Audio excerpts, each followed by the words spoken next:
What's up, everybody? Happy New Year. Happy New Happy Year. New Year. Oh, yeah. It's New Year. It's the new year.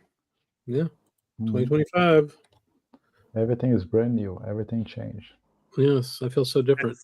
It's horribly the same. Yeah, it is. So, Rob, you've been on quite a trip out there. Been out there a while. Yeah, dude, I probably picked up 60 records so far. Today I went out with Chris Thomas. He said he might try and come by. But I went and looked at his, he showed off his system. He has Wilson speakers and pretty amazing setup. It's great. Yeah, and he's got the old school reel to reel. He's got everything, but it's the second time I was demoed Wilson's. I've been at when Danny Kaye had them. The most unusual thing I experienced listening to those things is the sound does not sound like it's coming from the speakers. I've never experienced that going to hi-fi shows or whatever setups. Those Wilsons are like magic. It feels like the sound is coming from other places.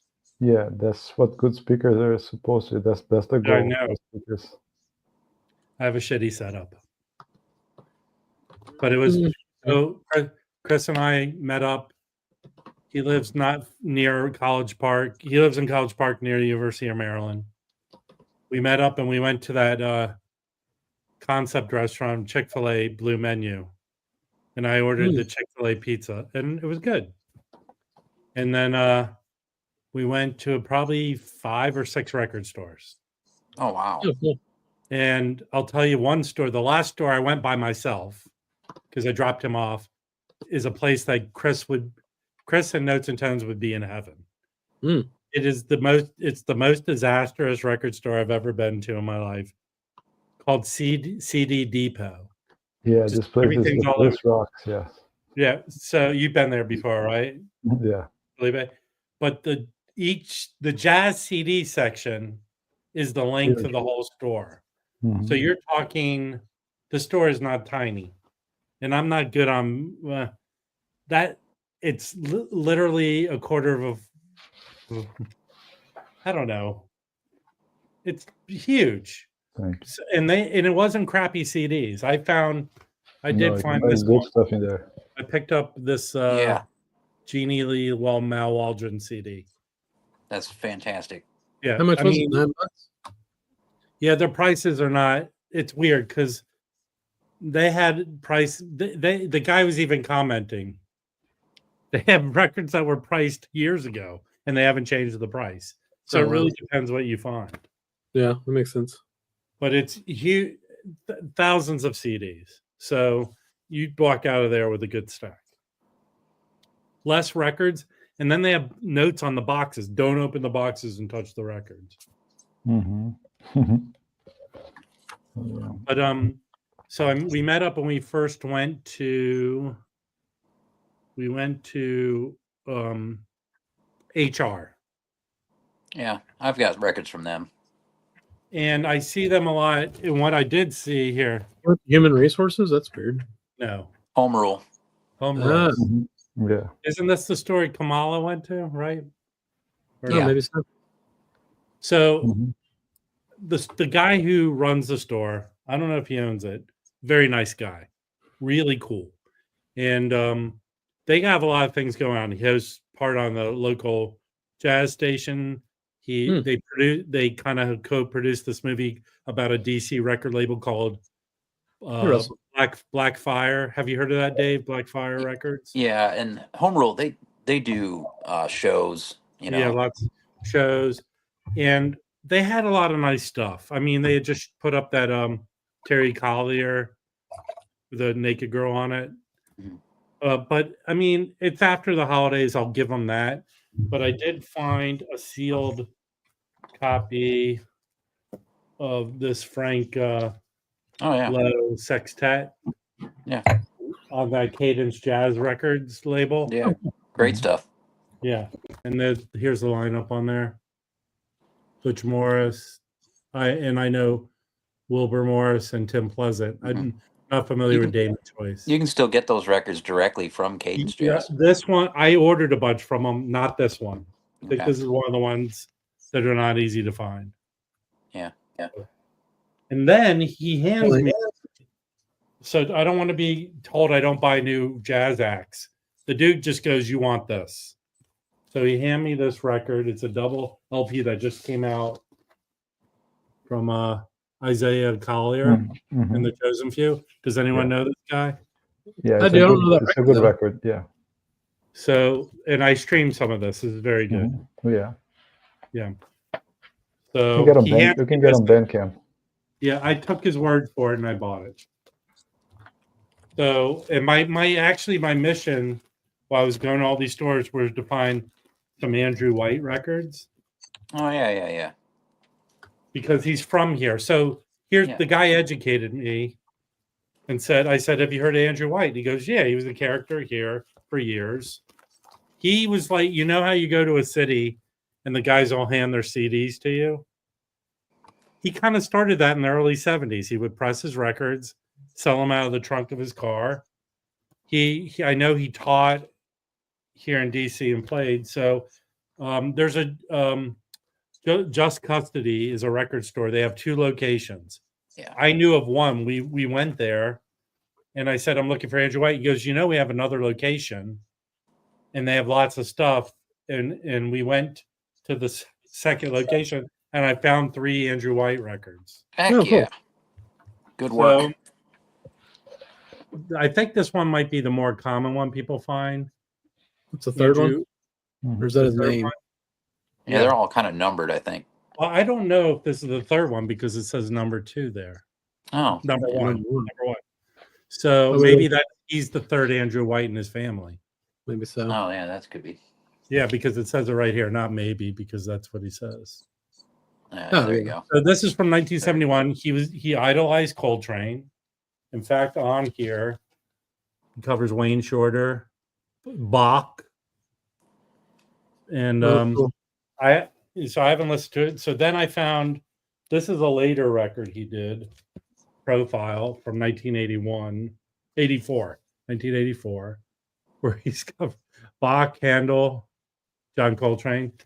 And he was a character. I mean, that probably symbolizes his kind of attitude, the picture. I found this one. And then here's an album he put out on the label and produced, but I don't think he plays on it, called Passion Flower, with these this trio. But it's cool. It's on his label from 74. Andrew's music. Yeah. Andrew's music. Yeah. So I've not listened to these. I'll listen to these obviously when I get home. Then we went to Decibel. Oh, nice. And I was obviously their first day in business and cleaned up on a lot of shit. It wasn't as packed with good stuff.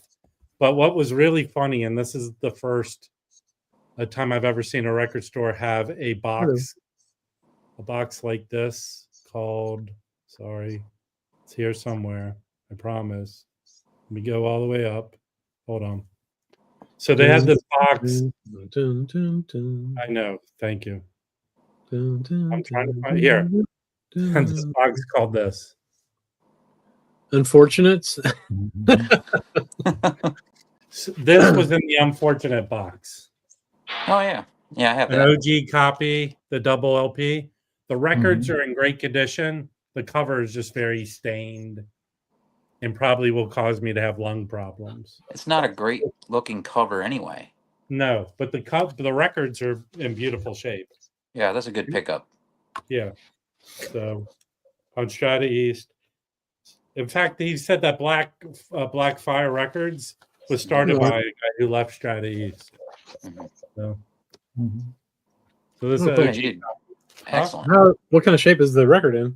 Record's in great shape. I wouldn't have bought it if they were screwy. So they just put it in there because the cover was shitty?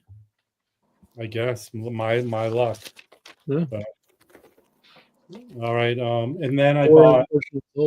Then I got a Crest record. I got a mono copy of this. Very nice. Yeah. And then their dollar bin is not crappy. This was in the dollar bin. Oh wow. Okay. I mean, it's scuffy, but it's a mono, an OG mono. Nice. RDG for $1. What was the other record I picked up there? I don't know. It's somewhere in these piles. And then we went to the first Just Custody, and I picked up this On Hey, the Jimmy what? Hunt. on the What spot. does it say? On the spot. Oh, Jackie Ballard. Nice. Yeah, Looks awesome. This is a later pressing, Was it a reissue or yeah? reissue, like Green Label Oh, reissue. cool. 70s. Yeah. And then, as I was Yeah. walking out, I saw this. Okay. This is Never a heard of that record. 2i mono. Nice. No. Mhm. So I've never seen that one before. a 2i mono of this rare record you've Yes. never seen. Yeah. So I got that. Okay. This actually CD Depot. I saw this and I've never seen this before. Henner Tribute. So this is not a comp. These guys played together on this. This is on Soul Note from 1990. Oh, Joe wow. Henderson, no kidding. Yeah. Yeah. So here's the lineup: Bernard Cobb, Jimmy Heath, Joe Henderson, Yeah. Benny Eddie Green. Green. Yeah. That looks awesome. Doug Hammond. Shit. And this, it was $8. You can go look this up. This Alright. doesn't go for much. I've never heard of this one. So, all right. Then I've been going to CD Trader, CD Seller, CD Traders in LA. And I went there a couple times. I picked this up. I don't know if Dave's heard of this guy, Bobby Naughton. No. He's Yeah, a vibe. I've heard of Leo Smith and Perry Robinson, but Yeah. not much of Bobby. Yeah, Naughton. I picked it up because of Leo Smith. Mhm. Mhm. I think this is on. I don't know this label. But Okay. I think that might be Bobby Naughton's record label. There was another Bobby Naughton record there, but it was a larger grouping, and I didn't know any of them. But I streamed this in the store, and this sounds really good. I imagine Mr. Minko has a copy of that, being a Connecticut record. He And collects I Connecticut picked it up specific stuff. because of Leo Smith. I have Leo Smith stuff. Nice find. Right. They had a pretty nice. Are you going to ship all this shit home or are you going to carry it on the. I have a box full of records because I bought a shitload of classical records. Oh, okay. So I have a big box I'm going to box up and put in the mail tomorrow. That's cool. So I found this record. Oh, that's a great one. Mhm. Gary So Bartz. Gary Bartz. This is, I think it came out as a Green Label. Yeah, that's, I think, an original.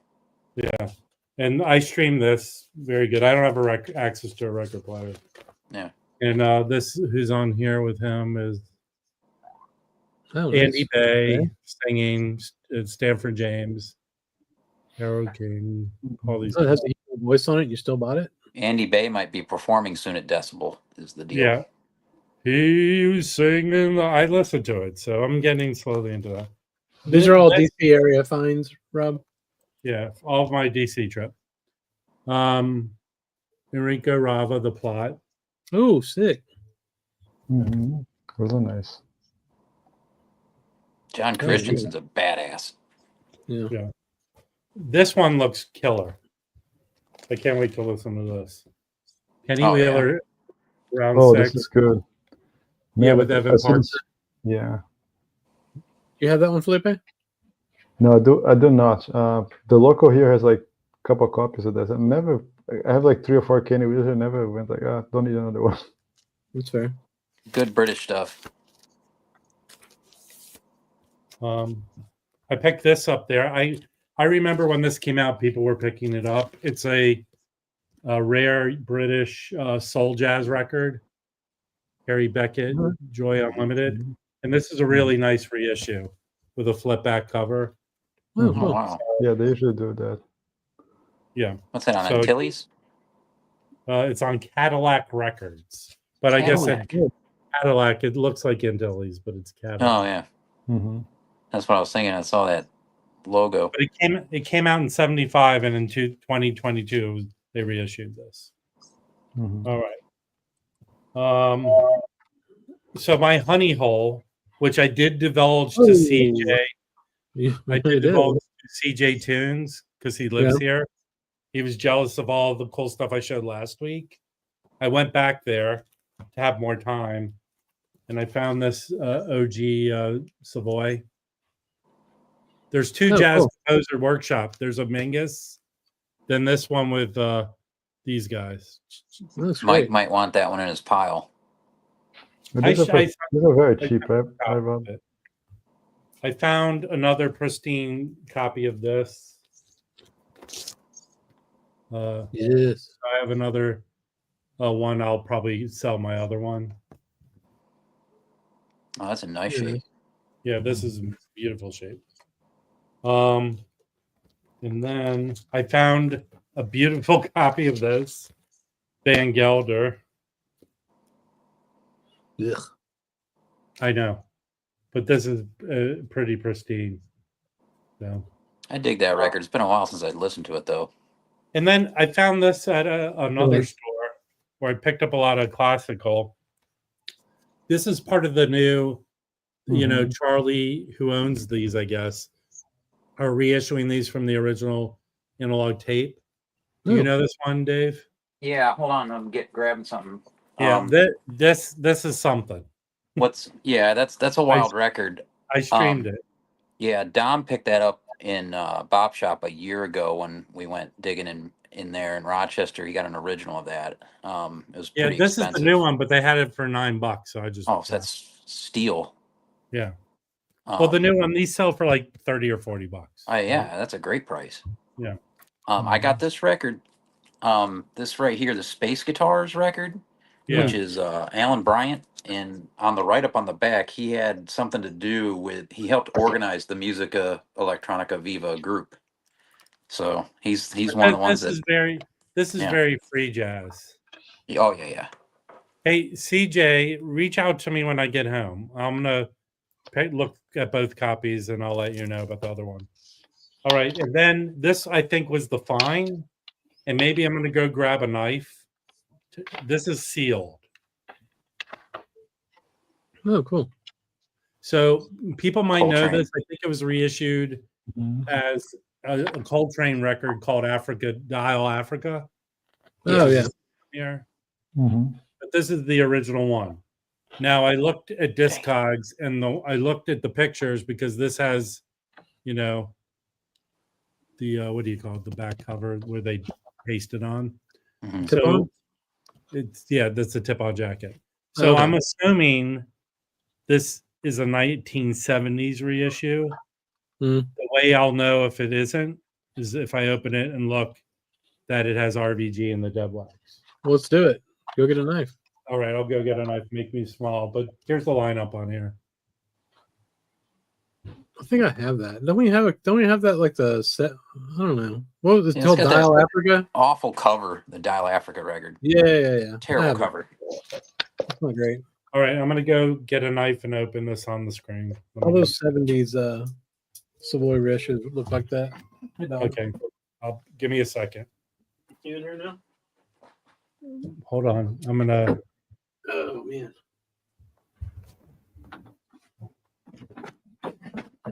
How's your week been, Felipe? You been pulling teeth or what? Yeah, kind of. It's been fun. I had 2 days off. Last week I had the whole week off. Yes. Yeah. This I just had 2, and I worked today and yesterday. It was pretty fine. Yeah. Nothing out of the ordinary. I think things start to pick up next week.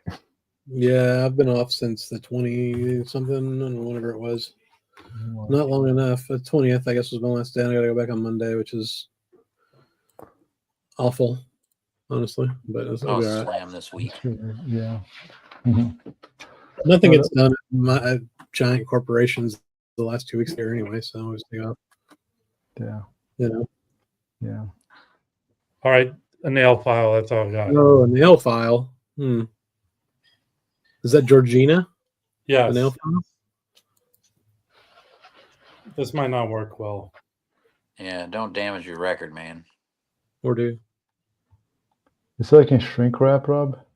The tight? Is it working? Oh, use your thumbnail, bro. Huh?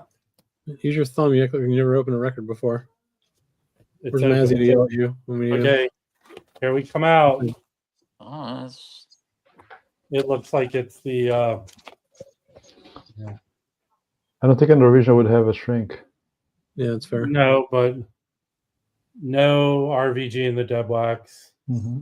But this, I think, it's in Discogs. It doesn't have a date, but I think this is a 70s pressing. Yeah, Yeah. most of the Savoy 70s they don't have dates exactly.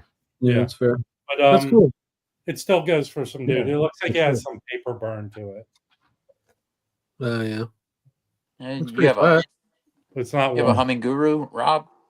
Yeah, when I get home, I'll clean it. Yeah. It'll be I all mean, right. I didn't pay crazy money for this, so that's why I bought it. That's a pretty cool find, though. Yeah. Mm-hmm. I bought a couple records this week too. Let me see if I can find them. I've been listening to a bunch of the Blue Note reissues that I got over the last few months before I file them away, you know. I'll be right back. Here's one I got this week. I went to what's the name of that place? Recycled CDs and Books up in Denton with Louis. And I found this one, which I like. Oh, that's a phenomenal LP. Yes, this is Richard Abrams, Young at Heart, Wise in Time. So it's two tunes on side A. It's so it's Richard Abrams, Leo Smith on trumpet, Henry Threadgill alto sax, Lester Lashley on bass, and then Thurman Barker on percussion. And that is Young at Heart. And then Wise in Time is just a whole side of him playing solo piano. Yeah, I've seen that a bunch of times. You didn't pay that a lot of money for it, did you? Yeah, $40. That's about what I've seen it for. Yeah, I've seen it for that. Yeah. It's in really nice shape. Well, the jacket's in really nice shape. Unfortunately, the record's got a lot of that paper burn shit or whatever, so you can hear it. I mean, it's not terrible or anything, but it's it's not ideal. But I like it though. I was glad to pick it up. It's the first Delmark I've picked up too. So Yeah, that's a beautiful record, man. I love that one. It's probably my favorite of his, and it's I think one of his first. Dude, I'll tell you, I'll get another one here on that most people probably don't like that much, but I really like this record. I was listening to this one again this week. This is the Richard Abrams Orchestra. Yeah.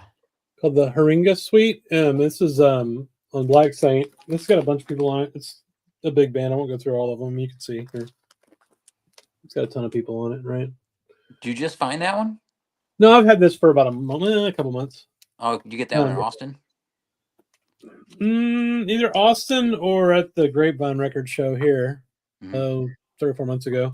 This one's really cool, and there's some interesting like synthesizer replays on it, which is a little dated sounding. It's like 1989 when it was recorded, but overall, I really enjoyed that one. I think I paid like $8 for it. Yeah, so. That was one of the first things Brandon found on our trip to Rochester at Record Archive was that record. Yeah, it's a good record. I like it. I love the big band, kind of avant-garde stuff a lot. Yeah. He listened to it first and was like, "Yeah, I got to get it." Good one. Oh shit! Hey, Michael, just listen to the new Jimmy Smith The Cat reissue. Holy crap! I need to find more big band records like this one. Yeah, The Cat's great.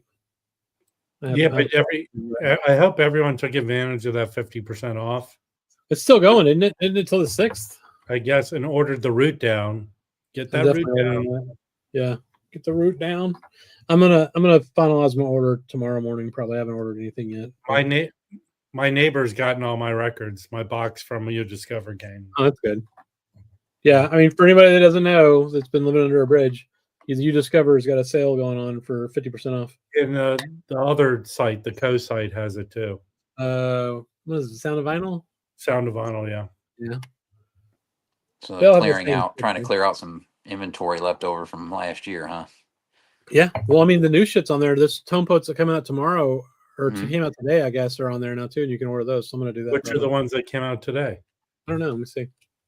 I know I've never ordered Andrew from Hill those and the before. Crusaders one, right? Those are the. Yeah, I think it is. I think it's Andrew Hill and the Crusaders. Yeah, let's see. Those came out already. Oh, those came out already? Let's see. I thought they did.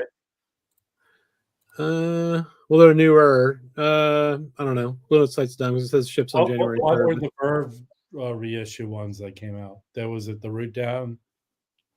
Yeah. Another one. Yeah. Let me see if I can figure that out. Hang on. I forgot how to spell acoustic sounds now. I already have a Van Gelder reissue of the Andrew Hill, so I don't need that one. Is that one good? It's not typical Andrew Hill. It's a little more funkier mainstream kind of album. Oh, I like funky. Yeah. Here, let's share my screen. Andrew Hill, Tone Poet, $20. Yeah. Big Ian got it. Is that like the bird flu, Big Ian? The bird flu. He got the Andrew Hill, man. All right, let's just see if I can Tax the nasal cavities first. I'm trying to share my screen. I'll show you all what's going on here. Hey, how do you accidentally order home cooking? I don't know. So I don't know why the hell this is treating me this way, but here we go. So yeah, biggest sale ever, 50% off. See if I can adjust this. There we go. Maybe I'm gonna have to order some more, I think. Yeah, so I've got a cart here. You want to switch to my cart? So it's kind of hard to read. Well, it's really hard to read. I have that unissued Stan Getz, Bill Evans is part of a 70s twofer that I have. So I think I'm gonna get that one. I don't know about. I have this the Blue Hour, the Stanley Turrentine, and the Three Sounds. I don't know if I'm gonna get that one or not. I didn't order. I only ordered one classic series album. But I want to get this Aaron Parks because I missed that one when it first came out. This is from the Acoustic Sound Series. I mean, look at these prices. It's $20 for a Acoustic Sound Series. It's pretty good. I may not get that one either. I'm kind of on the fence of Taru because I listened to one side of it. I didn't like it that much, but I don't know. It's good. It's good. Get it. All right. Then there's the other one, like the I'm not. Gene Harris Three Sounds. I don't know. No, I have the Booker Little. Definitely gonna get that. This one was interesting. This is the last Bebop Sessions. I don't even know what this is, but it's the last Bebop Sessions. Well, yeah, I know, but I don't know anything about this pressing or whatever. But it looked cool, and it's $15, so I figured I'd give it a shot. If it sucks, I can give you a soundbite of that one.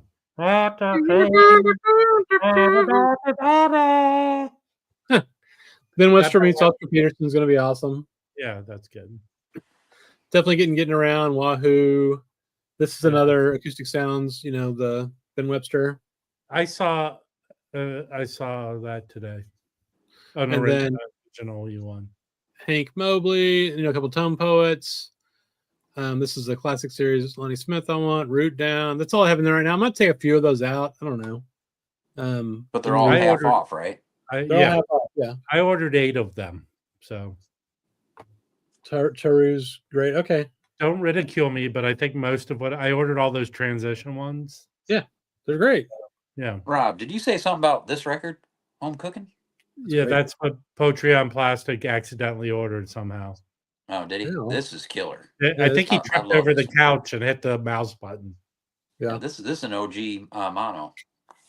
Yeah, Amazon's I think matching the 50% off. I have a stereo. I have a Van Gelder stereo of that. Nice. I will take Hank Mobley out. It's got the laminated cover. I was thinking about I got enough Hank Mobley records anyway. So. I have the LT series of that slice at the top. I don't need to get the Tone Poet. No. Get Around is a great album cover. Yeah, Home Cooking does cook. I agree. I have a lot of those Jimmy Smith records, but I don't have that Cat record, the red cover. I have 2 copies of it. I think I've avoided it because it's big band, but if Poetry on Plastic says it's good, maybe I need to. The Cat's great, dude. Pick it up for $1. Yeah, but he doesn't listen to a lot of jazz. Yeah.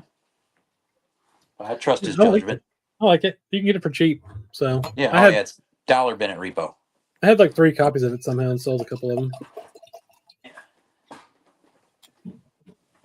Saw the Blue Note Lee Morgan Blue Note Review Volume 3. Truly Mad. Okay, let's see what this says. Truly Madly, set on primers. So pretty elaborate packaging. Must sound great. I don't know the album, however. He probably overreacted to how good it is. That's plausible. Third Street. If you watch last week's, I showed a bunch of stuff I got there. If you rewind the stream, I showed you HR stuff I got. Only got a couple records there. And then a bunch of stuff. CD Seller is pretty good. I mean, they have everything. They had a whole section of classic jazz records. And they had I was really tempted to get that Bossa Nova Charlie Rouse record. They have that. I mean, I got one of his records. I need to listen to it again. I'm probably going to sell it. It's called Cinnamon something or other. I can't remember the name of it now. Oh, that's not a good one. No, it's great, No. man. I'm going to sell it in the auction. It's amazing. Everyone will love it. Yes, it'll change your life. Yes. If you block out your while you're driving, if you obstruct your view, it'll change your life. Yeah, exactly. So yeah, I've been doing nothing basically while I've been on vacation. It's been great. I've been back here. I leave Sunday. It's gone by like that. And know. did you go to both joint custody locations, Rob, Yeah. or just the one? Yes. I'll tell you the second one in Tacoma Park Mm-hmm. is had a lot of kick-ass shit. I regret almost they had that Garner Hemphill the Unity live album.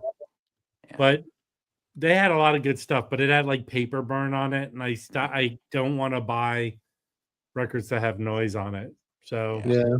they had a lot of good stuff there. They had that Dexter Gordon, The Calling. What is it? I have a copy of it, which is a Black Bee, Mhm. which the plating is the original metalwork. Mhm. They had a copy of that there, but it had a little bit of that paper burn, and I didn't want to take a chance. Oh, Dexter Calling, Jacob's right. But I have that one, and it's excellent.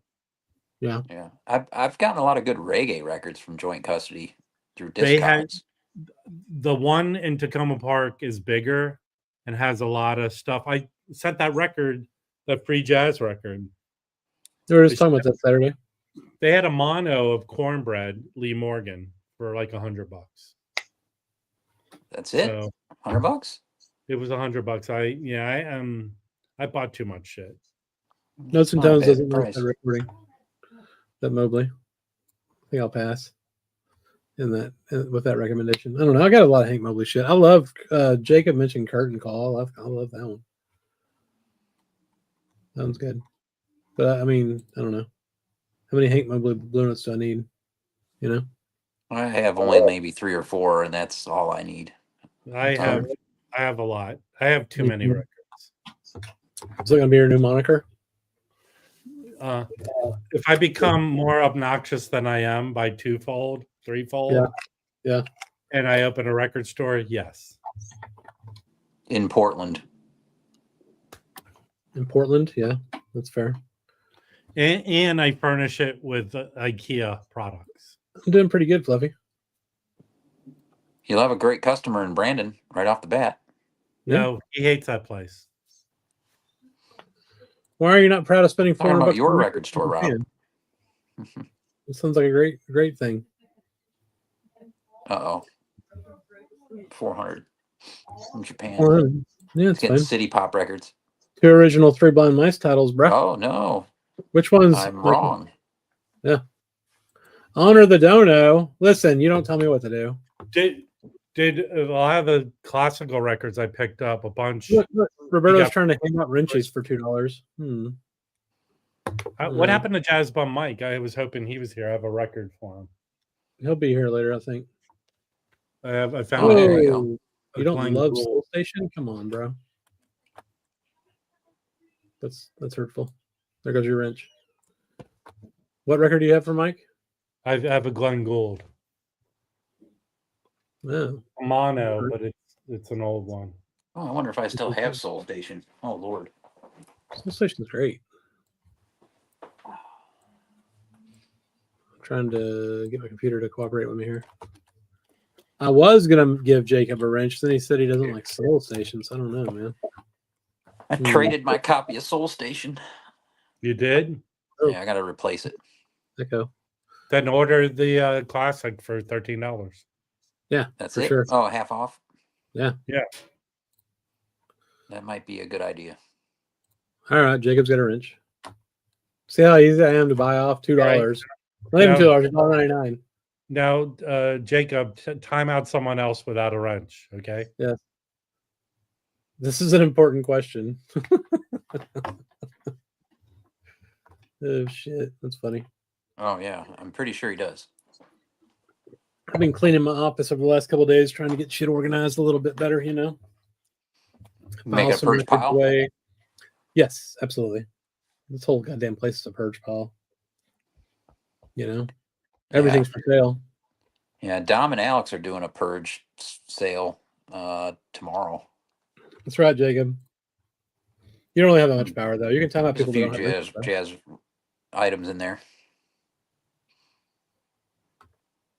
That's a fair point. Shane says most of the Blue Note Classic Tempos acoustic sound vinyl sound better than when streaming. Just buy any of them. That's But you can get an idea if you're going to like. A certain amount of idea if you're going to like the music or not by streaming it. I'm a big advocate for streaming stuff before you buy it. I don't usually do that though. I like discovering it, on the fly. Night Dreamer's one of your favorites. It's awesome. $3 for what? Louis, you gonna buy that Glenn Gould record? That's what Louis charges to come over and lick your records clean. No. Louis doesn't even clean his own records. Do you, Dave? You have a record cleaner? I have. I'll show you what I have. Lots of purge sales this year. Yeah. As the actual purge happens. It's from Teddy, who used to have the channel Eat Sleep Vinyl. He works for Groove Washer in Kansas cool. City, Missouri, and sent me a Groove Washer kit. So it's got the everything you need for doing it old school.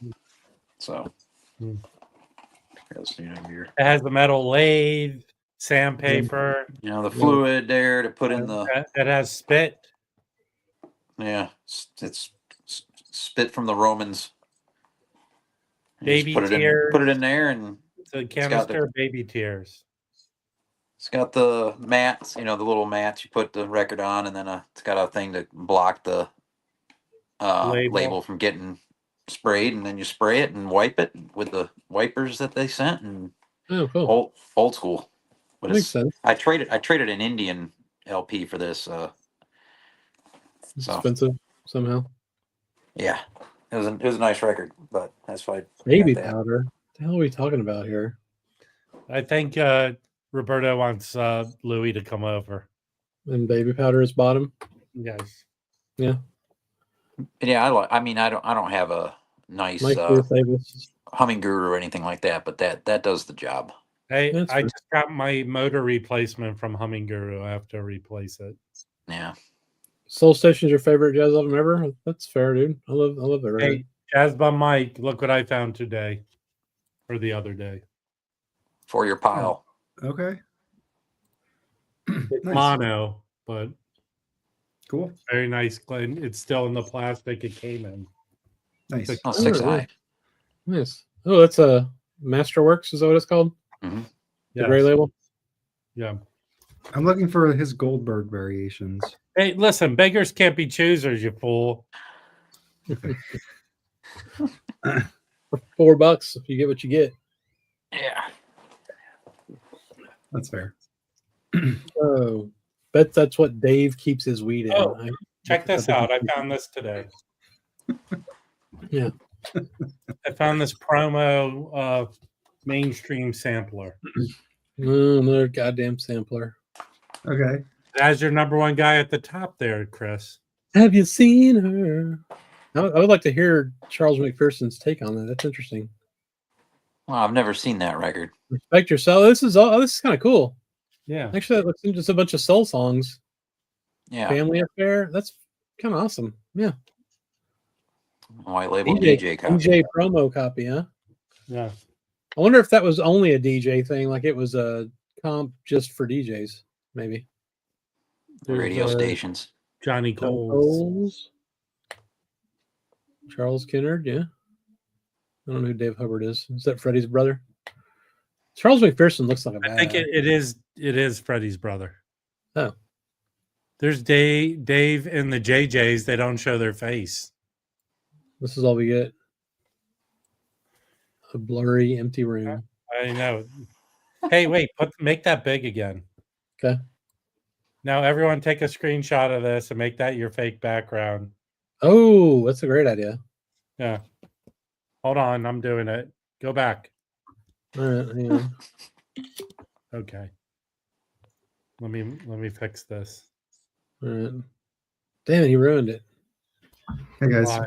Hey, were you taking a picture of my backdrop so you could? yeah, we're gonna make that our background. Yes, He's like, he already knows what's going on. Classic move. That's a classic move. it is. Hold on, I'll have it done in a second. Wayne Shorter's etc. is the first tone poet. I think that's correct. I need to listen to that again. That's a good record. But Dave Hubbard is his brother. Dave Wasn't and that one of those oh no, crappy versions? what Wayne Shorter. Symphony for Improvisers? Yeah, isn't that Mike? Isn't some of that Don Cherry shit coming out on the classic or tone poet series this year? Yeah, I think it's. I don't know which one. I forget which one. Classic Alex Dickey move. That's true. Yeah, I don't know which one it is either, but I want those because they have Gato on them. I didn't realize that before. Yeah, they're both really good. So this Yeah, was the first tone poet? Yeah, I have them. So- Yes, but with a better cover. Yeah, I actually That dig cover's this kinda one. This is cool. one of the Yeah, only that is ones that kinda was cool. any good of a Yeah, cover. that is actually kind of cool. Who's that picture of? Some rando? Yeah, Is it Lee Harvey random. Oswald? Just random. It's kind of bizarre. This is a good session. Yeah, it is. It was expensive for a 1965. while Agreed. too. The Tone Poet was expensive for a while. I accidentally bought 2 copies and sold one of them for like $80. What are you guys using your Humming Guru? Just distilled water is all I use. How about you other guys? Surfactants of any kind? Just I distilled use- water. I use filtered fish tank water. Hmm. There it is. Enzymes really get the dirt out. Hey, let me show you all the lame albums Oh, I yeah. picked. Look at They're this. right over here. That's pretty good. Oh my god. As long as you don't move, it actually works. Here, hang on. Rob's record collection just Can you improved. tell us about Charlie Parker? Hey guys, I have a Bob Hope on Savoy over here. How's it sound? I'll tell you guys. Is he talking to the troops? Yes. Oh shit! Hey, All right. did you know Bob Hope played the flugelhorn on? I got something to show. All right, let's see it.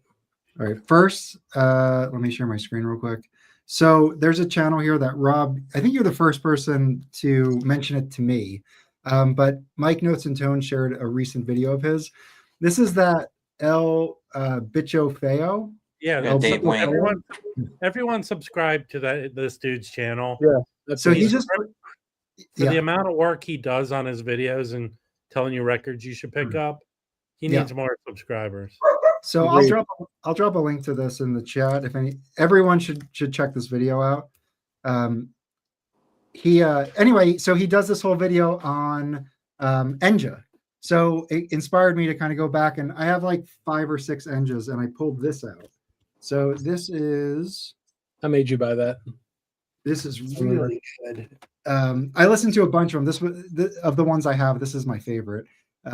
It's just like the way that he describes in the video. He calls it like advanced jazz, but I don't think there's a particular term for it. But it's not like Phil Woods is a straight ahead player in some ways, but like on this, he definitely is pushing. And it's good. They just play really well together. It sounds fantastic. It's a great pressing, great recording. So I think this year I'm gonna dive back into Enja and maybe pick up a couple more of those. Well, there are really a lot of the Mal Waldrons on Enja are expensive records. Yes. In fact, I was with Dave. What's the Vibe player? I picked up a copy of this. I'm going to sell. Vibes player. I have an original. It's not. So you have to turn off the background. You have to get rid of the Damn background. this! Damn it! I was like, you know what, everyone? It really smells funny in Mike's room.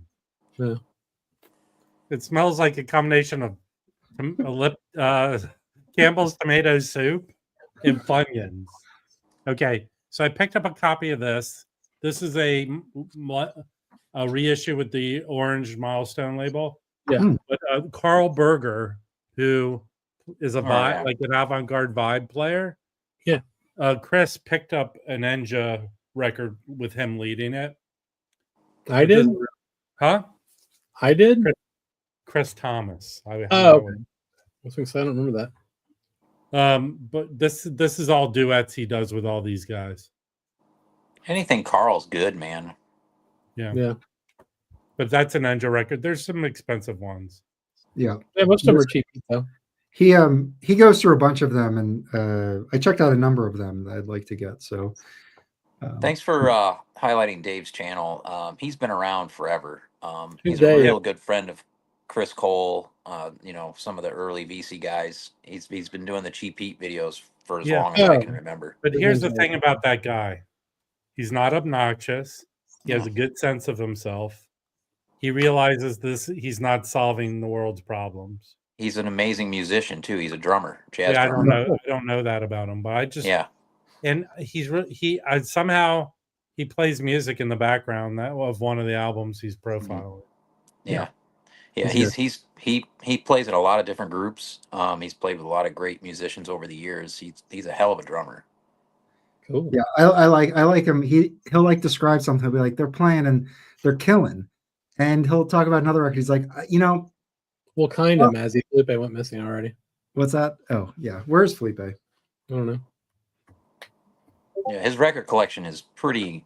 He shows a lot of what he considers cheap heat, but he's got serious records over there too. I think he tends to gravitate towards fusion music. Yes, he does. But his one about Gramavision we talked about. That's a really good. He did 2 of those.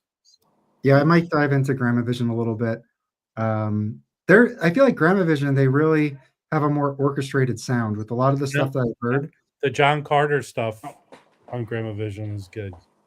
That's not like that. I know, but I feel like it's more, I don't know. I feel like it's like one long narration of an album as opposed to like 6 songs and like each one is like, this is a post bop, this is a whatever, a ballad. It's not like that. It's like they have like a concept and then like it's almost like a scoring of a film or something almost. That's cool. That actually wasn't really what I was into, but I do want to revisit it because I don't know. I'm up for listening to new stuff, and Gramavision and Enja, I think I'm going to take another look at. Yeah, Mike, whenever I watch his channel, I literally always end up with something on the want list, and it's usually on the money. Usually it's like $15 or less. Like this was one I ordered just after watching one of his videos. It's Claude Barthélemy. It's called Juan et Encore. And it's on the Cobalt label, and it's got Henry Texier on probably contrabass on this. Yeah, contrabass. Some great players. This is an incredible guitar. It's not really. I don't want to say fusion. It's even better than. I don't know. It's just really really good record. A lot of musicians I don't recognize. 1979, but it was like $8 or something, and it's a killer record. I picked up this Child's Play band. It was like a Private Press one-off. It was a band from Richmond that he recommended. That was like the first record I got that he recommended. That was really Is Chucky on the record? Yeah, Chucky's on it. He's playing the knife against someone's skull. Oh no! I think it was Mazzy's skull. Yeah, I've seen that record at Premium Sound before that Child's Play. Okay. Cool. And I still am not sure if it's called Enja or Enja. It's called Enja, dude. There's a jazz. I don't know. Enja, guys. Enja. Oh my gosh, Enja. Listen, Mike. Listen. Fly away, fly away, fly away. Listen, a lot of people say Enja, like a lot of industry people say You're Enja. giving me angina. It's also German, so it should be Enja, right? I always say Enja because it's German. It is Enja. Yeah, whatever. I don't care. If anybody knows the official answer to this, You please know, We need to ask Michael 45. Clearly, you know that it's an official jazz bum policy that we don't listen to Germans. that's true. We listen to Germans. What are you talking about? Yeah. If it's Enya, it's multi-layered. Yes, correct. No, that Phil Woods record's great though. It's Tommy Flanagan. Who's the other guy on there? On that Phil Woods? Yeah.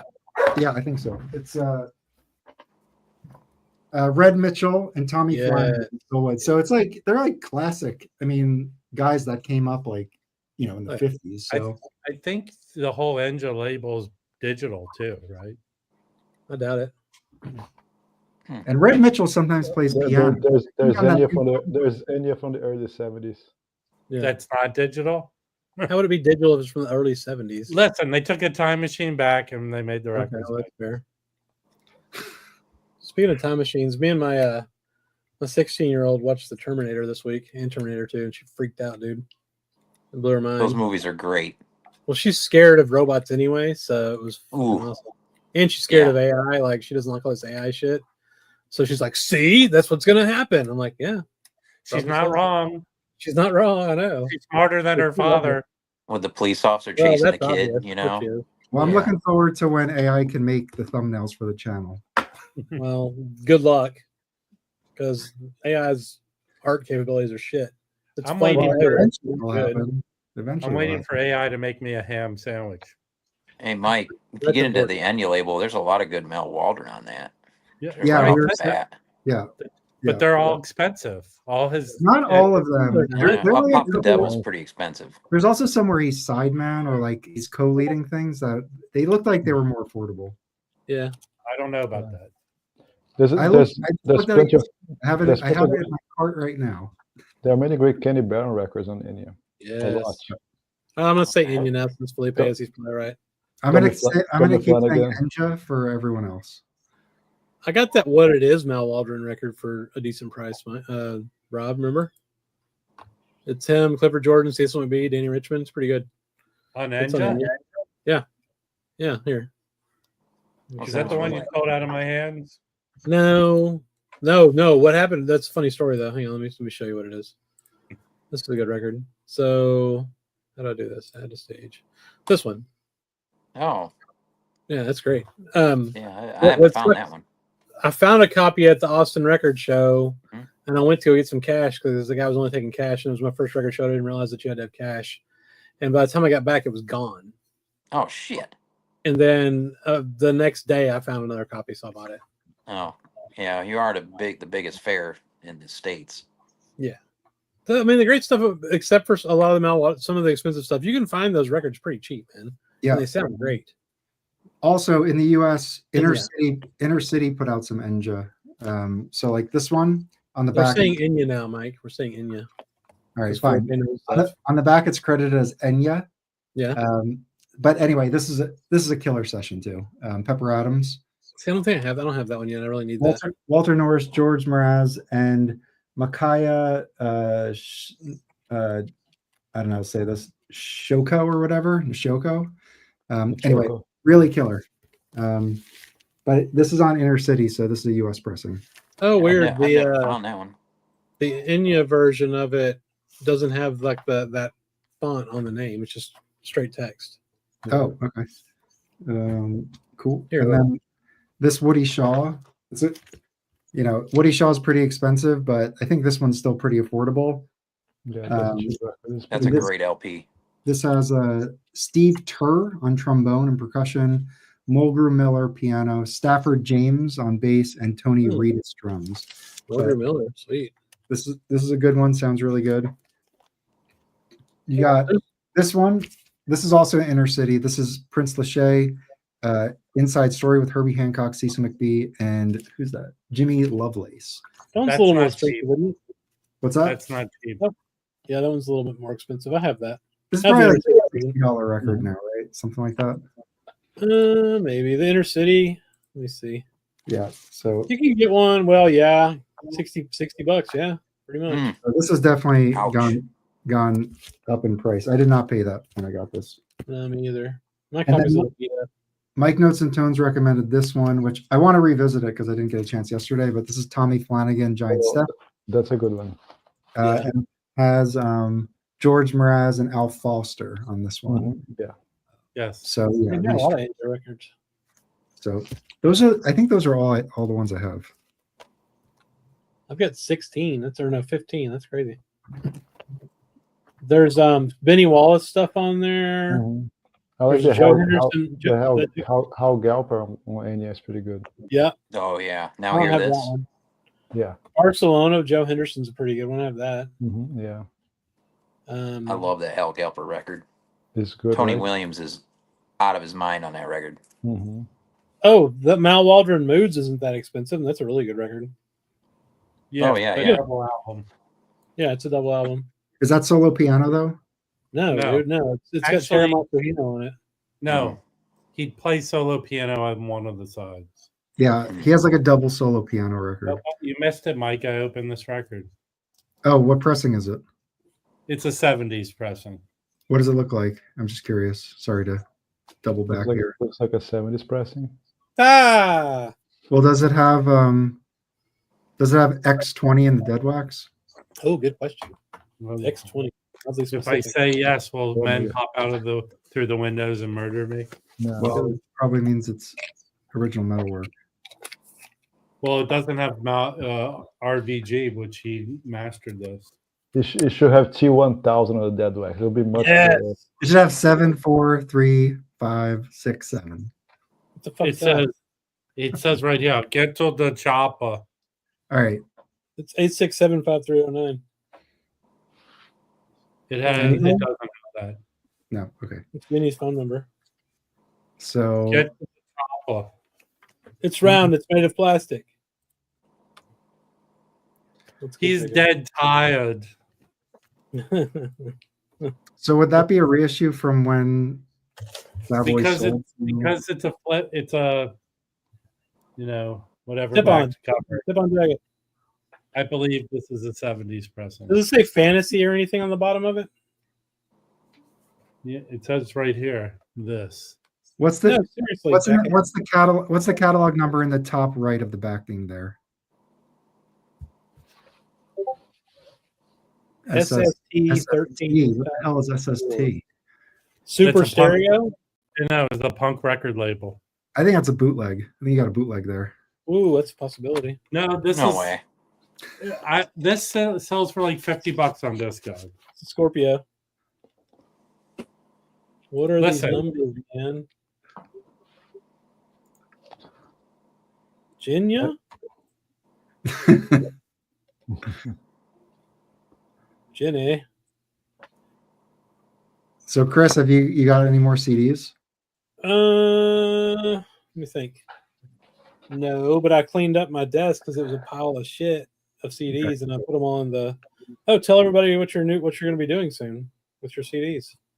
Oh, I just got sleeves, so I'm going to go through all my CDs, organize them, and yeah, I think I'll probably like some of those labels like Gramavision put out CDs, so I'll probably, if they're cheaper, I'll probably end up getting the CDs over the LPs. And Hey, look, everybody! Somebody did something in the chat, but nobody's ever going to see it again because they already got banned and deleted. Oh no! oh, okay, Yeah. but yeah, so I'll probably be focusing on CDs a lot more this year. I think just financially, it makes more sense for me. Yeah. So yeah. You're not allowed to do that until I see a Sun Ra record. Nah, I'm Mhm. not gonna stop buying records, but I just feel like I don't know. I'm just curious about doing it. It's fun. It's Yeah. super fun. Yeah, I have a bunch of jazz CDs because Yeah. there's so Oh. many that were done. There's no vinyl. Well, I mean, dude, I this also you can get shit like this super cheap. This is awesome. I listened to this twice. Oh, this that's week. got to be It's killer. Yeah, it is. Yeah. And so, I love it's got Clifford Brown. got a really cool book. Yeah, Talk about all the records, and then the little CDs are in these little sleeves. I mean, I've got all that on LP, but I would buy it if I found that CD if I had it in the car. Yeah, the part. I mean, the early stuff's cool, but I really love the. So the third and fourth CD are the Birdland records that he did with Art Mhm. Blakey. What are they called, Felipe? Well, I love it, Birdland. No, it's 15, 21, and 22. Yeah, they're fucking great. And there's also the twofer, the Jazz Messengers twofer. Oh yeah, So the So, yeah. Pacific, that's the whole Pacific's Mhm. catalog on there, right? yep. No, Yeah. the Blue Note. That's Blue Note, not Pacific. And both. Pacific. Oh, It's both. Both? Yeah. okay. Yeah. Oh, that's Pacific. Okay, I missed that. Yeah, yeah. Now the Pacific Jazz stuff's good, but I will say the one thing I don't like about these complete recording things is it's got dupes on it, which is fine, but like Mhm. like the first one's got Carving the Rock twice, Cooking twice, Oh, Carving the Rock again, Wall Bait twice, Cherokee twice, which is kind of cool actually. So I mean, Yeah. you can, I don't know if you can see, but Mhm. probably impossible to see that. But there's a lot of repeats, which is fine because that's what it's supposed to be. But whatever. I really like. does it have this one on there? I mean, I'm guessing. I don't know. The Pacific with Yeah, Zoot it's Sims? complete Pacific, so Yeah, it Yeah, should have probably. all this on there. There's some good Yeah. songs on here. Dawood's on Sims here. is on there. Is that a 10-inch? Yeah, this is the OG 10-inch. That's Ooh, awesome. nice. That came from Criminal Records in Atlanta. I have the 12-inch. I Yeah, asked yeah. Phil Harley if he was going to reissue that as a tone poet, and he indicated that he was, but that was years ago, so I don't know where it is in the pipeline. Which one? The Clifford Brown Immortal. Oh. Mhm. Yeah, Oh, it's yeah. exactly this. So I don't know. Something like that's really, really cool. And I think it was less than. And so Mosaic did this box Mhm. on Yeah. vinyl too. They did this, I think, too. But I got this for like $20. So Yeah, they've had that box set at Repo for years because it's warped, and I think they've had $80 on it for like 5 years now. Or offer them 50 if you want it and send it to me. I'll find it. Yeah, I don't know. It's been there forever. So this has the material that Dave just showed, but Oh, cool. He probably put 2 10-inches out, so it's essentially those sessions. Mm-hmm. It is mono. This would have been like a 55 session probably, right? I forget what year he died. Yeah, I don't have that 12-inch version. I'd pick This is that up actually if I pretty found that. affordable. I've seen this come up for really good prices, like less than $40 a bunch of times. So it's definitely gettable, and it is a nice way to get Clifford Brown. I have that one. Yeah, it's I have a good. hot opinion. Very cool. I think Zoot Sims is overrated, and people only like him because he's got a cool name. No, you're wrong. Yeah, I have a bunch of Zoot Sims that kind of I'm ready to sell them. Yeah. No, Yeah, I like Zoot Sims, especially his early stuff on Prestige when he worked with like Stan Getz, probably Phil Woods. Like he was on like a bunch of like jam sessions of the early like 50s that are really good. Yeah, but it's because he just happens to be on it with a bunch of other really great players.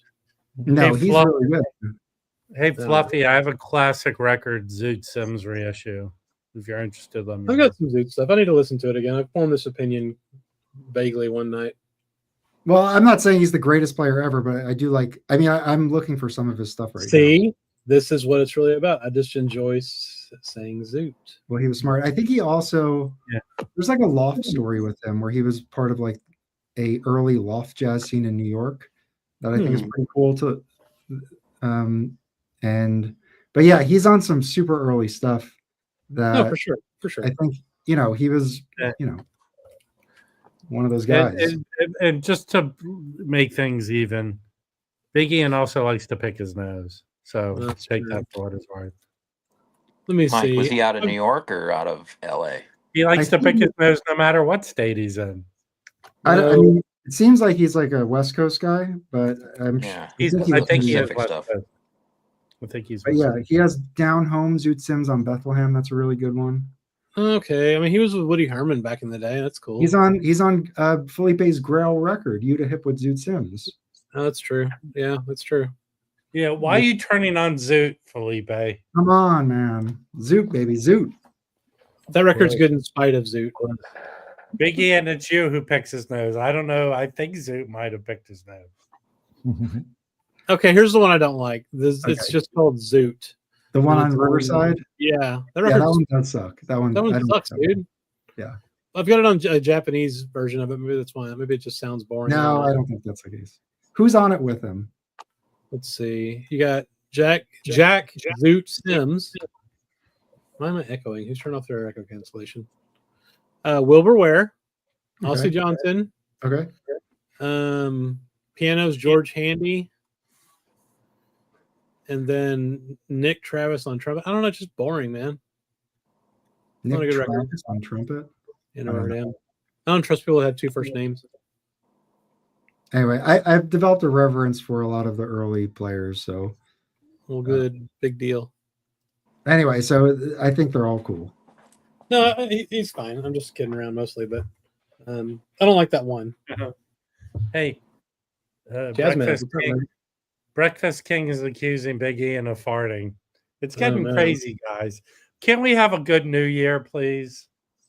That seems like stuff that just needs to stay in the peanut I'm gallery. here to celebrate a new year with all the jazz bums, and Awesome, even dude. Rob and local bandography. Yes. Where are you Matthew, at? didn't you get a new hat? Where is it? I did, but it's in that it's nighttime. I'm not wearing a hat right now. I'm in the kitchen. I'm in my room, but it's like the same room. I want we to don't see the like hat you The bought. new angle. It's very I off-putting. was listening to records. I'm in the sweet spot in the chair. Okay. No, that hat store was badass, dude. It's totally badass. It's great. That woman, Yeah. I love that story, but I don't want to interrupt you guys. But Yeah. the story about she moved to Seattle to find some grunge boys. No, I know. That's Hey, cracked me up. Can I be serious? McToasty, try going to Sound of Vinyl to see if it's there. Okay? Go to Sound of Vinyl, which is the sister site doing the same sale. Maybe you'll find it there. Also, wait. Was that an 80th, Felipe, or was it classic Yes, it series? was an idiot. It was an 80th, right? Yeah. Mazzy. also have it. Also, Yes. guys, it looks like What? Dave. it Yeah. looks like Amazon's price matching. So they've been Yeah. dropping the Oh. price on records. Yeah. So good to know. Dave, So yes, for- Dave. against And those 50% most of off those sales? records, check out Target, check Walmart, Best Buy. Everybody's selling those records. Well, Target doesn't sell the Universal records anymore. No, But go to Amazon too because they've been price matching. Yeah. Or just bomb all in one place, either way.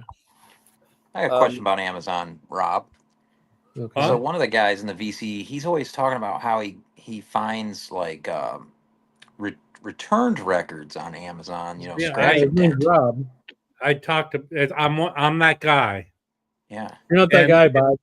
And they changed the name of the. Used to be warehouse. Now it's resale. Okay. So when you go to Amazon, do the drop down to resale and type in the record you're looking for and see if someone returned it. Yeah, and he's been getting steals on records just because I it's got a mean, ding corner. I buy Yeah, records on there too. average, I say 1 out of every 5 Yeah, times you get a lucky. bad record. And you can return it also. And I think a lot of the records people get, it's their turntable setup. I'm not saying records are bad, but sometimes, I played records upstairs or downstairs, and I played on a different table, and it's absolutely perfect, but it's not on one of the two tables. So you never You know. got a very good point, Meze, because apparently a lot of people complain about Tom Post and they just didn't know how to set up their turntable. Yeah, right? well, that was that hot one. Same with the That was Beatles. that one. Come on, it's not fair. I tell you, okay, you guys, because I didn't realize he was a regular. I finally got this Jacob Wendt record. What a great record that is. Yeah, it's Oh, amazing. yeah. There's a great interview I on the made internet. raviolis You to can it the watch. other day, and it was so. I know that sounds weird, but it sounds so good, and it's just it's a really good vibe to it, an upbeat record. Mazzy, do you know the backstory of that record? I don't know anything about it. All right, so we guys from the Bay Area, from Santa Rosa or something. He's Well, in hold the on. comments with a wrench. Felipe and Chris. Oh, Jacob, I loved it. Yeah. Jacob. Felipe and Chris interviewed him, and there's like a story of like Kevin Gray's involved, Right. Joe Harley's involved, Rich Capeless from Deep Groove Mono wrote the liner notes. If you're familiar with his RVG Legacy website or his other stuff, Mike at the In Groove who is stalking. Like, Well, he's wait, let me stop you right there. Yeah. As much as sometimes you have these great people doing something. There's a record called Jamming with Edward with Ry Cooder and Charlie Watts and Keith Richards that came out in the 70s. It's the biggest fucking piece of shit. Well, hold record. on. This is where Well, credits do, though. This is where credits do. It's a cocaine record. No offense, anyway. Jacob. I'm just doing an No, analogy. Mez, it's a Well, cocaine we're- record. Where credits do is that Jacob produced the thing. I mean, like everyone else supported him doing it, and he was the lead and ponied up the cash to do it, obviously. But it's just incredible that he was able to get those people on board with Yeah. It's with it's it. really good, and like when I need to do a jazz video soon. The new year's been overwhelming, and I'm driving down the Bay Area next week. I'll be gone for about a week, but when I get a chance, I do a jazz another. I haven't done a jazz video in a while, and I'll include it in there, so I will showcase it. But it exceeded my expectation. I don't even know what I didn't expect anything, and I loved it. I loved it. Yeah, it's It's great. got- And it just comes out of the gate, and it's a groovy, like I had to say groovy. That's showing my age, but So it's so Maz, got a if really intense, without being harsh. You know what I mean? It's really well mastered, Kevin, and you did a great job. yeah, so I'm kissing if you your have- ass, Mr. Jacob. Jacob. It's good. So if you wait a little longer, Jacob is going to be here, hopefully, with Paul, who engineered and mixed and recorded the record. Oh, cool. Yeah, And Does he live in Jacob- LA or New York? Where's he now? he's in LA. Jacob, you're going to have to pay Mazzy if you want him to not say groovy in his video. Hey, give me a break. Mhm. What's wrong with Mazzy. groovy? I'm a little nervous. You know what I got sent to me? Syphilis? and Oh. The I'm a bird little nervous. flu. You know about I got the Kraft Bill Evans, the single origin, whatever you Can call you, them. before you say this, can you go choo choo? The gravy trains come through again. Anyway, I kept reading, like I shouldn't read the Hoffman forums before I play it, but I've heard not great things about it. Has anyone No, heard really? it? Hudson Tones got it, and he said it was good. Oh, You know, Alright, you know, They Maz, compared to the 45. the problem is that the Hoffman forum, mostly people are going to be listening without their hearing aids and without maybe their diapers also. So they're going to be really point. did you pissed. get it, Felipe? They're going to be Mazzy, without if diapers and you want, hearing aids, yes. Mazzy, if get you it, want the Felipe? real experience, Yes. Wait, If you did want you, the did real you like it? Matt, No. Mazzy, I'm if talking you about want the real I didn't buy Hoffman, it. Thank if you. you want the real Hoffman forums experience, listening to it, you have to pee yourself as it's Yeah, playing. I'm talking to the person inside of those white headphones, Felipe. Thank Did you, you get it? No, I didn't. Okay. Because I have Chad's box, and that's not one of my favorites in the Bill Evans thing, so I decided not to go for it. Yeah. Well, let's just do it right here. But I'm going to do it eventually. Where is it here? Buy this fucking record from the In Groove, okay? We only said that like 5,000 times, Mazzy, but Okay, your well, I'm saying that. endorsement is definitely helpful. And my favorite jazz record of last year. No offense, Jacob, I didn't get your record last year. Is this, but it's sold out. Sam Records. Oh, Sam. That's Django Reinhardt. How I can think that's the best record for 1949, right? Yeah. exactly. Hey, Mazzy, does it have this song on it?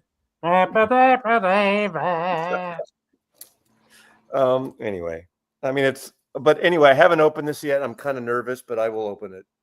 There we go. We'll open it now. Hudson Tones said it Open was it. good.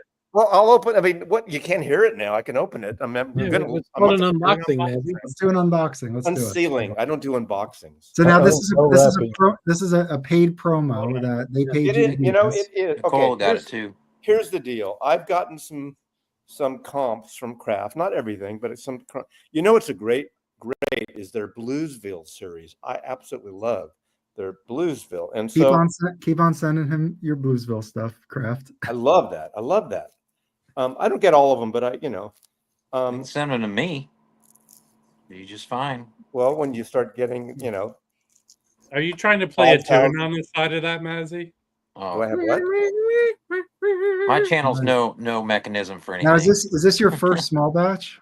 No. Okay. I have. Let's see.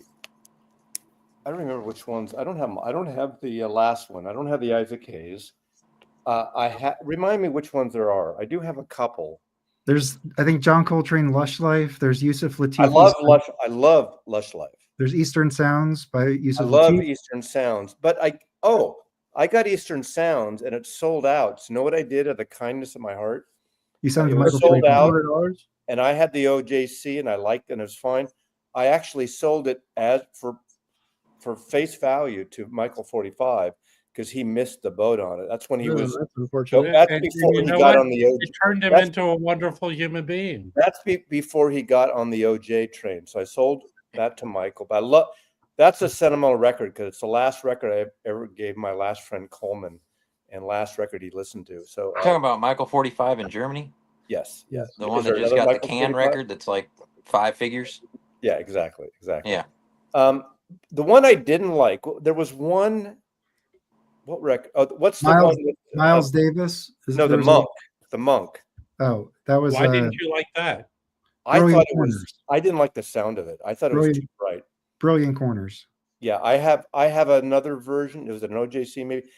I thought the version like this was way too bright. I didn't like it. It was screechy. That's what people said that about the Miles Davis. Relaxing. I didn't get relaxing. I like. Okay. I All like. right, let's the see Monk. what's in the box, Mazzy. What's All in right, the yeah, box? let's do it. It's first of all, if you're going to do a box, this is Yeah. how you do a box.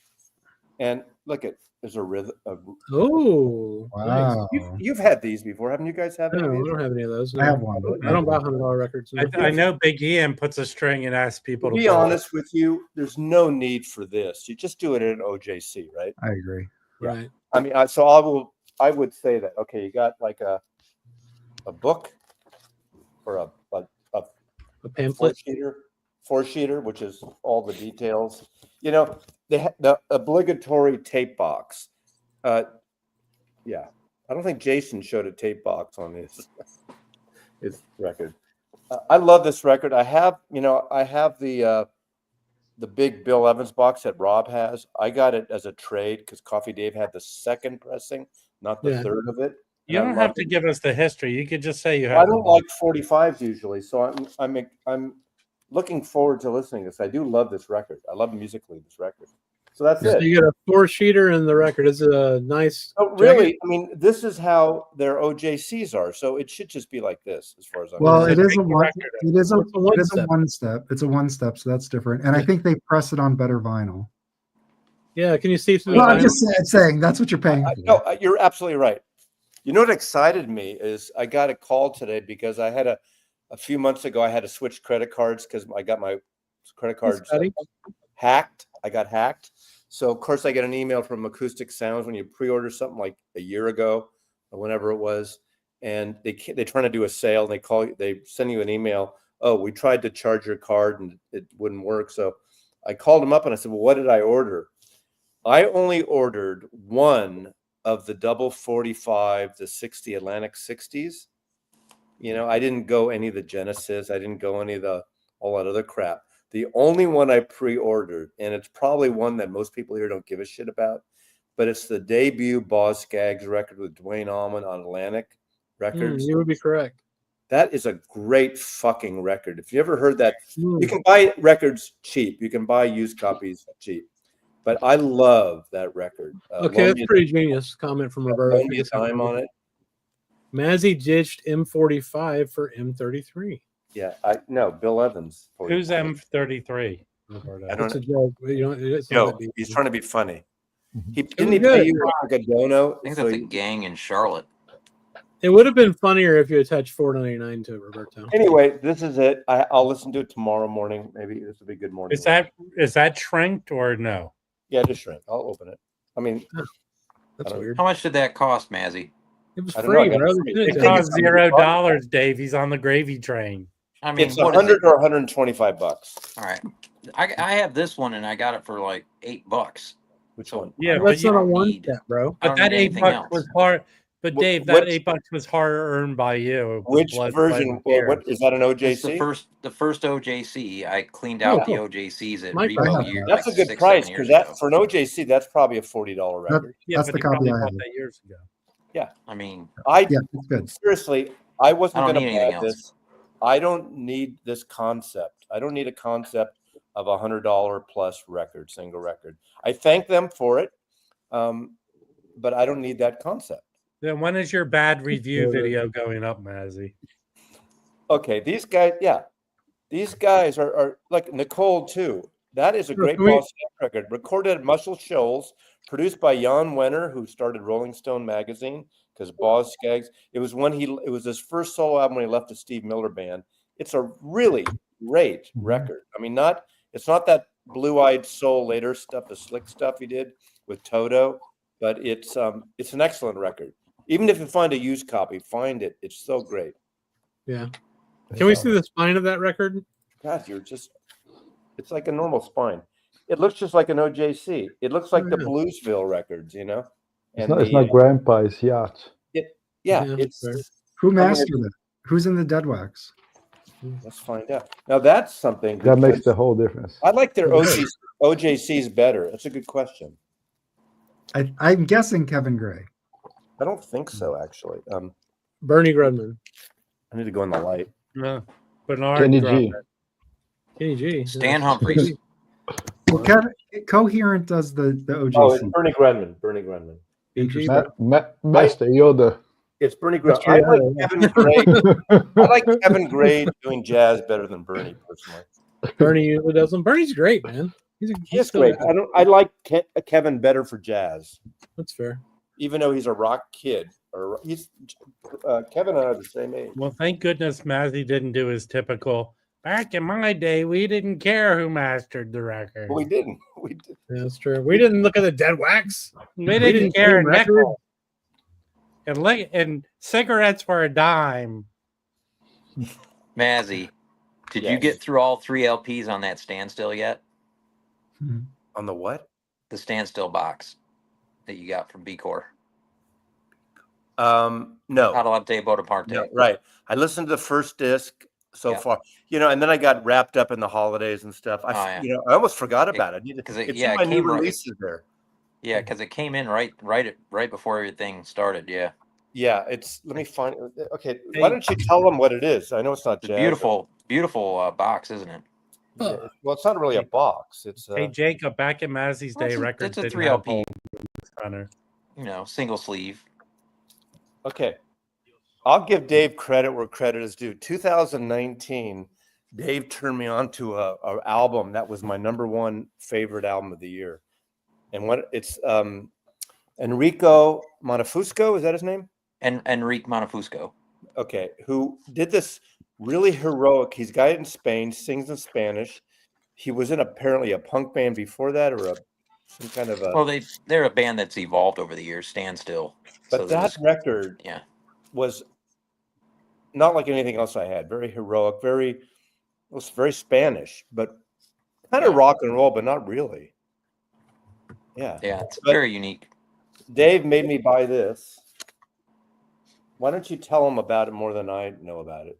Well, there's not really anything to do with jazz on it, but it's a very diverse record. There is piano on the first track, kind of pretty intense piano. There's a lot of stuff that almost sounds like Radiohead. It's a But Spanish really good guitar playing, singing in Catalan. So really good. 3 record set. So I need to dive into this. Thank you. I'll do it Very tomorrow. diverse stuff. Well, what was the opera singer's name from The Naked Gun? I don't know. A lot of vagina. Enrico Palazzo. Oh yeah. Right. That was good. Oh, say can.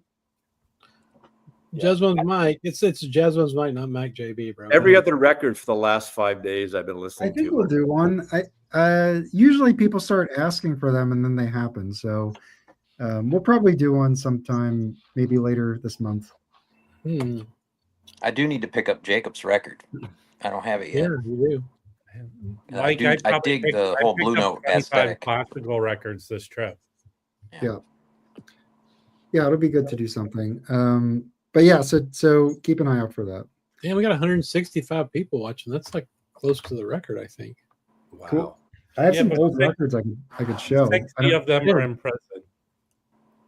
All right, so 60 of them are in Connecticut.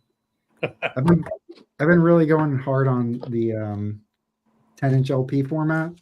So these are like You're going records. hard on the 10 inches, huh? Yeah, pressed from 49 to 55. 49, the only records I know pressed in 49 are the Dial LPs. There's 10-inch Charlie Parker ones, and then there's some 12-inch ones. And then this one, I think, is from 52. This is a Blue Note.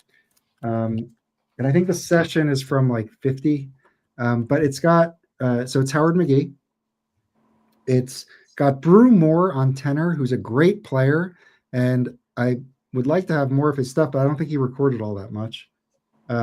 Kenny Drew on piano, J.J. Johnson trombone, Curly Russell bass, and Max Roach drums. So Wow. just a killer all-star lineup. And the Howard McGee 10-inch material was never reissued on the 15,000 12-inch series, so you can really only get it in the 12. I mean, you could stream it, of course, but if you want a physical version on record, you know, the early, it wasn't reissued, so this is what you got to get.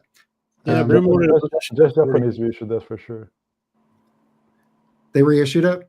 Oh, the Toshiba did the whole run of it. Oh, okay. So yeah, so there could be a Japanese reissue. But it's 10-inch version, not like on a 12-inch or anything, right? Yeah, 12, 10-inch.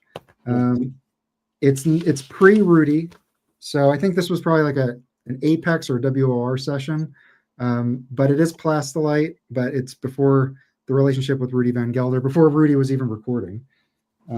So it's early stuff. I think it sounds very good, but it is, you know, it sounds of the time, but cool early Boone.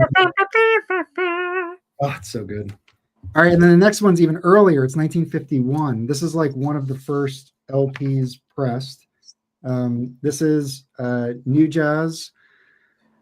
This is original. So New Jazz, before it was kind of the New Jazz we all know, was actually an early label with Prestige, and then it kind of went away, and then it came back and started putting out their more avant-garde stuff.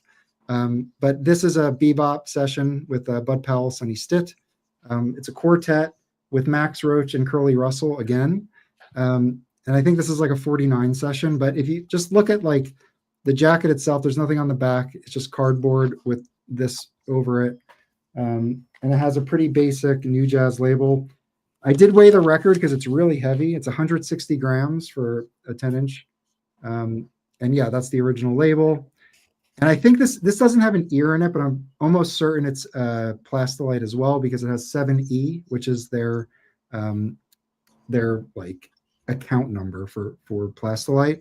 So this doesn't have a P on it though, but it does that. So, but this is just early stuff, like the earliest LPs. You know, What was the first year that Blue Note made a 10-inch? I think it was 52. 52? Yeah, I'm pretty sure 52 Okay. they started. Mhm. And I have the first one they did. Yeah, let's see that. It's a comp of 78 material, obviously, because there wasn't anything else. But this is 5001. Wow. They also had a New Orleans series, which was the 7000 series, and that's where you get like the Sidney Bechet's. There's a lot of boogie woogie stuff. Like I think it's not Gene Ammons, but Albert Ammons and Meade Lux Lewis, and all those guys. But the modern stuff, like the modern jazz stuff, was 5000. And this has this guy John Handy on it, who's another great tenor player. That he recorded in this kind of weird period where it was like 78s and just very, very early. It's not the same John Handy who was in San Francisco in the 70s, is it? I don't think so. I've seen a lot of Meade Lux Lewis 78s around. John Handy on Columbia, who did like Hard Work. Well, he did that album at Monterey, which is amazing, in the 60s, late 60s. Collecting this early stuff, it really goes hand in hand with like the Van Gelder story. So I think the first Van Gelder session was the Gil Malay session, which I also have. And then they like the 5000 series, they would put out pre-Van Gelder stuff, post-Van Gelder, or with Van Gelder stuff. They would also license stuff, like there's a Lionel Hampton one and a Gigi Grice run, and another one they licensed from like European labels. Like when they went out to Paris, they would record there. They also would put out stuff that was recorded in that guy's apartment in New York City. I did a video on it. I forget his name now. Yeah. But they licensed that Errol Gardner stuff. So like the 5000 series is really diverse, and it shows how like Blue Note came to become what it became. Like they were starting the LP. They were putting out all this 78 stuff and all this other source stuff that they weren't even recording. Also, they were putting out stuff they were recording. And then the engineering, the recording equipment with Van Gelder really just exploded, and they started recording stuff in incredibly good ways. So it's fun to collect that early stuff and just kind of listen to it. So I feel like, you know, people criticize some people say like, oh, you focus too much on like mastering engineers. And I get that. Like the music is obviously the most important piece, but there is like a history of recorded sound. Like this is the first time people were able to get music in their home that sounded decent. And it was like, it's not like a clear cut thing. And it's really fun to kind of learn about that era. And with Van Gelder, Mike, wasn't Blue Note, the musicians really gravitated towards, recording with Blue Note because they got more time in the studio with Blue Note than they would with another label. They got They rehearsal. time. Yeah. They got paid too. There's 2 days of rehearsal and 1 recording. Right. The other labels wouldn't do that. You had to just roll in, record it, get the hell out. Come on, Bob Weinstock, what would you expect? Hey, Mike, are you still on a little bit of a Charlie Parker journey, unlike the waxed who hates old jazz music? I will always be on a Charlie Parker journey. Right? I mean, that's the guy. He's it. Yeah. He's the Jesus of jazz, if there's a Jesus of jazz. I'll go with Lester Young, but that's he was a genius. Split hairs. Yeah. The Jesus of jazz, I think that would be Louis Armstrong. Exactly. I'd say if it was Jesus, he was God. Right. Yeah, but Charlie Parker was crucified in a certain with his drug addiction. Well, he crucified himself with it. That's for damn sure. Yeah. Mm-hmm. Yeah. So unfortunately. But yeah, I mean, Bird's awesome. Yeah. Oh yeah. Oh yeah. That's why I like Phil Woods so much, man. He was kind of, I mean, he's in that same vein for sure. Phil Woods did a lot of different stuff. That he guy, did. He was just a badass. I just bought a Phil Woods record in Rochester. I bought this one. It's European Rhythm Machine record. Yeah. Dude, this lineup is insane. Gordon Beck from the UK, Henry Texier on bass, Daniel Himer from Switzerland on drums. This just jams. Yeah. Really good. I don't have that one. Bill plays a bunch of stuff on this. I can grab a copy for you here, Chris. From Rudy Van Gelder's house, and I would walk by and never notice it was Rudy Van Gelder's house until one day. You guys, okay, you don't get the I know the story. That was Fremer, right? Exactly. Okay. Oh. What's the reference? He tells that he just told it today in a video, but he's told it over the years. I mean, I repeat myself too, so I'm just riffing on it a little bit. Apparently, he lived like around the corner or something from Rudy Van Gelder. Yeah, he's in Jersey. And he walked by it and he never realized that was the house until years later. Yeah, well, it looks like just a normal. Yeah, it's kind of house you'd find in the back of the woods somewhere. Yeah. I was doing a Friday night riff after a glass of wine, so just one glass. Yes, this is just one. About halfway through a bottle. Yeah, no, just one glass. It's a what is it? A Barolo. It's an Italian Barolo. A short phone call with who? Mazzy? Jacob? I've never spoken to Jacob in my entire life. I probably drove by his house when he was a kid in Santa Rosa. Yeah. Riff fail. Yeah.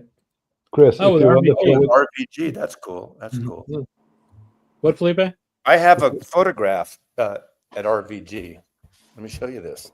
Signed by this. Okay. This is a cool story. I've showed you this before, but never on a Jazz Bums. This photograph. Hey, Mike, real quick. Who did bass on top? Hang on. Paul Chambers. Paul Chambers. Thank you. Okay. This photograph is signed. It's Jim Marshall took it. He took the cover of Ballads by John Coltrane. This was at that session when he was waiting to record or taking a break or something. I don't know the details. Right. This copy of this print was given, or I don't know if he bought it or was given. This was owned by the jazz drummer Tony Williams. Oh, cool.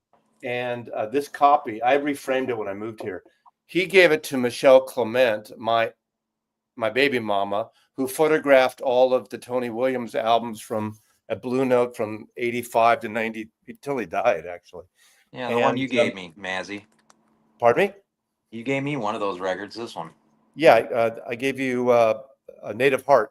That's the one where they airbrushed the nipple out. Yeah. Because the nipple, the shadow there, they had to airbrush it out.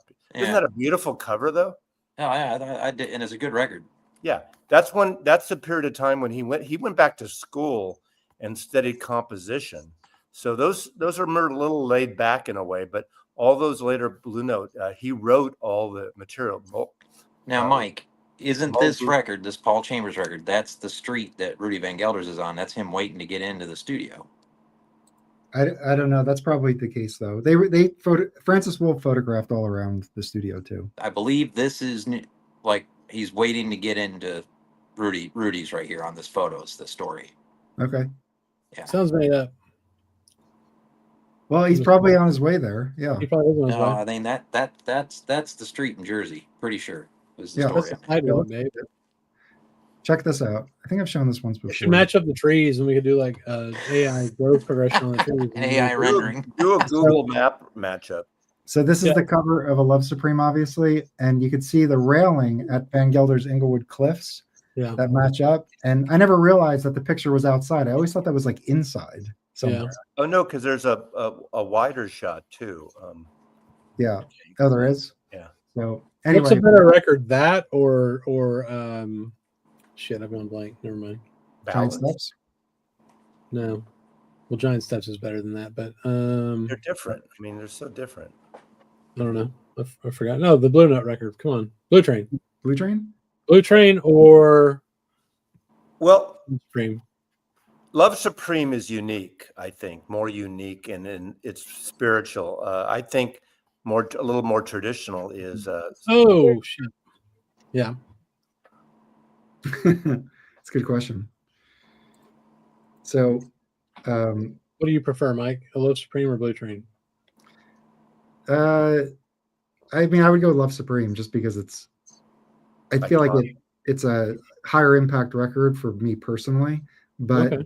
Fair. Blue Train is a great record, and Lee Morgan is 19 on Blue Train, which is just like insane. What about you, Felipe? What do you think? Blue Train or A Love Supreme? I like Blue Train better. Yeah, me too. Well, for me, I like A Love Supreme better, but Blue Train was more influential on me because I got it early on when I got into jazz, and that is the specific record I started following the players, like Lee Morgan. Right. That's when I heard Lee Morgan on that record. I said, I gotta find every record by this MF. Yeah. You know what I mean? Yeah. So I went Yeah. and found every damn Lee Morgan record there, and then there's a I massive Lee like- Morgan section over here. However, I I'd think say I like Blue Train too, but I think Love Supreme's 100 times, like he says, more influential and more important in the grand scheme of things. Fluffy, yes. Tom Wilson, who's in the Dylan, who recorded with Dylan, started Transition Records, and then he worked for MGM. He recorded the Mothers, Velvet Underground, and he's the character African American producer in the studio when they're doing Highway 61 or Highway 61, like a Rolling Stone. yeah. All right. Anyway, Felipe, what do you think about Blue Train versus Love Supreme? So I don't know. I think Blue Train is just more fun to listen to. I like Love Supreme. I understand. I get it. I listen to it a lot. But to be honest, between all those, I think I listen to ballads most than those two. I started a poll for this question. So if you're watching, go over to the chat and answer the question. Blue Train or Love Supreme? Yeah. Let's see what people think. It's a definitive poll. Right now it's 50-50. What did 2 people vote? 24 people, 26 Oh, people. jeez. I would imagine it's going to be close. Get your votes in, folks. We got what? Get your votes in. This means 160. absolutely nothing. But yeah, Also, after you vote, remember to like and join the channel. and join the channel and subscribe and turn on notifications, and then join Norman Maslov's channel and sub up to him, and Dave at Local Bandography, sub up to him too. I'm pretty sure everybody that's here is already. So what do the jazz bums have in store for 2025? Oh, that's a good question.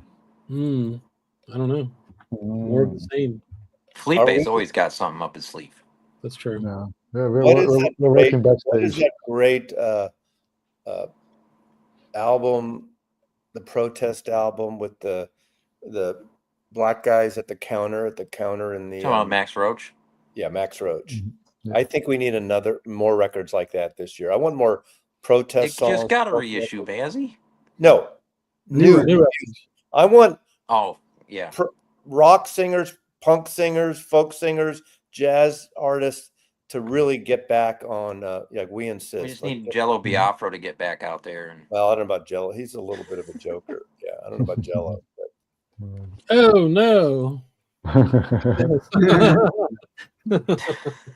notes and tones, man. Gosh. I don't know what Mike. I don't know what happened to Mike. That means he likes you. That's what it means. Is it all the Mikes don't like me anymore? Is that the He's deal? taking All it the to a Michaels? really good steak place. They have the Michael 45 Club. Yeah, I know. Get in line, Michael. I'm gonna. No offense to you, Mike, but apparently all the other Michaels don't like hanging out. Yeah. All right, we're gonna end the poll. So get your votes in. Get your final votes in the next 10 seconds. Felipe, Okay. what's this interview with Ken business coming up? See, he's always got something up his sleeve. So we kind of made a. So when I was there last month, was in November. Was it November, Mike? That was there. Yeah, WFMU. I think so. Yeah. Yeah. So we went to Jazz Record Center. Actually, we missed you at the door because all your folks were there. And then we started talking about this, and he wanted to do a video about Brazilian music, Brazilian records. I think it's cool to explain things and put them more into context. Talk about pronunciation also helps a lot too. But it was fun. I don't know how long the video is gonna be. If it's gonna, we talked for like an hour and a half. It was pretty cool. Very cool. Okay. I don't know how the editing went, but it was fun. It was a good conversation. We might have him back talking to us, and and some things like that. And but one thing I can say for next year is there will be a good interview soon. Yes. Also, the results of the poll, very tight. We're talking like 77 million versus 76 million. Why do you have to bring that up, bro? That seems... Blue Train gets 50%, and A Love Supreme is at 49%, and I guess 1% voted for Green Party. Divided. Yeah. So Mike, you won by 3 votes. This is a thoroughly unscientific poll. I think Mike. All you're doing is dividing America even further. Good thing we're not using electoral college here. What's that, Felipe? You won by 3 votes. Yeah. Yeah. That's a Blue Train. I mean, that was pretty close. Yeah. So, yeah, I'm trying to think. I was listening to Giant Steps earlier today, and I was listening to Blue Train earlier today, actually. Hey, Rob. Hello. Voter fraud. Rob's right behind you, Mike. Careful. That's creepy, Rob. I was watering this plant over here. What's his new name? Creepy Rob. Well, it's always been creepy. So I was thinking. Oh, sorry. No, go.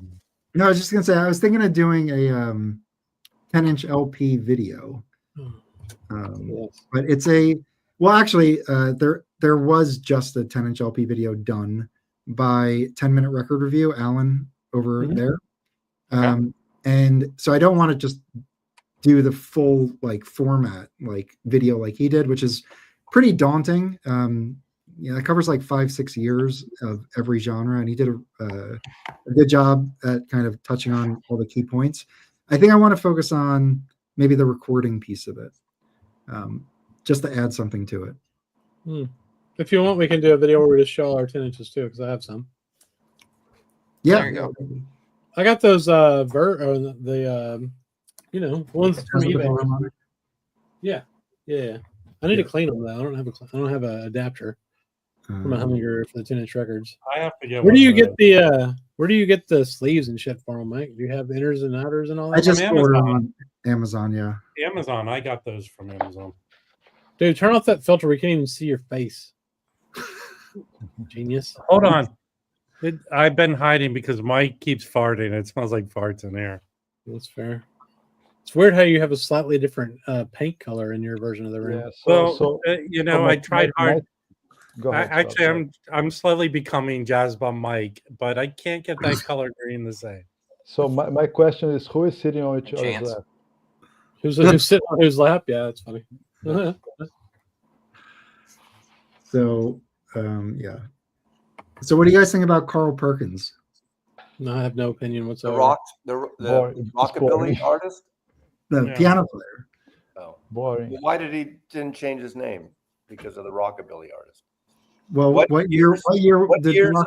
what years was he recording as a jazz artist? Probably early 50s. Oh, so he's before the rockabilly guy. Well, the Yeah. I don't rockabilly think- guy would have been 55. I mean, I don't feel Hey. like how many. There's not many lead records with Carl Perkins, is there? I don't think so. Let me look it up. I don't even know. Oh, You yeah, blue sweat shoes. Yeah, that's it. Mhm. Yeah, that's did, it. did anyone get the Andrew Hill record today? I got it. yet. It's very good, Mazzy. Yeah, I want to get it. Oh, was it part of the subscription, Felipe? You could buy Yes. it regular. So they got the Andrew Hill and the Oh, Oh hang my on, God. it's important. other. Why what's are the name of the people other- up in their panties in a bunch? You can buy all the stuff separate. You don't have to. No one's had pays in a bunch, Mazzy. It's okay. Hey, hold on. Let's check this out. The only person I think, Big Ian, is your panties in a bunch? No, but Mm, right, everything except some bonus record here and there you can buy. yes, Yeah. we No know. one, All right, Matt, hang no on. one's Shut up, Al. panties. Shut up. Felipe's going to talk about it. Okay. I blanked on the name. The on the Pacific Jazz is really good. It's one Oh, of the the best. Jazz The Crusaders. Jazz Messengers. What Crusaders? It's one of the best Crusaders. sounding tone poets I got so far. It's And really it's not good. the Oh, same. okay. I mean, it's the same, but it's before they got all Yes. funky It's- and went it's to excellent. ABC. Oh my before gosh, ABC record stuff. Yeah, it sounds absolutely Yeah, I'm sure it's spectacular. good. I'm sure it's good. But Mazzy, that Andrew Hill record is not typical Andrew Hill. No. It's more of a funky, mainstreamy Andrew Hill. Yeah, it's Hey, Chance, it's what not is challenging. okay. It's accessible. Chance? Let me ask a question, a God favor. damn it, Mazzy. You said it's now part of the 50% you discover. What is its? The I don't Andrew know. Hill record. The Andrew Well- Hill record. Okay, he didn't say that. I mean, I don't. It could have been. Well, I got his assumption. Chance, I'm It's here called to con- support you. It's called context clues, Mazzy. we were talking about Jacob, and we were talking about all this other No, stuff. you weren't. Yeah, What's I that? got some, Isn't it called Grass something? What's the record called? Let's smoke some grass with Mazzy. No, the Andrew Hill record. It's like Grassroots or Oh. something. I don't know. Knew that. yeah, but it's more mainstreamy Andrew Hill. It's not. We out- But heard it you does the first It does have time. Lee Morgan on it. Oh, let's see. It's called Grassroots. That's the name of it. Mhm, Yeah, it is a good one. But yeah, to It- Rob's it- point, it's more commercial, I guess. I don't know. Yeah, I have a Van Gelder Liberty pressing of it. Yeah, it's a cool. I think it's a good. It is a Liberty pressing. Anyways. It was a Liberty pressing. Yeah. So Okay. guess who this is? Ah, that's Mazzy before the operation. Carl Perkins. This is Oh, Carl yeah? Perkins, Yeah. jazz pianist.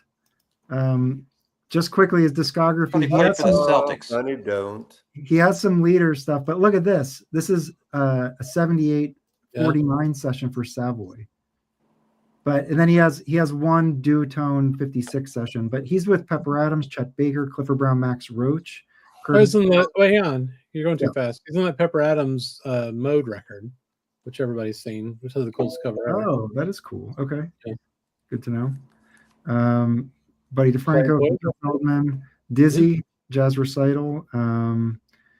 This is a record that is really expensive. Yeah. But there's that 70s or early 80s reissue. If you ever see an early copy of that, Rob, that looks good that you don't want, grab it for me, please. Well, Harold that was a great request. Oh, I want this record. I've always wanted this record. Does anybody have this? Yeah, I have it, but it has two names. If it's stereo, it's that name. I have the OJC. Calm down, Mazzy. If that in the land of jazz is the stereo name, and Right. it has a different name if it's mono. Not to be confused with the American rockabilly singer. Now, are and you songwriter guys Sam prejudiced against the 70s Jazz Crusaders, more funky, polished records? Actually, No, Matt, I have some of those. I'm not. when I think me they're and really good. They're fun me and records. when me and Chris went into Decibel, they were playing the Jazz Crusaders where it's all their profile, like they're lined up. Yeah. That record's awesome. Well, all their records, Blue Thumb and ABC Records, there's Chain Reaction, there's the photograph, all those records are worth checking out. I mean, they're just funky, fun records, party records. How did Carl Perkins die, Mike? Does it say in the Let's see. I don't know. Hold on, give me a second. Hang A on. piano fell on Share him. your screen. Oh, here He we do- go. So Carl Perkins Oh. died of a drug overdose at age 29 in LA. Right. He recorded one album introducing Carl Perkins and a short series of singles under his own name. Authors whatever. He cite Perkins as one of the best, quote, funky or hard bop piano players, but his early death prevented him from leaving a legacy. So, but he's on a lot of records. So, like this Playboys is also the tone poet Picture of Heath. So if It's you not a have cheap record. if you have that tone poet, then you have some Carl Perkins. I have that. Yeah. So, and you probably Either you these have an are other OG of really that. famous records. So Well, what's that Frank Morgan? Can you bring up that Frank Morgan? Sure. Yeah, I see that. Italian That Mash? record isn't the greatest record. How dare you? Based on what? Based on other Frank Morgan records. Didn't you get a Frank Morgan Blue Note 10-inch with the red cover? No. That's Frank Foster. Oh, okay. I don't know if Frank Morgan was ever on Blue Note. Yeah, I don't think so. That's the record, Mazzy. I want to get you guys out of being so pretentious.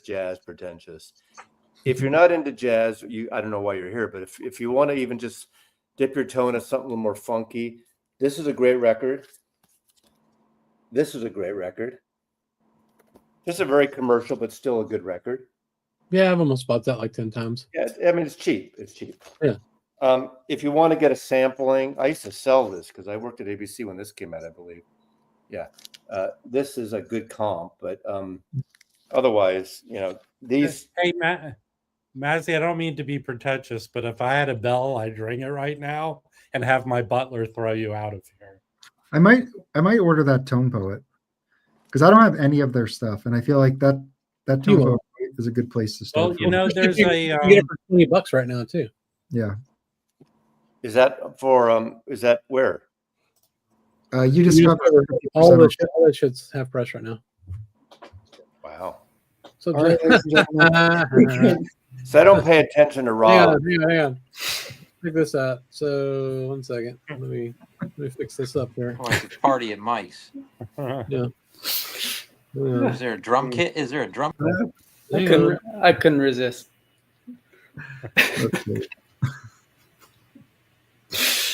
I like Mazzy's talking. He's not on screen. I can see him talking literally. There we go. Also, we looked up this record, and apparently it's pretty pricey. It's very expensive. That makes it good then? Yes. It's probably good, Felipe. You know you like Roy Haynes. Come on. What a grill. Yeah. If Roy Haynes had to fight this guy, who would win? Roy. Well, he has horns. The grail is the goblet of a carpenter. I forgot that guy's name now. What was his name? Carl. What's his name? I Perkins. forget. Not Perkins. Carlito's Way. Oh, I think Fletcher. Duke Carl Pearson. Okay.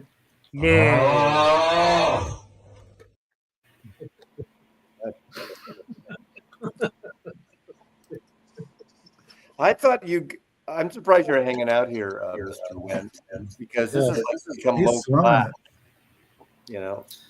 This is what I live for. Yeah.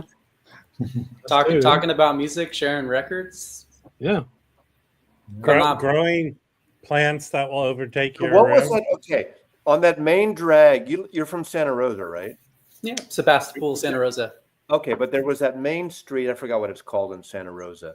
And years ago, I'm going back, probably when you were a kid or when I was raising my kid, we went down there on a little vacation, and down that main street, going away from the freeway, on the left, there was a record store about 8-10 blocks. On Mendocino? Is that the main street? I don't remember. Mendocino, like going into downtown. Yeah. Yeah, It's it used to perpendicular to 101. Probably. When I was in high school on Mendo, it was called the Last Record Store, and now there's a shop there. Now it's called the Next Record Well, I Store. know the last record store is different. I know that place. Mhm. I used to like that store. What's it called now? Now it's called the Next Record Store. Oh, Why did they change it? Like, right? I don't know.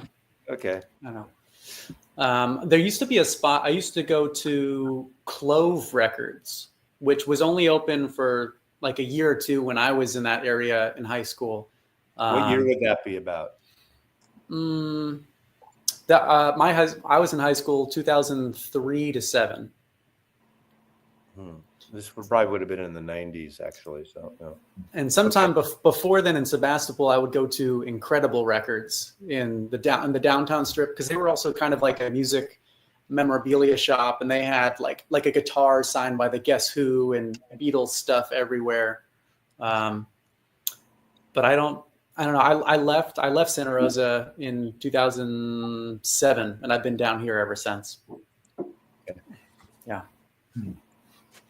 But yeah, and otherwise going into San Francisco or Berkeley, Amoeba or Rasputin, or those are kind of the only ones I remember.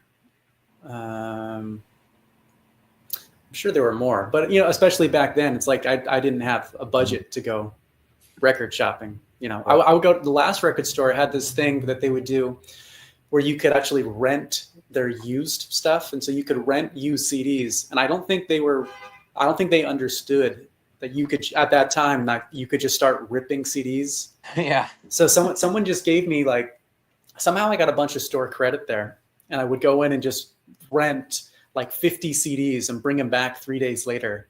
And they went, "Oh, that was fast." And I was like, well, yeah. Like they didn't get that I was just Didn't get that you're ripping them. Yeah. So. Well, they still got paid, so who cares? Yeah. And when they rung up your rental, did they have a register that rang like they had that lever that pulled it? I don't know. I mean, but it would have at least been like a electronic beeping sound, and then chunk would come out. Mm-hmm. But it's crazy to think that's over 20, just over 20 years ago now. Mobile Fidelity is in Sebastopol. Yeah. I heard about that. I mean, I wasn't aware of a lot of this stuff until, the last handful of years. Back then, it was just whatever version of anything I could get is what I would get. Yeah. You actually, ironically, Jacob, you ripping those CDs was not the first digital step in Sebastopol. Oh. Oh, man. Yeah, one of my photographers had a place like a ranch or a farm kind of in Sebastopol for a while, and she was she always wanted me to come up there because you got to see. I have one of those tractors you sit on, because she's a food photographer. She photographed like the French Laundry cookbook and all those kind of foodie places in the wine country there. So is that how women come on to you in Sebastopol, Matthew? No, Come see my tractor. She was no comment. Never mind. Hello, Arnaldo. Yeah, we got some folks. Anyway, I love your record. So I don't know why I was surprised, but it was really good, really enjoyable. So thank you. Yeah, I was gonna say I saw you post about it. I saw your pasta today. It was last night. I made cauliflower ravioli, and I had that blasted really loud. Man, you said we were pretentious and you had cauliflower ravioli. It's Trader Joe's. It's fucking cheap too, actually. Hey, I'm Jacob. trying to, Those are very good, man. I like those. Pasta is, heavy, but at least put a veggie in instead of some big heavy meat thing. So, Jacob, what kind of distribution does your record have? Is it something I could find here in Charlotte, or I'd have to go to InGroove, or? I sent. Mike is really the distributor. I know that he sells it in the shop, but he's also the one sending it to I think Acoustic Sounds, Music Direct, Elusive Disc, and then I think through some of those shops they maybe have their own thing, because somehow we're on Disc Union in Japan, we're on Rough Trade in the UK, and then they probably have their own feeds that come down. Because I've seen people tell me they've messaged me or written on some thread like, "Oh, I'm in the UK. I'm not the UK. I'm in somewhere in Europe. Like, we wish we could get it out here." And I know that it's through Rough Trade, but then unless they're shipping it somewhere, I myself have sent out probably like 400 different promos at this point.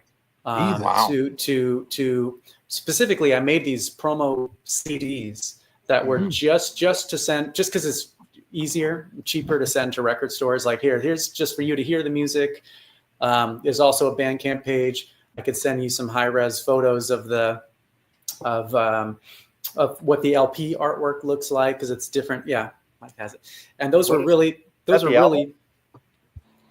those are really for like radio stations, record stores, booking purposes. I'm almost out of them at this point. Yeah, just a really short run of those. So that's what I've been sending out. The CD version sounded really good too, Jacob. Thank you. Yeah, they're very similar. They're almost the same. I know Kevin. Is it a separate mastering for the CD, or is it the same?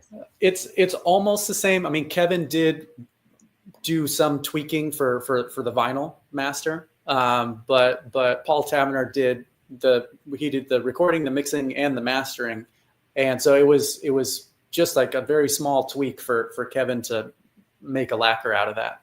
Where did you record it? I know I could have read it, so shut up, Rob. You could have read it in the liner notes, but Mazzy, you could have read it. I don't know if you read it. Did you check the Hoffman forums like all the old people do, Mazzy? Yes, Jacob. Oh yeah, we did that at Big City Recording, which is Paul Taverner's studio. It's in Granada Hills. It's kind of north LA Valley area, and he's a fantastic drummer, band leader, producer, engineer, and so we did 2 days there, and then just a lot of me and him sitting. Really, just 2 days of playing. And then me and him sitting there for a few weeks, like picking takes. I had the group pitch in with that as well, but picking the takes we want to use and just trying different mixing or getting it panning a certain way or just getting it to sound how we want. So it was definitely a lot of collaboration of, he would say, how about this? And I go, what if we do this a little bit, and just tweaking it until we found it. You composed everything? Mm-hmm. That's right. Is this a band you perform with, or is this just a one-off for the recording? I mean, these are all like good friends of mine, and we played together a lot. At that point, we had been playing together about almost a year, off and on in different settings. I mean, each of them I've known in different. I've known them for different amounts of time. The piano player Doug, I've known for the longest, probably 15 years, and Jimmy a few years after that. David and Harry maybe a few years after that. But it was about a year before, literally the day we were in the studio, about a year before that, there was just a gig that I put together, and always trying different people, different combinations, different working band combinations. And there was one particular gig that I put together where that just happened to be the lineup that was available for that date. I feel guilty because I probably just should watch the interview with the jazz band. It's Sorry, might guys. be on there. I didn't watch it yet. But and we had a rehearsal at my place not in Mike's room, but in the room that I'm sitting in right now. And we had a rehearsal here that maybe a day or two before, just to go over stuff. And there was just like this instant chemistry that was there. We had all played together a million times in different settings, but that was the first time, that rehearsal was the first time that the five of us actually played as one band, playing down the charts. And there was something just really special about Jimmy and Harry together as the front line. Just so much intuition, and as the drummer and trying to lead stuff, I'm literally behind everyone, and so it's kind of hard to either get their attention or whatever direction I'm thinking of going in. Like if you're the trumpet player or the sax player and you've written this stuff, or even if it's stuff that you haven't written, it's just so much more conducive for you to lead the band in a certain direction. Where if I'm having everyone sight read or just read melodies that I put together, however, even if it's not their group, it's like they have to kind of treat it like they're in charge. So if there's any kind of hesitation or uncertainty, or if they're always looking around at me to try to give them the direction, it's just not going to flow the right way. You should put yourself up on risers like Ringo did behind Sullivan. the drummer gets up there and you get a song, you get a vocal. So. Yeah, it's very, and it's the tricky part of so many drummer-led things just become about the drums being in the center the whole time. And I mean, I had it right here, actually. I pulled it aside. I love, I'm going to take the sleeve off the plastic so Rob doesn't get mad at me. I mean, sorry. Tony Lewis, yeah. Tony, Man, I'm so angry right now. His album, that's his Columbia record, right? Yeah. This is I listen to this record a few times a day for like the entire summer, like one summer break in college. Like I just listened to this all day, every day. And the idea of drums, he took his shirt off for that cover. Yeah, at least more so in like the hard bop style that we did the Silver Street record. In that style, I mean, drums generally are playing a lot more of a accompaniment kind of role. So I just didn't want it to sound like the drums are dictating everything. I wanted it to sound like a Horace record or a Lee Morgan record or Donald Byrd. And I happen to have written the tunes and assembled the group, and I'm making some production decisions. But I didn't want it to musically sound like the drums were the main voice. If I played it and had noticed, I probably wouldn't know if it was a drummer's record. Yeah, I mean, piano was my first instrument, and then I played bass and guitar for a long time. What do you guys think? I mean, Rob and Felipe and Chris, what do you think? Do you agree or? That's the impression, Mazzy. I agree with you. Right. It sounds like a very balanced. More Lee Morgan or a Wayne Shorter, a composer record rather than not that drummers obviously don't write, because that's what I said. Tony was really he went back and studied composition and became very different with his records. Yeah, I would say it's pretty much into the Horace Silver kind of vibe, I think. Yeah. Mm-hmm. I kind of feel like Chris does. This record makes me hungry, right? Yes, Chris? I did some pizza, bro. It's good. Yeah, I didn't want. I mean, there's like kind of one drum solo on the whole record, and for me, especially trying to fit eight songs on an LP like that in a jazz setting, a lot of those records were maybe 4 to 6 tunes back then. So 7 or 8 tunes, they got to be really. The first side really driven, and then of course there's like 2 ballady songs on side 2, I think, and I forgot the last song was really different. I think that. Almost very different, as I recall. Do you have any extra songs, Jacob? Extra songs? Yeah, that didn't make it. Bob's being Bob's being a typical asshole self. No, yeah, there were. Go ahead. Sorry. Oh yeah. There were 1 or 2 that I kind of had. Like those were the 8 that I knew. I knew more than 8 would just not be really doable. I thought I had 1 or 2 other tunes that we thought, if we have time, if we get to these, maybe that would be like for the Bandcamp page, like some other bonus track or something. But when it came down to it, we just really wanted to put more time into the ones for the record. But I mean, at this point, I've got easily another 1, almost 2 albums worth of stuff that we could do. So I'm already planning a second one, but definitely just need more recovery time. Is it going to be in the same? Will it be in the same style? Maybe. I mean, it's tough because it's like, just the different variety of things that I maybe write or have come up with. I also don't. Sometimes it's really cool when a record is really continuously hitting in a certain vibe, and then other times there'll be other records where I'm like, I wish there was more variety on this. So, I mean, it'll definitely be in like an acoustic quintet style, but some of the tunes that we've been doing with that group, lean more into kind of like a Coltrane-y Elvin thing or Eastern Rebellion kind of a thing. But then Cedar Walton. That's Billy Higgins. Exactly. But then Horace is definitely make a record like that. Yeah. But then Horace is also kind of like I just love that arrangement style. So there's one tune that we've been doing. It's kind of like if it was like Eastern Rebellion with kind of like an Elven-y vibe to it, but in addition to tenor, you also have like Lee Morgan on there. I was listening a lot to that record, the Raja. So it's got that kind of a vibe to it. That's the one. Nice. You're muted, Mike, if you're talking. Oh, you ruined it, Chris. There's also Eastern Rebellion. What? There's also Eastern Rebellion 2.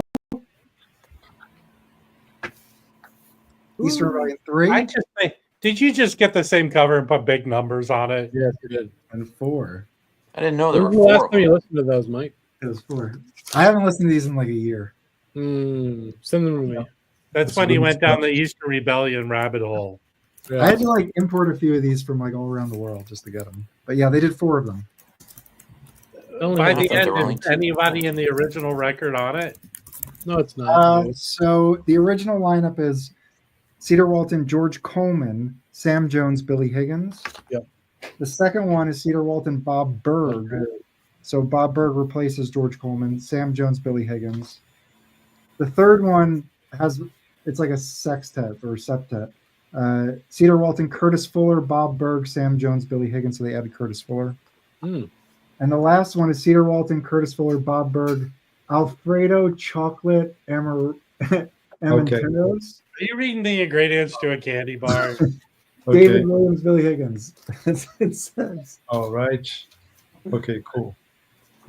All right, so we got a guest here tonight. Let's have a kind of live chat. So welcome, Paul. Howdy. How's everybody doing? Good. How you doing? Good. All right. All right, that's great. Welcome. So just for the ones who are not familiar with him, Paul has an extensive career as a recording engineer, producer, musician, more than 30 years in the records business, thousands of recordings. He's owner of Big City Recording Studios in Granada Hills, California, where he records and produces many styles of music from jazz, classical, pop, rock, dance, whatever, you name it. Has an extensive experience recording and mixing for film, TV, radio, worked for Capitol, CBS TV, Pulse Group, Kitchen Sink Studios. He's also a drummer, has performed at the Playboy Jazz Festival, the Hollywood Jazz Festival, Silver Lake Music Festival, NoHo Music Festival, Dorothy Chandler Pavilion, Oxnard Performing Arts Center, the Broad Stage Santa Monica, and many others. So welcome to the channel. Welcome to this chat, Paul Taveners, who mixed, recorded, and produced Jacob's Silver Street album, which everybody's like raving about it, talking a lot. And welcome here. We're here to pick your brain a little bit and learn more from you. Thank you so much for joining. Yeah, pick away. Very cool. Right. So I guess, can you tell us a little bit about your studio location? Is it a single room, and just kind of any kind of general information around it? Sure. It's not a large studio. It's about 1,000 square feet. It's multi-room. I can give you guys a little tour. There's a main room. We're in the control room now. Kind of see a little bit of a panoramic view of that. Studio's been here since 1980. And I did my first project here in 1994. And it was a record that I played on. It's kind of co-producing with some other players, and basically kept in touch with the owner. And about 5 years later, he called me one day and said, "Hey, I'm selling my studio. You want to buy it?" And basically, I said, "I'm pretty sure I can't afford to buy your studio." This went on for about a year, and eventually we got to a deal that I could do. And yeah, it's been a great little studio. A lot of different kinds of music recorded here today. I was recording a solo classical pianist. So do a lot of classical, a lot of jazz, pretty much any style of music, especially acoustic oriented. Occasionally I'll do a dance track or something, but don't really need kind of what I have here. You don't really need this stuff to produce that stuff. You can do stuff in your bedroom. But Yeah, that's the basic setup. It's, I've got a separate drum booth. I've got a couple of hallways that I turned into booths. The project that I did here back in '94, we were a little bit at a loss of how we're going to utilize the space because we were a quartet and it's all acoustic, and we didn't really, how are we going to separate everybody? The acoustic piano, acoustic bass, drums, and electric guitar. How are we gonna work that out? So we had a bass player. We put him in one of the hallways that had no windows. So when I took the place over, I was like, okay, that's the first thing. We got to make these hallways usable. So I did a little bit of soundproofing, put windows in the doors. That's what that door is right there. Right of there, you can sort of see that's a hallway, and it's usable. It's not huge, but you can get a bass player in there. You can get a sax player in there. If you're really a contortionist, maybe even a guitar player could work it out in there. But for the most part, it's just an extra spot. A lot of times I put a vocal in there, or a sax player, or just a guitar amp. But at least having the isolation makes a huge difference. That makes sense. Do you do voice? Do you have people do voiceover work there? Occasionally. That whole industry has changed so much that most of the people that do it at home now. It's really easy to just set up a rig and have one of those little small enclosures that makes it sound like you're in a studio. So yeah, it's really rare. There was a point where I did some books on tape and things like that, but that's been a long time since I recorded something like that.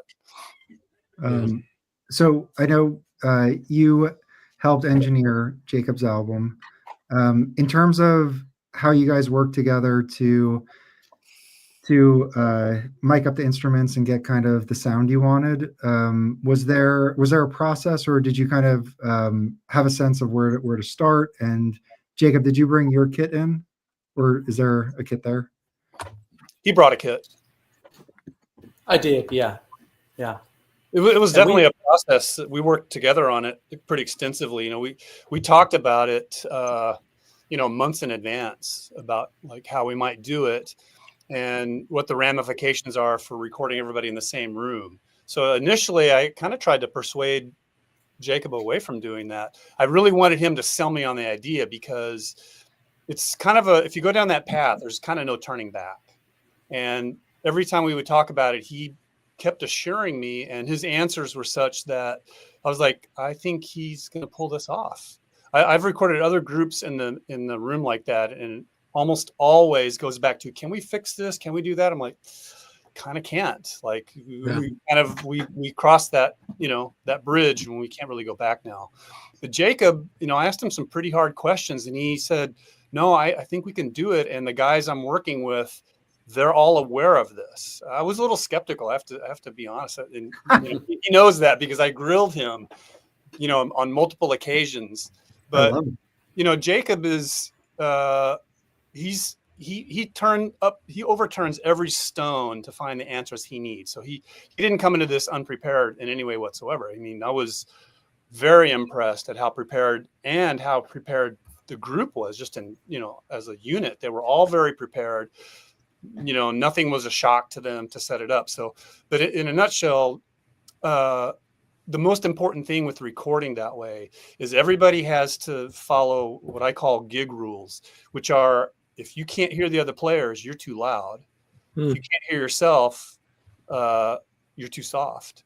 So all of those guys were very clearly aware of those rules. Did that change your mind for future projects at all? Yes, it did. It did, because projects in the past that did that, usually it was for some logistical reason. Like maybe they needed to have a one shot of a video. Everybody has to be in the same room. In fact, Monday I'm going to be in that situation, and they don't want to record that way, but they have to for the sake of a video.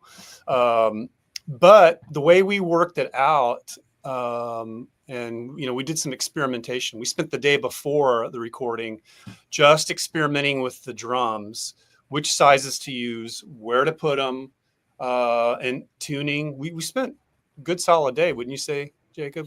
It was a whole separate day, because it was like I want to say it was like a Monday, Tuesday that the whole band was there, but we spent like Sunday, just the two of us, like tuning the drums and really trying things. And both, you and I at the drums and the piano just to get some test levels. Yeah. Mm-hmm. Yeah. The big thing with recording this way is, there's going to be audio bleed, right? There's just no way around that. That's the whole point in a way. And the trick with it is making sure the bleed sounds good. Mm-hmm. There's no reason it can't. And also to strategically use the nature of each instrument to baffle off sound that you don't want, to minimize it. And sounds that you do want, for example, the way we set up the piano was such that it offered a little bit of a additional stereo perspective and ambience for the horns, because horns are pretty pervasive, right? It's just it is. They're going to be pervasive. So if you set them up the right way, so the way we did it was the piano. It's a concert grand, so it's a 7'6" piano. It's a big piano, and we set it up so that the lid's opening this way. I don't know if that makes sense how I'm visualizing it, but if this is the lid's opening up like this. The keys are here. The lid opens this way, so everything. The mics are on the other side of the open lid. Mics are over basically here. There you go. Why describe it when pictures can tell you? So those stands that are on the left, those are the horns. Okay. And I don't know how clearly you can see the piano. There's some reflection going on. But basically, that's just by default. That's baffling off some of the direct sound of the horns. But the good thing about it is that it allows some of the ambience that's in the room to be picked up in a nice stereo way. Wow. Is that a typical setup? Oh. Is that a typical? How many mics on the drums? 2. Above? We had one overhead and one bass drum, which we used very little of. So really, kind of just one mic. Is that like the Ken Scott with Ethan Russell or Ethan? What's the guy who did Who's Next and the Beatles? He did that overhead drum thing. We kind of took, I know this isn't the greatest way to share the photo, but we kind of took, I actually went and used on the RVG Legacy website, the Rich Capeless's diagrams and analyzed, because this is more of a hack and sack type room than a Inglewood Cliffs room. Yeah. So I went and used the little diagrams that he made of how Rudy had set that up. But then we kind of changed it a little bit. So instead of like drums behind the piano was just turned around. The really cool thing, I think, was that we put David we put the bass in the corner there, and that corner space really let his sound project, because he's not using an amp at all, and there's no horns, didn't have any headphones, so they're, David was here, I'm here, and then the horns are on this side of me. So for them to hear a unmiked acoustic bass, clearly over the rest of the band, like we all had to just, like Paul said, everyone just had to be really listening to each other, and we can all be down here or we can all be up here, but nobody can be, there has to be just like a continuity between all that. So Paul, do you have a reference book where you have typical setups for bands? Or is this the first time like Jacob comes in and said, this is how I came up with the idea? When you say reference book, what do you mean by that? I don't know, like a 5-piece band comes in and go, this is how I'm setting you up in the room. If they're all Are you saying, do I tell them that? Yeah, do you tell them that? So I ask a series of questions each time. Like, for example, I may ask, how important is direct eye contact at all times? Or I may ask, if there is a little bit of bleed, is that okay? Like think like a jazz trio, for example. Sometimes I will put the bass in the same room as the piano. And a good reason for that is it allows the bass player to really see the piano player's hands. And sometimes that's more important because the goal of a recording is to capture the best performance. That's the goal. Mm-hmm. Secondary, most important goal is for it to sound as good as possible, right? So those goals are kind of neck and neck, but I always opt for how are we gonna get the best performance out of the musicians? What way do they feel the most comfortable?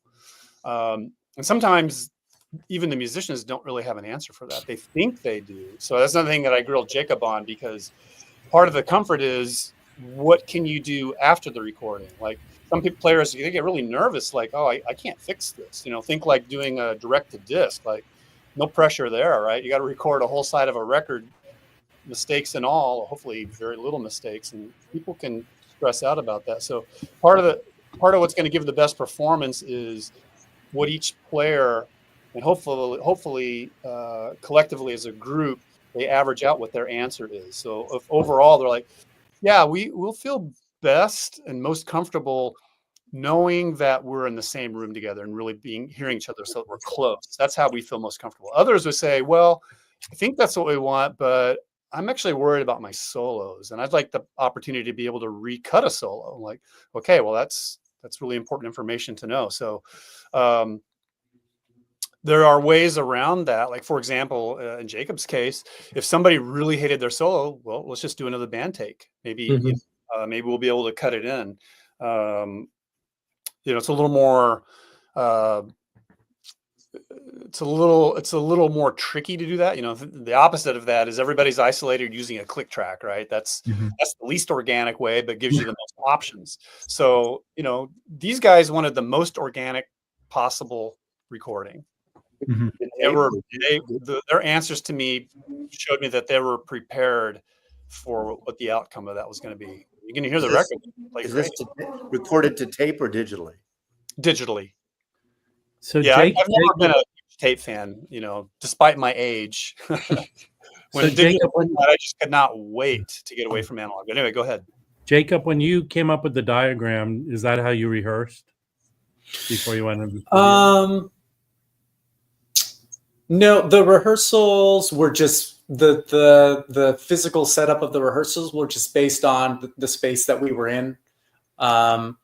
So no, I mean that would have been nice to do, actually, thinking about it. But we're so close together anyways that it's more of we're replicating what in a jazz setting like this, you're playing live all the time, as opposed to in a studio with overdubs and things like that. So if we're that close to each other, it's basically just like playing a live gig together anyways, with the difference being specifically just David not having an amp. Like, even in a gig setting, you'll usually have an amp with the bass player, but this was just, I just thought, this is how it was done all through the 40s and 50s and 60s, and that stuff sounds great. So it's doable. We just gotta learn how to do it that way and not be relying on studio things and techniques that evolved to help that, but not rely on that, so we don't have to know how to do it the other way. Yeah, if that makes sense. Now we have to put an asterisk on the sounds good, because a lot of those old recordings actually kind of don't sound great, and part of that is because I grew up listening to a lot of those records, and my recollection of it was that they sound nice and warm, and that analog sound, if you want to call it that. But that's not really the reality. A lot of the analog recordings are really harsh and not warm and inviting. But that's not what we were listening for. We were, when I was a kid, I wasn't really listening specifically for sound quality. I was listening for the performance, and the performance was warm in the sense that it was just so good, right? And so I had a client in here recently. He's a guy who's a little older than me. He's almost 70, but he's a fantastic piano player. And he's like, I want to get that Keith Jarrett warmth. And he says, I have an album in mind. So we went to YouTube and pulled it up, and he was shocked at how bright and kind of like harsh it was. And then we put on what we'd done, and so I was like, oh wow, that's actually too dark now. So our perspectives changed pretty drastically based on our memory, and also just how the music is performed kind of affects how we remember the sound of it. That's what I've been able to come up with. Oh, we deal with that all the time. The guy right below you is 70, and we can't take it anymore. It's the Keith Jarrett moaning on Colin Combs' where he's Yeah. like that thing. That's my favorite part. I have a question. Well, Jacob and Paul, I mean, I think all being in the same room is a factor that's important for jazz, though. I mean, when you're playing together, playing off each other, there's plenty of great jazz records that have been recorded with, headphones and booths, but I just feel like I don't know, the authenticity of it really comes through and when the players are there together playing with each other. I mean, Jacob, what do you think about that? Yeah, I mean, I would imagine the records that you have in mind where they were using the isolation and the booths and headphones were still done by players who had done it the other way first. And then maybe in the 70s and 80s, they're going for that other setup. But from the beginning, that was my thing of, I know I'm less, like Paul said before, about being able to have those options to go back and make fixes and tweaks and stuff. I know that I won't have to do that so much if the initial take is just good and better. And for me, that's going to be if I'm in the room with everyone and we're having our conversation together instead of being in different rooms. And especially for me and the bass player, like really feeling the pulse and the time of the bass and not just hearing the notes that they're playing in my headphones. Like we need to feel the same beat together to be locked in. And then the horns can sit on top of that. And then for me, trying to run the whole session and be on the band leader side of it, I just don't want to be in a different room because I'm the drummer. I really don't want to be far away from everyone. And I can't give them the direction and I could just give a subtle cue and I could look at you and you at the same time by doing this. But if you're in different booths, I did a recording. We did an album like 10 years ago, a trio record with Doug, who's the piano player. And we got to the studio and it was like, I'm in one booth, Doug's in another booth, and Blake, the bass player, was like in a different room entirely. And it required us to watch him through a TV screen with a camera, and we're all on headphones. And there were some benefits to being able to multi-track it like that, but performance-wise, it's just so much more organic and authentic and direct. Like if you have 5 people having a conversation in a room versus people in different squares, or like if you're all on the phone, it's just so much more instantaneous conversation. So I just knew from the beginning, like I want to be able to treat it like that. When's the mono copy coming out? The first thing when I talked to Rich about doing the liner notes, the first thing he said is like, "Oh, do you think you'll do mono?" I was like, I don't think people can. I think it would be cool, but I don't think we're going to do that. It's like, yeah, like nobody would do it anymore, but it would be cool. It's like, it would be cool.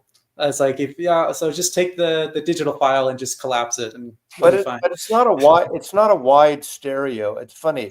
I know when I listen to these fucking I want to say, can I say this?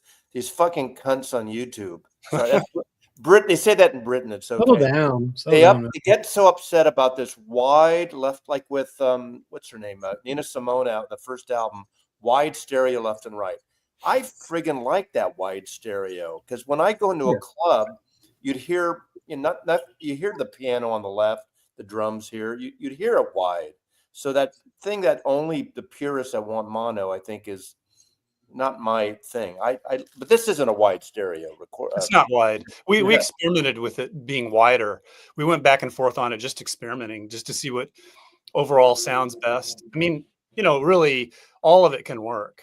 I grappled with it. There was a point where I liked it wider, and then we tried bringing it in. We experimented. We didn't really leave any stone unturned. You didn't do an Atmos mix, right? No comment. There were a lot of times where like Paul would say, what's your favorite, pick your favorite recording sound, like not performance, like don't just think about your favorite songs or artists, but like the actual recording quality sound of a record. Like bring that in and we can use that as a reference. So I remember bringing in I think it was Night Dreamer, or just one of my favorite, mid 60s Blue Note. And again, I love the tunes, I love the music performance, but then we put them side by side and we started listening, and instantly it just hit me like the tenor is so loud and it's so all the way this way, and it's it's like a cool coloring effect. Like it's a vibe. But as soon as I was listening to it, and Paul said, like, "You want that? That's what you want?" I was like, "Well, okay. Can we? I want something that is in that style, but bring it down a little bit. Like have it be less, not over the top, less exaggerated, but still kind of alludes to that." And so finding that mix, like the horns, super wide pan, that's a thing, that's a sound, but let's find somewhere else for them to be. We actually tried doing the piano just as a mono thing down the center, but we ended up using the stereo pair mics, but bringing them super close in so that they still sound like they're in the center, and they're not.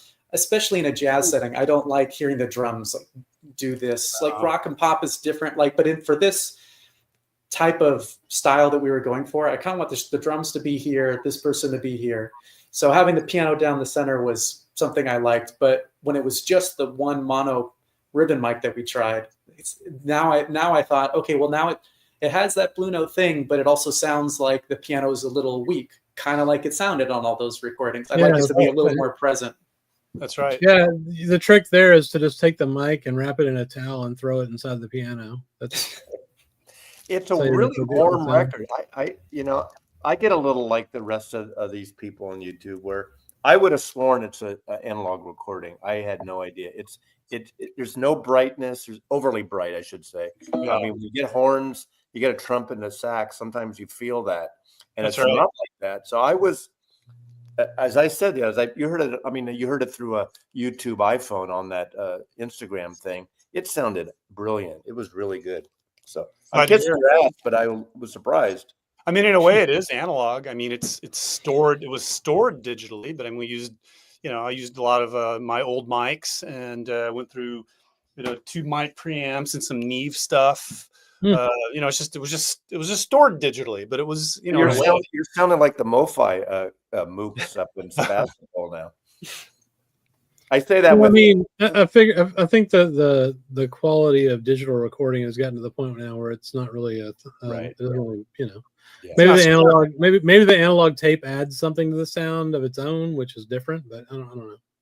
The first recording I did at this studio. Later, we did the second half of the record at a studio in Burbank that I was, I didn't have my own studio yet, so I was just using other people's studios to bring my clients to. Mm-hmm. I made a deal with them so we could, charge me like $10 an hour to record over a weekend, and I would make cassette mixes of our rough mixes.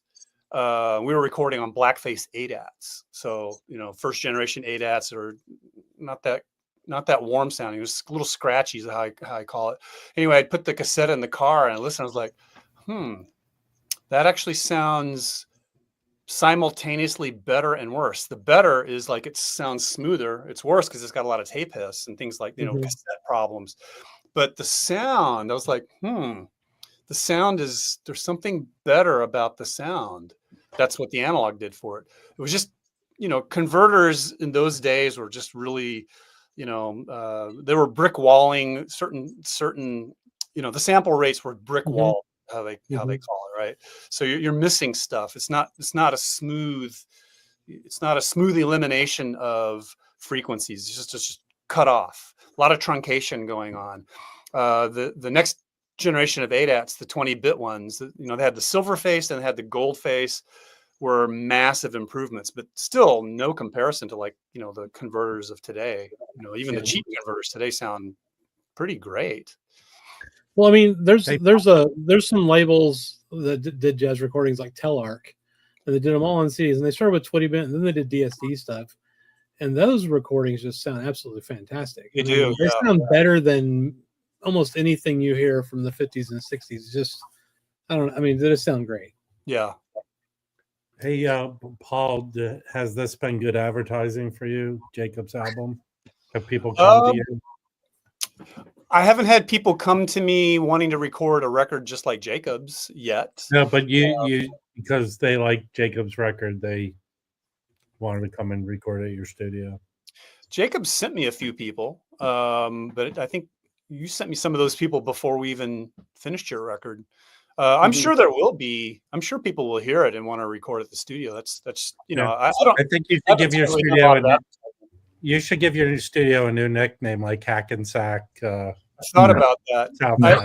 Honestly, I enjoyed that recording a lot. I enjoyed doing that recording a lot. It's not. It's more joyous to record that way. It really is. Isn't competition really people recording at home, right? I'm sorry? Isn't competition people recording at home? I never looked at it that way. I'll tell you why. A lot of the people that recorded at home were never going to be my clients because they didn't have a budget to record at a studio.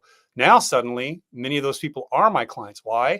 Because, oh, hey, I want to record a real piano. And I'll get a phone call. I need to book a 2-hour session, just record a real piano. Or I can't do drums at home, but I have a drummer I want to work with.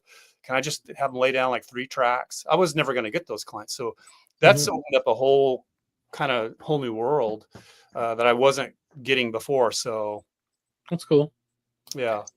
Okay.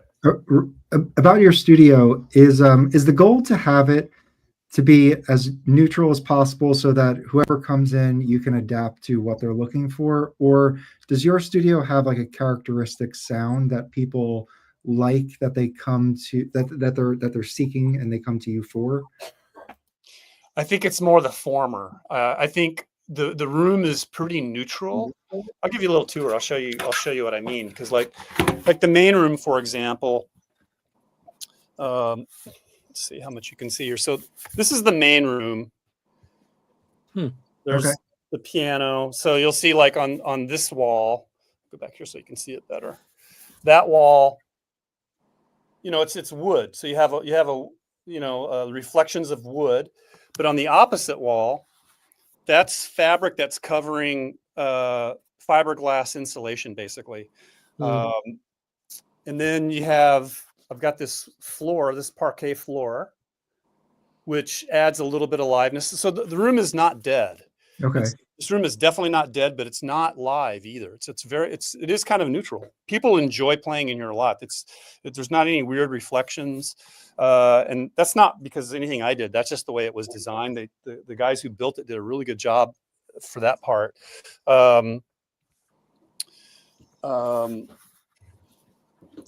For example, I record a lot of opera here.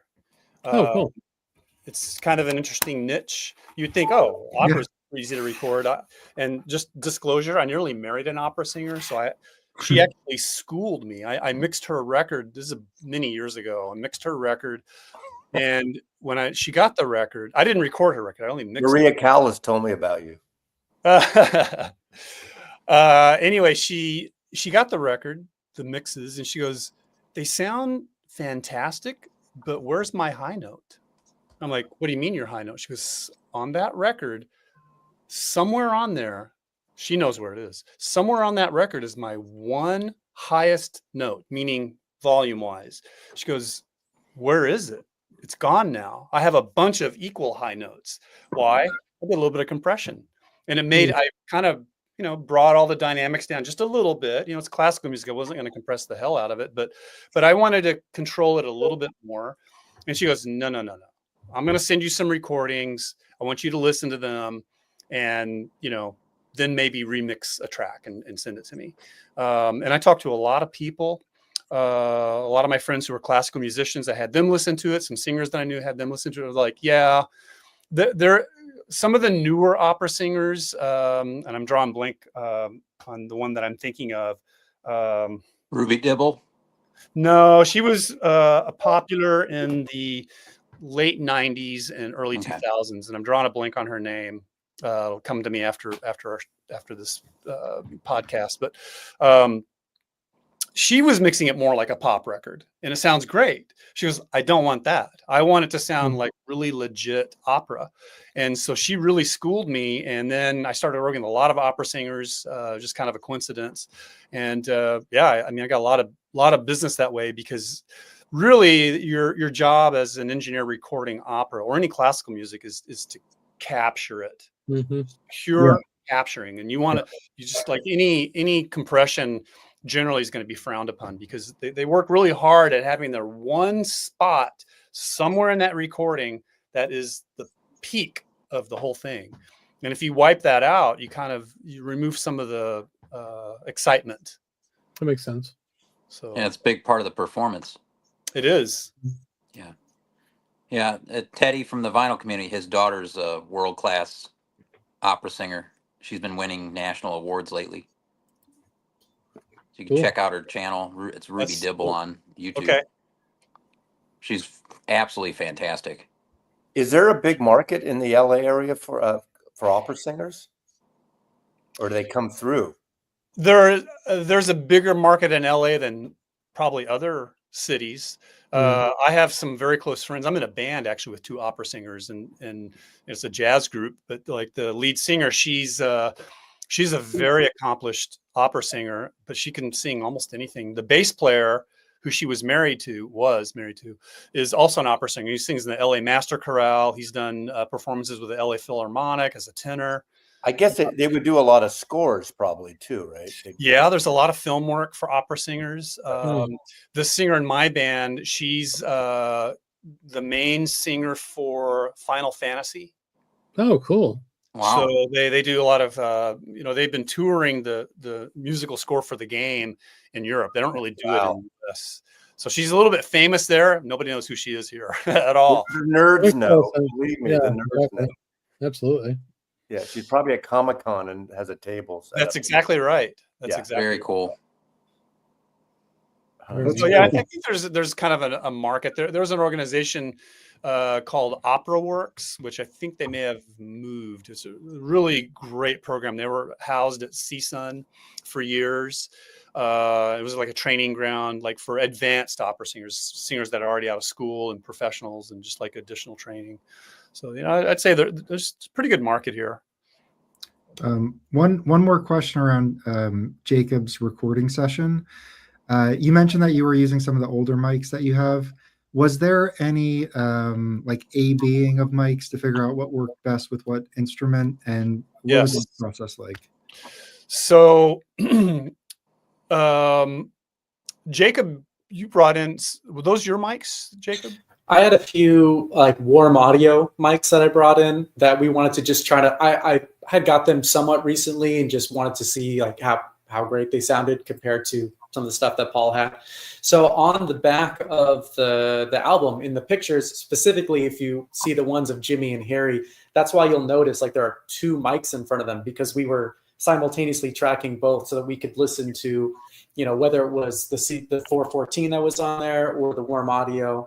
And just we ended up not using the warm audios, but I wasn't thinking of. We lost them. There's double mics in some of those photos. You're back for a second. Am I back? Sorry about that. No. That's why if you see on those photos of Jimmy and Harry, that's why you'll see double mics, because we were simultaneously trying the warm audio stuff plus whatever Paul recommended trying on there. And we ended up not using the warm audios. We just used Paul stuff. But that was kind of more for fun for us to see like how they compared. Yeah, me too. I was really curious to hear them. Mm-hmm. Yeah, it sounds like it was a pretty fun session, like just kind of figuring it out, and hard bop tunes. I mean, it sounded like a good time. It was a lot of fun. Yeah, I'm very proud of that record. And I mean, think about, Jacob played drums on it. He wrote all the songs, arrangements, corralling the player. This is a lot of work. I mean, you basically handled every aspect of this production. Artwork, researching the vinyl. Like, in terms of time, would that take an entire day? What did we do? 2 days? Let's see. 2 days. I want to say, yeah, we started by like 11 or 12. We're probably, we go for a few hours with little breaks in between, not too many. Take a lunch break, come back for a few hours, and then call it a day. But all of us were all in either Long Beach or Orange County coming up there. And those 2 days, the first day specifically, this was early February of last year. So, I mean, Rob might remember, like that era, there was just crazy, like just downpour flooding going on That's for like that whole week. So like there was all week I was literally stressing out about like, is this good? Are we going to have to cancel? Are the freeways going to get shut down? Are we going to be there? Beach, Gardena, like you should have stayed in the valley involved. It was in the valley. I thought about, well, even just like getting up there, like I literally was thinking like, are we going to make it in time? Like I remember 2 hours, isn't it? It was, well, it'd be like an hour and change, but it took me about 2 hours, both those 2 or 3 days. And just thinking like, you know, we had booked this session like 4 months in advance to try to get the 5 of our schedules, 6 of us, to be all lined up for consecutive days. Like there goes 4 months of planning because of rain. So that was stressful, but I can't remember what your actual question was now. I think it was about time and how you kind of structured the sessions. Right. So making sure, I mean, Paul was really kind of advising us on, you know, once you're kind of in that mode, it's good to just stay in the mode and like take a break if you really have to, if it's time for lunch or something, but you don't want to go too far away from the studio and come back. Like it's not good for the headspace to be changing like that back and forth. Like once you're in a certain zone, like let's stay in that zone until we really can't anymore. As far as the arrangements of the tunes and pacing of that, you know, I tried to, the first thing that we recorded, I think was actually Park Bench Dream. And I think that's why when I listen to it now, like it feels a little mellower than how we usually would play it live. And I think that was because we were all still feeling out the room and trying to make sure the levels were cool and get used to that space. And me specifically, I'm always going to start under and then go up. I just have like a really big avoidance to like being too loud too soon. Mm-hmm. So like if I'm here, like the band is going to be down here too. And so it took us a while to kind of get up to, you know, or not a while, but that tune in particular, when I hear it now, I think, oh, we're kind of easing into it a bit. Yeah, so many of the pacing things, and even just some of the musical direction of some of the tunes, specifically the No Shortcuts tune. You know, that was one of the newer tunes that I brought in, and we had a rehearsal or two, but it was still a little bit fresher to us.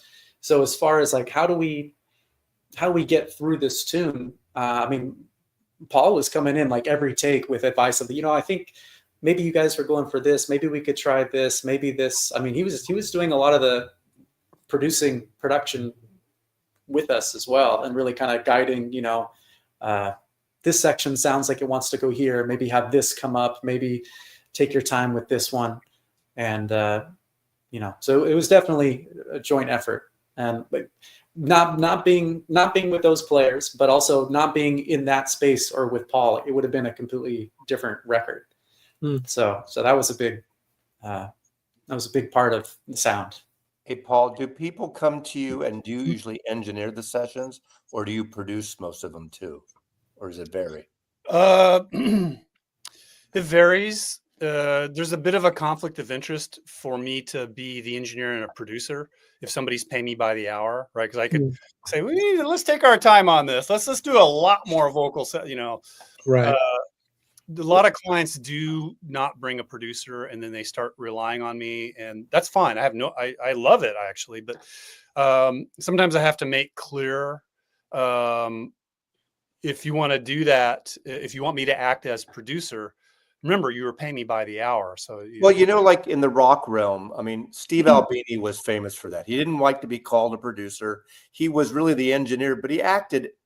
He wanted the artist to basically record what the artist was doing. He didn't want to like put his coloration on it. And he actually became very known in that. People went there for that, you know, even though he kind of did both for people that maybe didn't know better. So I don't know how that works, you know?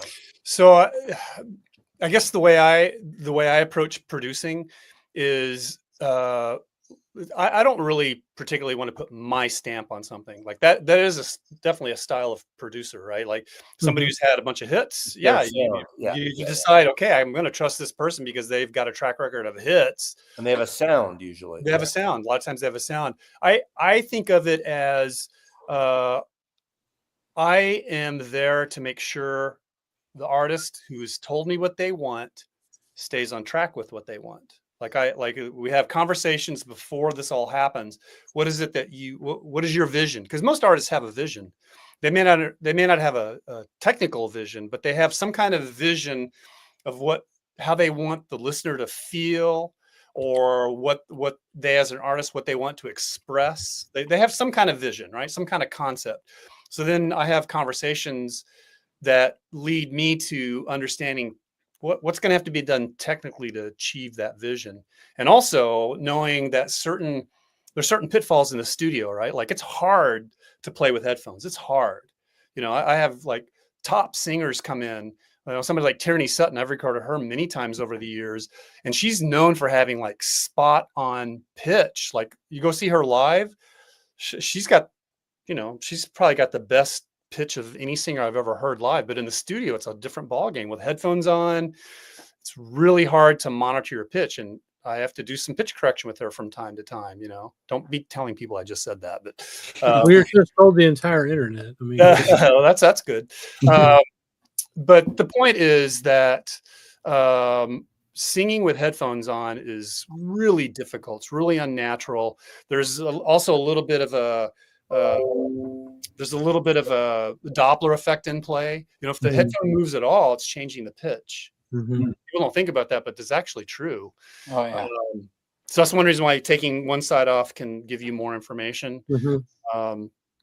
But yeah, I haven't ever really recorded any singers in the studio that where it's just easy for them to sing in pitch. It's just hard, and it's true with other instruments too. Like even timing with drums is a little bit harder with headphones because you're hearing things differently. So that's kind of a long-winded answer. Yeah, no, that's really so. I mean, it's obvious the studio is a different environment, but that really has huge implications on when it's time to record, because unless you're rehearsing and practicing in that environment, you have to figure out how to work with headphones or whatever. That's right. So that's pretty fascinating. Yeah, hey, Mazzy, you mentioned Albini. Dom was scheduled to record with him. He was booked and then he died, and so he died the week before their scheduled session, and they ended up recording with Greg Norman, who's taking over the studio. Are you trying to put some bad mojo in the stream right now? What's that? Also, if anybody watching has any questions for Paul or Jacob, drop them into the chat, and we'll ask you should put, if they don't mind me telling what a jazz bum to do, put a link to get the record in the. How dare you? We've only done it like 50 times. We'll put in the descriptions for later. Hang on. Hey, I want to have a bit of a hang on. Records. So here's my copy. Notice. Yeah, I didn't get a signed copy. So signed by Ringo. Yes. Jacob refused to sign mine. I just want you to know. Yes. I'm going to sign it myself. Where's that wall? Love the design, Jacob. Yeah, it's who was it? I have artwork and layout by Gordon H.G. Is that right? So I had a bunch of mock-ups and things that I was really taking all of my favorite records and my favorite parts of the different design. And I'm a big like font and typeset kind of nerd. And so I had all these mock-ups. For a bit, I worked with John Sellards, who does all the graphic design for Cellar Music, because I know he's very much into that like vintage typography, and a lot of their stuff goes for that Blue Note thing too. So I worked with him a little bit, and then he got really busy. I mean, he also does all from the start. He also does all, like the craft reissue stuff. So he got like really busy, but introduced me to Gordon, who actually I knew he had worked with Blue Note. but I didn't know exactly what it was. It wasn't until after we finished the project that I realized he was the artistic director for all of the RVG CDs. Like it's like he's not the jackets, but like all of the inside booklet stuff. Like that's him doing all that art and layout. So he obviously is familiar with the style. Yep. You're kind of looking a little like Morrissey there, so I don't know about that. You know, that looks like Looks like Morrissey. Doesn't that kind of look like the Big Beat a little bit? Because Blakey, it's also has Blakey up. It's very much a like drums in the foreground. You're looking through the drums to see me. Yeah, it's very much like that. A lot of shots at this point of view for drummers. Yeah. But yeah, no, I mean it's great company. So taken, you know, like on Big Beat, it's the same. It's Clarendon, like that's the same font for like Blue Train and a bunch of that 1500 series stuff. Like I didn't want it to be too obviously like stolen from something, but so Franklin Gothic and News Gothic, like things that are used in a bunch of things that you might not pinpoint to a specific album, but you know it's kind of in that house font family for Blue Note. And same with the back, like taking the little squares. That was like straight off of a 6 Pieces of Silver back, but then more of a Riverside Atlantic text box and that kind of design, just to give it its own thing. The little lowercase stereo at the top left, that was more of like a Beatles "Please Please Me" kind of reference, and so just mixing some of that stuff around. It's great. Yeah, to ring the Great Beatles. project. Yeah. Perusing some questions on your comment section. Okay. Let's see. I see somebody asked, what are Paul's favorite jazz albums? Oh, cool. First one, I have to say, You probably got them there. albums is this one right here. Good Yeah, one. no, I'm influenced by a lot of jazz albums. I grew up listening to a lot of fusion, jazz fusion especially. So I really got into Chick Corea. In fact, a funny story about that. When I was a kid, so my dad was a minister. He was a Methodist pastor, and I grew up in Lubbock, Texas. Oh wow! And there was only jazz played on Sunday mornings from 10 a.m. to noon. That was the jazz program for the entire week. And I would get out of church at about, well, it was supposed to end at noon, but I would sneak out about 15 minutes early and go to my dad's car and turn on the jazz station. One time they were playing this tune. I was like, who are these guys? It was like right in the middle of the tune. And then the song ended and they didn't say who it was. I was like, oh man, who were those guys? It was Chick Corea, the song called Sicily. You guys don't know that stuff? That's on, I think it's on the Friends record. Yeah. I didn't figure that out for 8 years. Is that what the Smurfs on the cover? Yeah, it is. Yeah. Yeah. That's such a great record. It's well recorded. Rob gave me a copy of that. Yeah, that's great. But I listened to some Miles stuff. Kind of a funny thing. When I first started getting into Miles, well, actually, somebody said, if you really want to get into straight ahead jazz, you got to go buy some Miles Davis records. So I went to the local record store in Lubbock, Texas, and I bought the latest Miles Davis record, which was called "We Want Miles." You guys familiar with that record? No. Yeah. It's the furthest thing away from straight ahead jazz you could possibly get. It's got Backseat Betty on it and all, this is, it was after long after bebop, Does it have like a yellow cover on it, Paul? What's that? Does it have like a yellow cover? We Want Yes. Miles? Yes. It's a double album. Yeah. So I was like, what is this? So yeah, just digging around took some time growing up where I did. What were some of the first artists that you kind of gravitated towards? I mean, it sounds like Chick Corea, but was there anything else? You mean just growing up? Well, getting you more into the kind of like jazz appreciation or, a jazz fan. So, considering where I grew up, there wasn't a lot of traditional straight ahead jazz being played. A lot of it was more modern stuff. So I was, getting into Steely Dan and a lot of more jazz rock type stuff. I have an older brother who's a a piano player, and he was actually all my older siblings. I'm the youngest of 5 kids. All my older siblings were really into music, and they all had their records. My dad was into music, so I just grew up listening to kind of whatever they were listening to. So my oldest brothers were really into Chicago, all those records. So I listened to those a lot. A lot of Were horns people on still those. into Buddy Holly in Lubbock, Texas? Buddy Holly's from Lubbock, Texas. Yeah. Yeah. So I wonder if they still played Buddy Holly when you were growing up. They weren't really. No, Buddy he's not Holly has a- 900 like you, has he? No, What's he's that? from Lubbock, Texas. I Okay. know. Okay, Chris. Yeah, I know. they have they have the Buddy Holly Museum there. They have Buddy Holly Street. His wife Maria still lives there. Oh, wow. Yeah.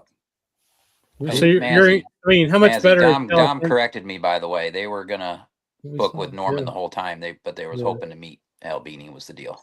How much better is living in California than living in Texas?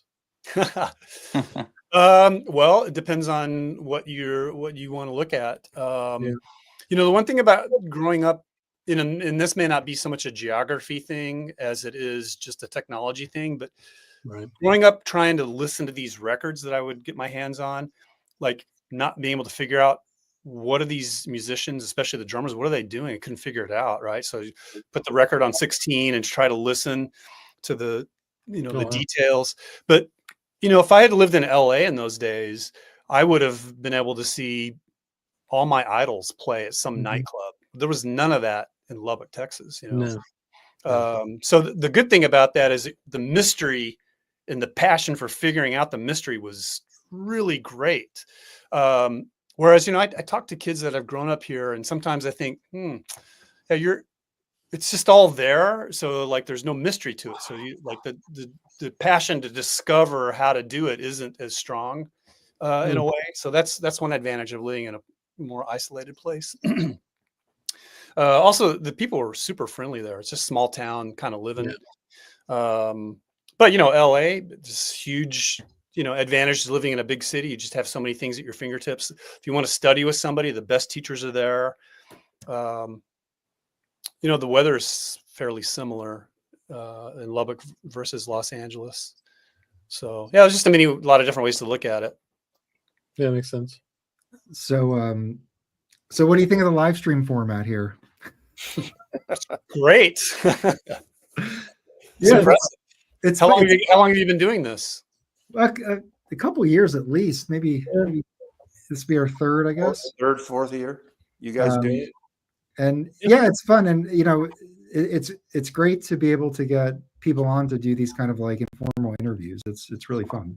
So thank you for agreeing to come up on here. You've had some great. You've had Joe Harley. You've had who else? Yeah, I mean, we've had Kevin. A number of great artists. We've had Kevin Gray, Anthony Wilson, the guitar player. Very angry. Jerome Saba, who's a tenor sax player. He's doing some pretty interesting recordings in terms of like he's also not using headphones, recording as a group, and producing his own material. He's in New York. He's doing stuff to tape as well. So he's kind of going down that road. Yeah, he's got a really cool JMI guys. Yeah, but JMI, yeah. So yeah, so we love speaking with everybody that's connected to music. So it's a thrill just to be able to. I mean, I'm just a record collector and just really into music, and the more that we can kind of engage with everybody, the more fun it is for us, and then hopefully everyone watching. And again, just I've mentioned this before, but like Paul was saying earlier about initially you're just listening because you're really into the music and you're not thinking about like, what frequency range is that, or how could I better boost this high end? You're just captivated by the playing. But in the last year or so, the more I've really been going down that rabbit hole of vinyl specifically and different types of pressings and why certain sounds sound like certain sounds and what to look for, etc. For me, it was a big part of it was through the jazz bums of like figuring out like, that era pressing, or this, it's got to be this type of thing or this type of production. So for however much musical insights maybe you're thinking you're picking up from us. I mean, this is where I was learning a bunch of just how to know about vinyl was from your guys' community. Yeah, that was really cool to hear. Thank you for that. And we obviously aren't the first to do it. We've learned from other channels, Mazzy's channel, as well as a number of others. And we just, we're just really passionate about jazz specifically. So that's kind of our niche. But yeah, a lot of times Friday night's just a hangout, people hanging out, talking about music, mostly jazz. And it gets to be a little of a, I know I'm the one saying all these kind of words, but it gets to be a shit show sometimes.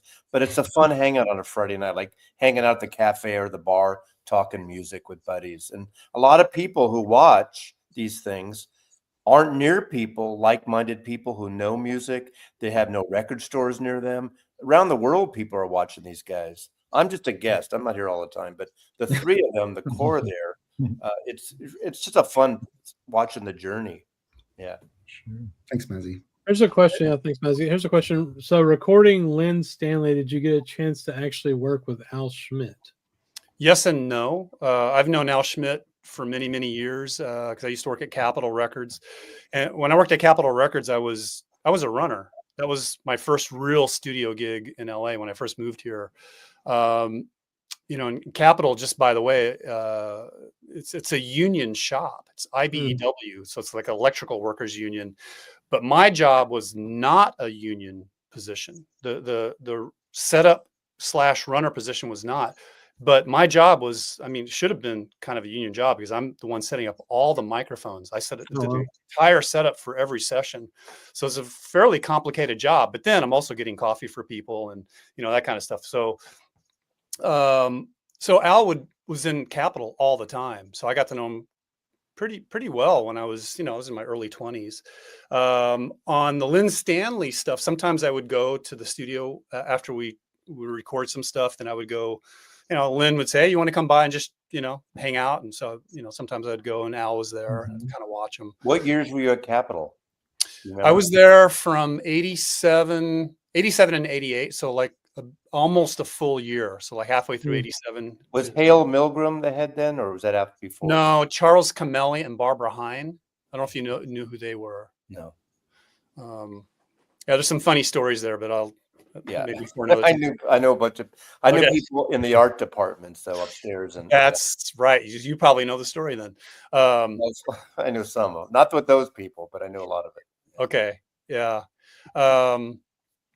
Al's really, he's obviously from the old school. So he's still kind of doing old school type things like adjusting some of the recording levels during the recording, which like in the digital age, there's just no reason to do that unless for some reason it's over so bad that you're just distorting. But like once you set levels, really cardinal rule, don't be adjusting the levels unless you want to give yourself headaches when you're mixing. There's nothing wrong with making some fine adjustments, but with digital, really, since you're not dealing with any of the problems of distortion and noise, just getting a good solid level, even if a level's too low, it's just not going to be a problem.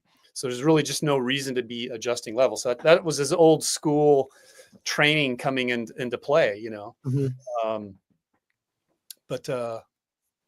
he's he was just a wealth of knowledge. I mean, he last time I was in the studio with him, he already had some hearing loss, but it just goes to show you that his hearing was so fine tuned that the hearing loss really wasn't a problem. It sounds kind of weird to say that, but it was kind of true. Like, he had people helping him too. So it wasn't just like, by himself.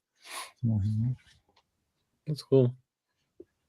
I saw another question over here. Somebody was asking about putting compression on the mix bus or something. Let's see, what was that question? Louis said anything on the master bus for this record. So I do typically put a limiter on the mix bus, but that's just, there's no really particularly good reason for it other than it might catch a couple of peaks. But I'm not using it to do like a pre-mastering thing or something like that. So I typically use what's the name of that limiter? I've just used it so much now I don't remember. It's called precision limiter. It's a UAD limiter that I'm going to forget his name. He's a very outspoken mastering engineer, and he designed that plugin. I had some conversations with him about it. It's a really clean, no coloration limiter. If you just want to catch a few peaks, it's great. It's really good. So like, for example, looking at my notes here, I was probably, reducing any super hot peaks by 1 dB. That's all. Sometimes when I'm recording a pop thing, I'll crunch it pretty hard just for the rough mixes so they get an idea of what it sounds like. But for the most part, I'm not really doing like any bus compression, nothing audible, nothing that anybody would hear. Not a fan of that. Yeah. Oh, yeah, he had another question. He has to record a trombone for the first time. What kind of mic should he use? So yeah, trombone's interesting. I have had good success with a Sennheiser 421. Trombones can be really overly dark up close, and if you need to mic them close, you don't want to emphasize that. I haven't had great luck with condensers on trombone. It's interesting. And also I would never record a trombone or a trumpet through a tube preamp because you're going to get a little fuzz on there that's not welcome. I haven't really gotten to the bottom of why that occurs, but solid state and oftentimes dynamic mics work really well for like a trumpet and a trombone, but especially trombone. The trumpet, I oftentimes will use a ribbon mic because it kind of chills it out just a little bit. We didn't do that on Jacob's record. We used condensers all around. I mean, let's see what I did do. I think I put a ribbon on the piano, but I don't think we used it. No, that was the mono one. I think we just had a pair of 414s. That's right. We used a pair of 414s. He's asking about a Shure 57, I think. Is Louis making a ska record? I don't know. Are you asking if, let's see. Let me see if I can find that question.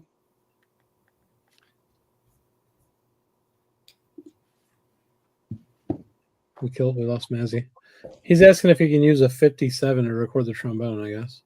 Yeah, a 57 might sound okay. It probably would sound pretty good. In terms of Shure mic, a 57 could sound good. It's interesting. A 57 is only a little harsh because the way that the cardioid pattern is created is with a physical baffle inside the capsule. And there's a mod where you can take that baffle out, and now suddenly it's an Omni mic, and it sounds super flat. Like it's great sound. It's a great mic. I've used it many times. On recordings where people would be shocked. You used a 57? How dare you?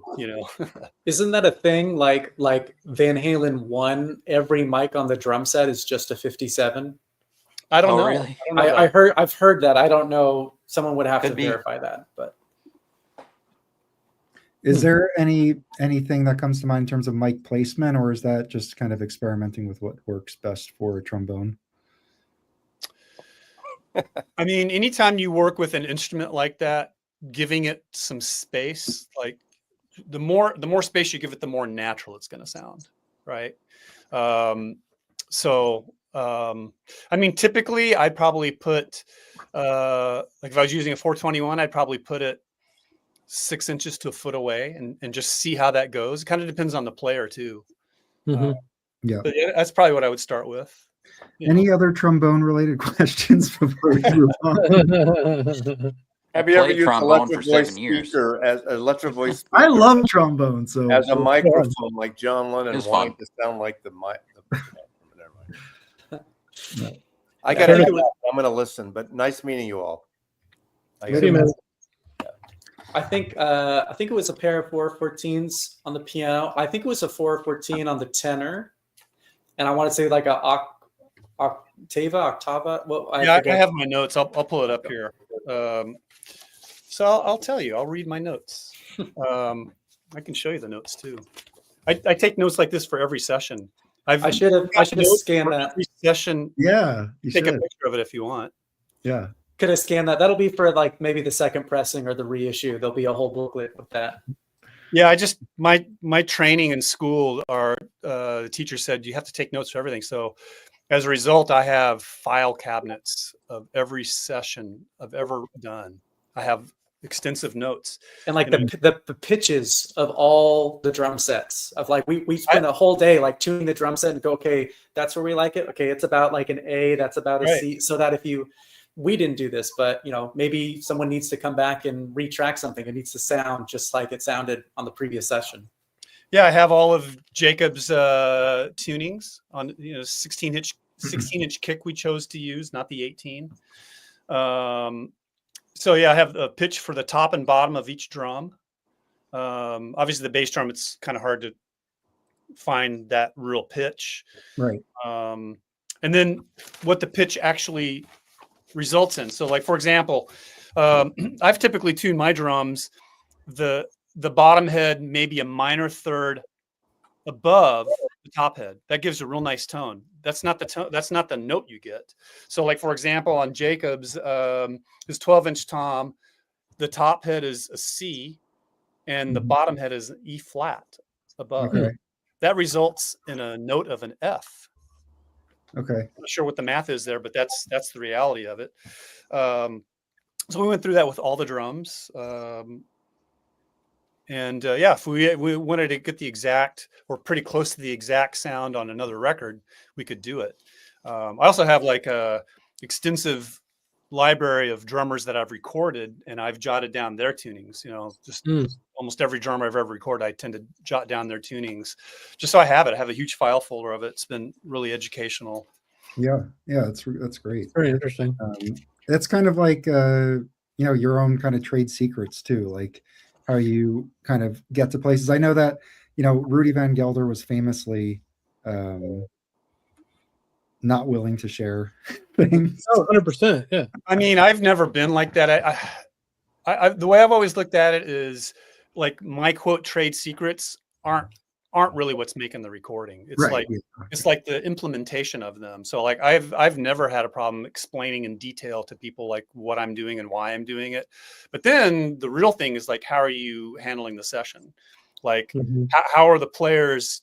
How are you helping get them into the comfort zone that they get their best performance? Because that's really what matters. And the other thing is like most listeners accept what you present to them. So whatever your recording is, even if there's problems with the recording, even if there's like something got messed up, like the sound quality of one of the instruments really got messed up, but you went with it anyway. Listeners, they listen to it and they accept it. It's like, oh, they don't say, oh, why'd they do that? That's strange. I mean, there will be some people that do that. There's always going to be critics. And there's always going to be people that are, I'm probably one of those people that listen and I'm scrutinizing, right? But most people, they put on a record and they either like it or they don't. It's either their cup of tea or it's not. They're not scrutinizing, oh, they used a weird reverb on that. No, absolutely. Don't think about that. There's like, they kind of like it or they don't. They accept what you give them. Yeah, I think there's two parts to that though, especially with records. The music itself is the first part, but then does it sound good, which is hard to quantify. But I think everybody knows, like if you listen to a record that you think sounds really good versus one that doesn't sound so good, it's obvious. I mean, but like the small things, like what kind of reverb they use or why did they use that mic or whatever. I think you're 100% right. Like good recordings sound good and bad ones don't. Yeah. And it doesn't matter necessarily what format it's on, if it's analog, if it's digital. Yeah, there's like, I call it like the magic. It's like sometimes a record just has magic on it. It just sounds like incredible. Yeah, there's so many things that go into a good quality recording. You think like, I always kind of use the example of a Michael Jackson record. Every single person involved in a Michael Jackson record is like at the top of the game. Best drummer, best bass player, best arranger, best everything. And because of that, the mixing is easier. The playing is easier. Everything's easier. So it's like, it's easier to get like a superior quality recording. And not just the recording quality, but just the quality of the production is better. Because, the arrangements, they pick the right key. They pick the right instruments that sound good in that key. It's just on and on. Just every single thing is better. So by the time it gets to the mixing engineer, it's like you could probably actually do a fairly quote bad mix and it'll sound good. Probably, yeah. Yeah. Paul, so Louis has joined us as Sharon is Karen. That is his band. He is the person in the Peanut Gallery that was asking about the trombone miking. Okay. So he's making a ska record. He also put out, he just released his own LP. Yeah. Don't worry about that. This record sounds great. I that's really the only reason I wanted to come up. Yeah. I think it sounds phenomenal. Thank you. I'll try not to derail the rest of the stream. Are you a trombone player? No, dude. Every year I write a Christmas song for the family, and like my nieces and nephews, like I'd get them to sing it or whatever. So my nephew's a trombone player in high school, so he's coming over tomorrow, and he wrote a solo to the 8 bars that I put in there. So we're gonna find out. It's not critical. It's not mission critical, right? So I just have never even tried to record. Yeah, dude. But you're gonna record one of those every year, and then in 10 years you can put like the Sharon is Caring Christmas Collective. Like, oh yeah, and it'll sell. We could sell 200 copies of that. You made a good choice with trombone over tuba. Tell him I said so. He didn't have a choice. Kids don't have choices nowadays. They're like, you're playing that. Dude, when I was in band and like in middle school, that's how it worked. Like you didn't. Yeah, no, that's still like you're playing clarinet. I don't want to play clarinet. Tough shit. You're playing clarinet, fucker. Like that's what it is. That's sort of still how it works. I tried to play drums. Yeah. And I got shut down and got stuck with the trombone, and I ended up playing it for 7 years. Dude, they tried to put me on the trombone. I played drums in middle school, and they're like, "You need to play the trombone." I'm like, "I'm not playing the trombone." Paul, I'm sorry. I wanted to be a drummer. Couldn't do Paul, it. are you a drummer? I'm a drummer. Okay. Yeah, there you go. And that's one of the reasons, the combination of him being a great drummer, great engineer, and this acoustic, like coming from that classical tradition, like the acousticness of, if I'm going to just have a mic or two on the drums, like someone that I'm going to trust to capture the drums the way I want them to be heard, it's going to be a drummer with his experience, that's hearing it, not overly produced, just very organic, and just know like, yeah, this is how I played in the room, and that's how I want it to sound on the record. Yeah. But every instrument that I play was no drum replacement was done on this record. No. But similar to what you were saying, like every instrument that I play was also because like, oh no, like you're gonna play this instead. Like I wanted to play guitar in middle school. It's like, well, there's no guitar in the band, so you could play bass. Okay. And then I got to high school, I was playing bass, and they said, oh, we have too many bass players. You're gonna play tuba now. Okay. And then I finally got to play guitar in the jazz band, and they said, well, the drummer just left, so we need a drummer, so you're gonna play drums instead. I said, okay. Now how would you mic a tuba exactly? Is that close? Is that close miking? In a lake. I've mic'd a tuba maybe once, and I wouldn't mic it too close. I didn't mic it too close. Yeah, maybe a couple of feet away. I have a John Coltrane record with Ray Draper, who's a tuba player, and he's the lead. Ray Draper's the lead on it, so he gets lead solo tuba. I don't know if you've ever heard this record, but it is it's great, but it's like odd sounding because then Coltrane comes in afterwards with his tenor. Yeah, we can't have anything odd sounding. That was my first. That was sounding. That was my first. That was my first Coltrane record. And like they said, you ever heard Black Saint and the Sinner Lady? Yeah, it's great. Yeah, there's a lot of crazy tuba on that. Mm-hmm. Yeah, it's good shit, man. Do you know who the tuba player is? No. I don't know who that would be. I don't have that record. I had that record on CD, and then I had to get rid of it, man. Yeah. Well, also, I need to get out of here myself. Oh my God! Thank you, Paul. Paul, you're welcome to stick around, but you've been super generous with your time. We really appreciate it. And you're welcome back on the channel anytime you'd like. Great. Really enjoyed meeting you guys. Chris, are you going to keep going? Yeah, we'll keep going. Louis here. I had a question for the panel when we get to it. Okay, I'm gonna jump off. I'll see you guys later. See you, Jacob. Hi, Mike.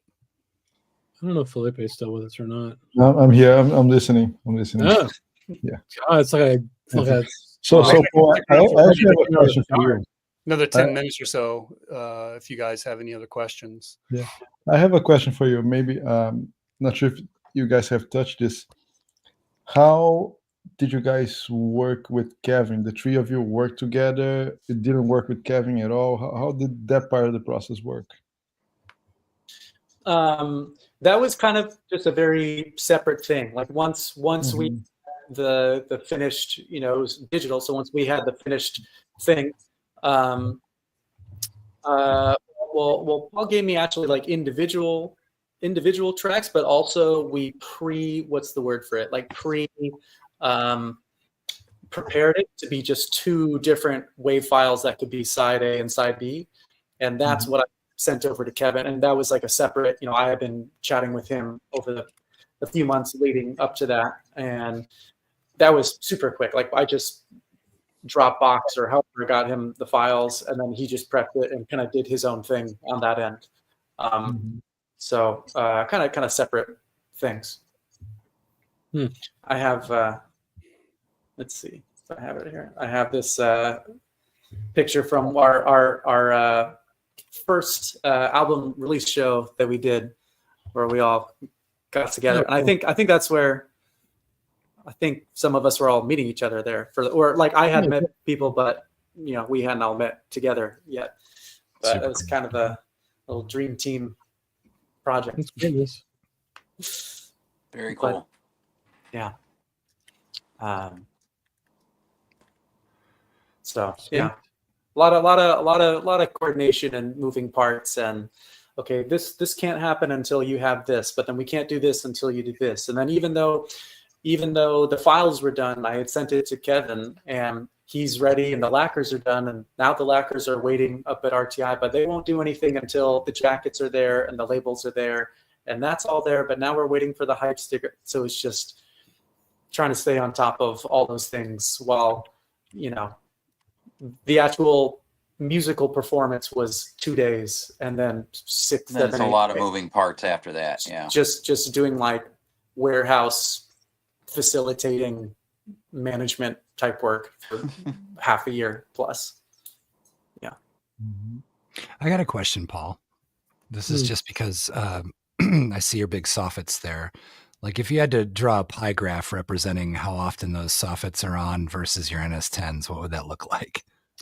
For mixing and mastering, the big speakers are always on. Really? I don't trust the NS10s. I inherited the NS10s, and I'll show you why I use these NS10s. Because when I'm tracking, I can see over the speakers. Nice. That monitor right there, it's moved over to the side, and then once the sounds have been dialed in for the recording, I'll monitor on the NS10s. I enjoy listening on the NS10s. I don't trust them. Really? I'm not really getting a clear picture of the bottom end. I mean, sure. I've been Well, of course, many years. I know what I need to hear, but for anything critical, it has to be on the tannoys. That's great. That's super interesting because you hear so many. Well, I hear so many YouTube opinions about NS10s and frequency reduced, limited monitoring and things like that, and how people love their NS10s, and that was the 80s, and everyone's still, the CLA made a new NS10 that doesn't sound like NS10s, and all those things, and so it's just like it really is experience, isn't it? It is. I mean, I remember when I first took the studio over, I did try to mix a record on the NS10s, and it was not good. It was just like, bass heavy, right? Just obviously that's what's going on. Sure. You're not hearing it, so you think you need to add more. And I didn't really know these big speakers yet. So I had mixed on NS10s before. I mean, I've been using NS10s for years before I had the studio, but I never trusted them. But I felt like, I trust them more than I trust these big speakers. I don't know if they're even tuned when I first took the studio over. So it took me a couple of years to get to the point where I felt like I trusted the tannoys. It took a while. When you're mixing on those tannoys, what dB do you think? Not loud. Probably 70, 80 dB. Yeah. You know, I'm not cranking it. You know, when I worked at Capitol, a lot of engineers in there would come in. I mean, I remember working with Ed Cherney. He came in there, and it was JR was playing drums, and they spent probably 4 or 5 hours getting drum sounds. I literally had to do this. Cables on the instrument rack were bouncing when they were getting the bass drum sound. It was so loud. I was in shock at how loud they were monitoring. I guess one way you can look at it is the louder you listen, the more it's like a microscope. So there's truth to that. But also the more loudly you listen, in some ways it becomes inaccurate because it's not really how people listen. Right. Exactly. Listen in a nightclub or something. Right. But it does give you some detail that you don't get. So when I was younger, I used to monitor for brief periods really loud, just to see from a microscopic point of view, is everything still lining up in terms of the bottom, the mids, and the high frequencies. But as you guys are probably familiar with the Fletcher-Munson curves, you're chasing your tail. Every time you adjust the volume, you're changing. Totally. Yeah. And if your mood changes 15 minutes from now, that's right. That's right. Like the psychoacoustic effect of being a human being cannot be understated. Correct. Somebody's mad at me for talking about nerd stuff in the chat. Somebody mentioned that NS10s can be fatiguing. So they these NS10s are not. The tweeters on these they're some aftermarket company made them because one of them got blown, so I just replaced them both. I have a couple of sets of these NS10s, so I decided to experiment with these, and they're supposed to be like pretty much an exact replica of the second generation tweeters. The first generation tweeters are really harsh, and that's why people would put the toilet paper over them. Yeah. But these are not harsh. Or I'm losing my hearing. I'm not sure which. No, my hearing. Do you test your hearing very often now? Yeah, I get it tested. It's pretty pristine. I'm pretty lucky. Can you hear above 16K? It's questionable. I can, but not linearly. Right. I mean, it's questionable how much information is even above 12K, like on iTunes, and like there's not that much going on. Yeah, I mean, it's questionable whether or not most 16-year-old humans can hear above 16K. So that's true. Well, I know I took my niece several years ago. She was going to school out here, college, and I took her to I can't remember which museum, but they had a 1970s display. And we were walking through the hallway, and she goes, "Oh, what is that sound?" And I'm like, what sound are you talking about? I don't know, but it's killing me. And as we kept walking through the hallway, I spotted an old TV. I'm like, "You're hearing 18K. That's a CRT, cathode ray tube monitor." And she's hearing that bias, And I remember as a kid hearing that. It's that really super high pitch. It's around 18K. Yeah. It sounds like a mosquito almost. I don't know if you guys know this, but like a lot of 7-Elevens put a little speaker on their door and it's broadcasting 18K because they don't want youngsters loitering. Holy shit. So anybody over 21, they don't hear it. They just walk right on in. But if you're loitering and you're like 12 years old, you're like, I can't hear this. And kids don't do that here anyway. But where I grew up, they kind of did that. Hey, Jimmy, welcome to the show. This is Professor Jimmy Emerzian, tenor player on the record. Oh, sick. Awesome. Man. Yeah, welcome. Really enjoyed your playing on the record for sure. Oh, thanks. Thanks for having me. Yeah, this is getting... Hey, Paul, what's up? Hey, Jimmy, how are you? It's good to see you. Good to see you, too. It's like late night jazz bums vibes. Yeah, for sure. That's pretty cool. There's actual musicians here. I know. It's weird. Like, well, yeah. Channel's going to turn to a pumpkin. Yeah, I think I was getting very, and still am, but I was like very obsessive throughout this whole process about the music itself, the band, the arrangements, but the production and the art and the font and liner notes, just everything. I really was doing, just really getting really obsessive about all that stuff. And Doug and Jimmy were also really into that. I think in a very healthy way. Harry and David were like, yeah, I just played. Yeah, do whatever you want now. Like they cared, but they were in a healthy way more removed from, you know, more trusting. Yeah, just we know that you'll do fine. But and Doug too, but Jimmy and I especially, like every day was like, what about this angle? What about this color? What about this font? What if we made it like 0.5 size bigger? What about, and just we would go in circles and have to tell each other to stop. But so we equally were really not just the music, but into the whole production element. And Jimmy's a great photographer, and you know, so well, I thought Mike was going to go nuts when you were talking about being a typeface nerd. Yeah, right? But he didn't. He didn't really say anything. But I am too. No, he wanted to talk about tuba. Yeah, he wanted to talk about But I think the layout is amazing. Yeah, it is. I think the typeface on the front is especially good. And well, you know, Louis, the last time Jacob was on here, we offered him to replace Mike with him. And it didn't work out, or. Well, yeah, we're in negotiations still, especially since Mike left the stream already. You know, like when Dad slaps Mom at the dinner table, or what? Mm-hmm. Yeah, something like that. Awkward. One thing, I don't have a. Do I have a copy? Oh, I have a copy over here. One thing that I remember, Jimmy thing is on the back, like this whole element. Mm-hmm. You know, I wanted it to be kind of a step away from overly. There's Jimmy right there. I wanted this to be more of a step away from the Blue Note thing. So I was going for more of a Atlantic, Riverside, and almost kind of like a classic cinema credits or something with this two different thing. And that's what's one thing that I remember Jimmy saying is like, no, man, it should be like big, wide, fat letters. It should be easy to read. It's like, no, I want it to look different from that. We already have that on the front. So I don't know. And so that's I don't know. I just did it because that's what I wanted. But dude, that's what you said it right there, man. That last part was the part, right? Like I just did it because that's how I wanted it. I had to make decisions like that on mine, and I'm so glad that I did instead of like something like I didn't want it to be all like a uniform one thing, you know.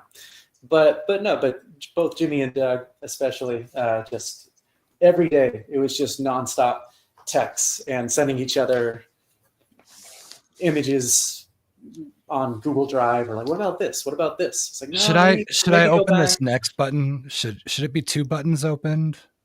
Now we're getting to a whole other thing. But yeah, it was, you know, and it's great. So yeah, Jimmy's. You should show them all the logo doodles. Oh yeah, I mean, like even this little thing, like we have I have a notebook full of just hand sketches of different variations and designs, and this part of this came from Jimmy just doing like little doodles and sending it to me. So okay, that one, yeah, but I'm going to change this a little bit, and so it was definitely a big team effort with a lot of this stuff. Well, Jimmy, had you recorded like that before, with all of y'all playing in the same room, like on a record before? Yeah, it's actually a fun way to do it. It's my preferred way to do it. Yeah, that makes sense. Not in a room that nice with an engineer that good. Sure.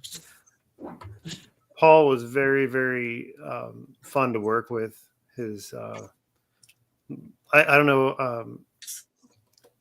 I'm sure you've recorded. You mentioned, Paul, that you were going to do more of that. I don't know if you've done it yet, but Paul was. I don't know what you talked about before I got here, but. Sure. But Paul's bedside manner, I don't know, his studio manner. I mean, he's not just in the booth pushing buttons, man. He was just as much of a musician in the room as us, and it was really cool. Did you guys speak to this at all, Paul or Jacob? The whole like back, a little bit, like, yeah, yeah, a little bit, yeah. I do remember him saying something about present what you want, and as long as it's kind of like. I'll mess up your words here, but you said something about like what you want to present, people will accept that, right? Yes. But Paul was really big on feeling the energy if we needed to do another take, or you know, he had just this really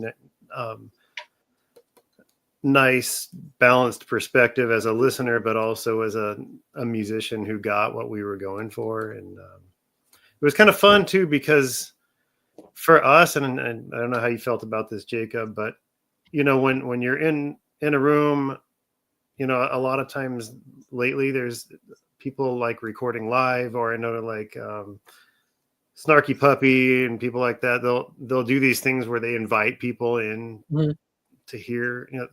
Having somebody like Paul in the booth didn't feel like somebody checking to make sure you did it all right. It gave you the feeling of having a really active and eager audience member in the room. So that was kind of fun for me personally. I don't know if I ever shared that with anybody else, but it can be, because it can be kind of a sterile environment to go into the recording studio after you've played live or even rehearsing. It just puts you in a different, almost analytical mindset.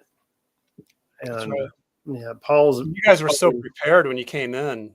Yeah, the preparation can go a long way, but you still wake up and you're like, I didn't sleep last night.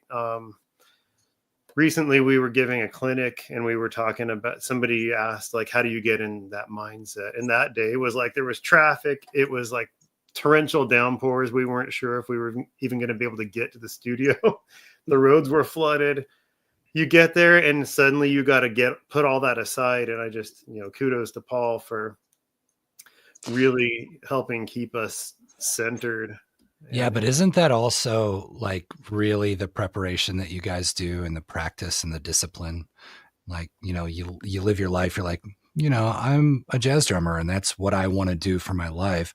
And so you prepare accordingly. And then, so when the chips are down a little bit, it's like, I didn't sleep, whatever it is, it rains. Like I can still like sort of hold on to all of the hay that's in the barn from those just constant discipline practices.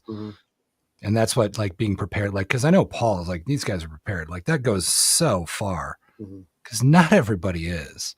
It's true. Yeah. I mean, we had a lot of, two rehearsals before then where, I mean, we had played together, and we had played this material before a number of times, but 2 rehearsals that were specifically about, these are the exact tunes we're going to do.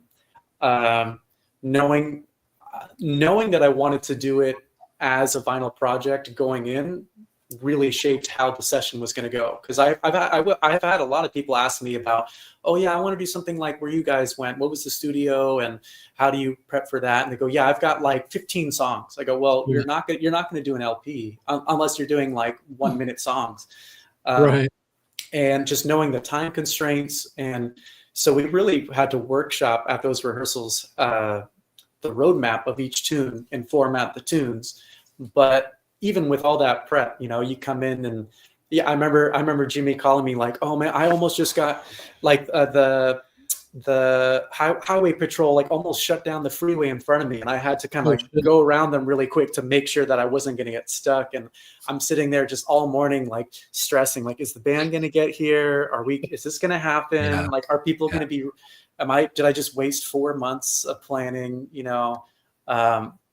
So even with musically as prepared as we were, like there's still just the day-to-day stuff that can get to you and get you out of the zone. And again, specifically that No Shortcuts tune, I remember each take as we were trying different things, and as Paul was suggesting, like maybe we try this, or really kind of helping us shape it. Me personally, musically, I was getting more frustrated because I was like, that was the first tune that I felt didn't just come out super naturally. So like when I listened to myself, like take 1 to 2 to 3, I'm like, I'm hearing myself get more like not short tempered, but like I'm playing maybe a little bit more clipped, or like I'm not as loose or as free as I was on the other one. But trying to make sure that those outside influences don't affect, like you said, Louis, like, okay, but I'm here to do this thing and I'm just going to let all that go. It's a recording studio, but it's also a bandstand of like, now that I'm here, this is like its own sacred place and I just got to do this. Yeah. But you also, there was some real tells in what you said. Like we only had 2 rehearsals to get this all down. It's like, dude, for everybody keeping score at home, that is not a lot of rehearsals.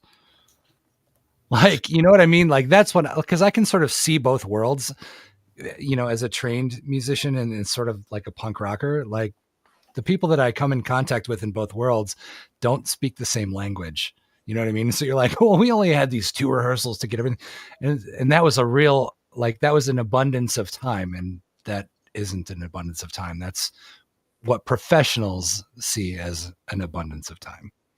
I mean, and again, we all knew each other. We had played some, if not most of the material before, and everyone was already really just dialed into that style, that sound, and knew what I was going for. So then it just became, the rehearsal was, who's going to solo in what order? How do we want to break up those sections? How do we get this roadmap to be dialed in? And how awesome is it? No question about that. So, you know, you do these rehearsals, you play all these tunes. Is there still improvisation happening in the studio, or do you kind of have like your solos down pat before you record it?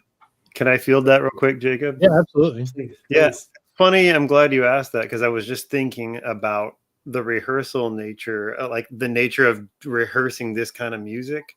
Mm-hmm. And I was actually just going to say that there's a balance between knowing how it's going to go, being familiar enough with it to put this on record, and still keeping it as fresh as possible, so you don't start like rehashing things, or, you know, you still want it to be a living, engaging experience, right?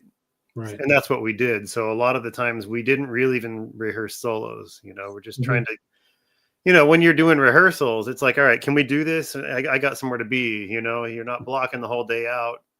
You're just trying to take care of business, make sure that you know how it's going to go, and then leave, you know, just get enough done where you're not going to waste takes or time in the studio, but you know, you're not practicing your licks. Right. Right. And that's the other thing also, when Jacob was talking about each individual, or each successive take, that might have been, man, I really love that first solo and that first take. I don't want to do another one. And there were definitely a couple moments where somebody was, you know, you have to give and take a little bit, man. Your solo on that first take was really good, but for the good of everything, we're going to take 2. Right. Right. And you don't want to start saying, I'm going to try and redo what I did, because it doesn't work naturally. So sometimes, though, I mean, Paul pointed this out about, you know, once you've done a take and you did a certain figure or phrase, or especially as accompanist, and then you do another, the rest of the band is kind of anticipating, like they did just hear that thing. So you've kind of given them a little turning signal of, this is how I'm going to do that, either behind your solo or as my solo. And when you listen to all those reissues and they have the alternate takes, like I'm hearing Clifford Brown played the same solo entrance like somewhere else, but like maybe he just really liked that phrase. But so you want to be careful of, you know, once you've laid one thing down, you don't have to play it exactly the same. Maybe you borrow some of that from it, but yeah, we're all still searching for that middle section to still be in the moment and not a replication of something. I started thinking about you said about the Clifford Brown thing. I studied with Harold Land his last year of his life when I was at UCLA. And one of my favorite records is, you know, the Harold Land, the Clifford Brown, Max Roach quintet with Harold. Yes. And the Blues Walk in particular, where they're trading like choruses and 4s and 2s and like 2 beats at a time. And I asked him, did you guys rehearse that? I mean, it's like telepathic. And he said, no, we just played. Well, we played enough together to know that when we do that, we leave space for each other. And they were just kind of, it was kind of magic. But, you know, there's 2 takes of that famous recording. One of them is pretty good and one of them is pure magic. And when I heard the other one, I'm like, yeah, it's kind of the same thing. I'm glad. Do you almost feel like we shouldn't have heard that? Exactly, right? You know I was what just going to say like, that. I'm like, I kind of wish I only heard the one that I liked. Right, like what Jacob was like, I really wish we wouldn't hear that stuff. And I think artists a lot of times are protective of that sort of stuff. Like, and releases these weird B takes of the studio just to like to sell something or to make a record or whatever. Like, no, that's the magic is yours and you should keep that. And it's to me, that's special, but I get it. Like it's cool for you can still hear what Jacob's talking about though. Like, I don't know which of those takes, maybe somebody in the room does know, which was the first one. I imagine that the one, I'm sure you all know what I'm talking about, right? I know that the alternate take of that is the further that trading goes and they're shorter and shorter sections, it's less and less like clearly played. Like it just doesn't. It's I don't want to say they don't did it right.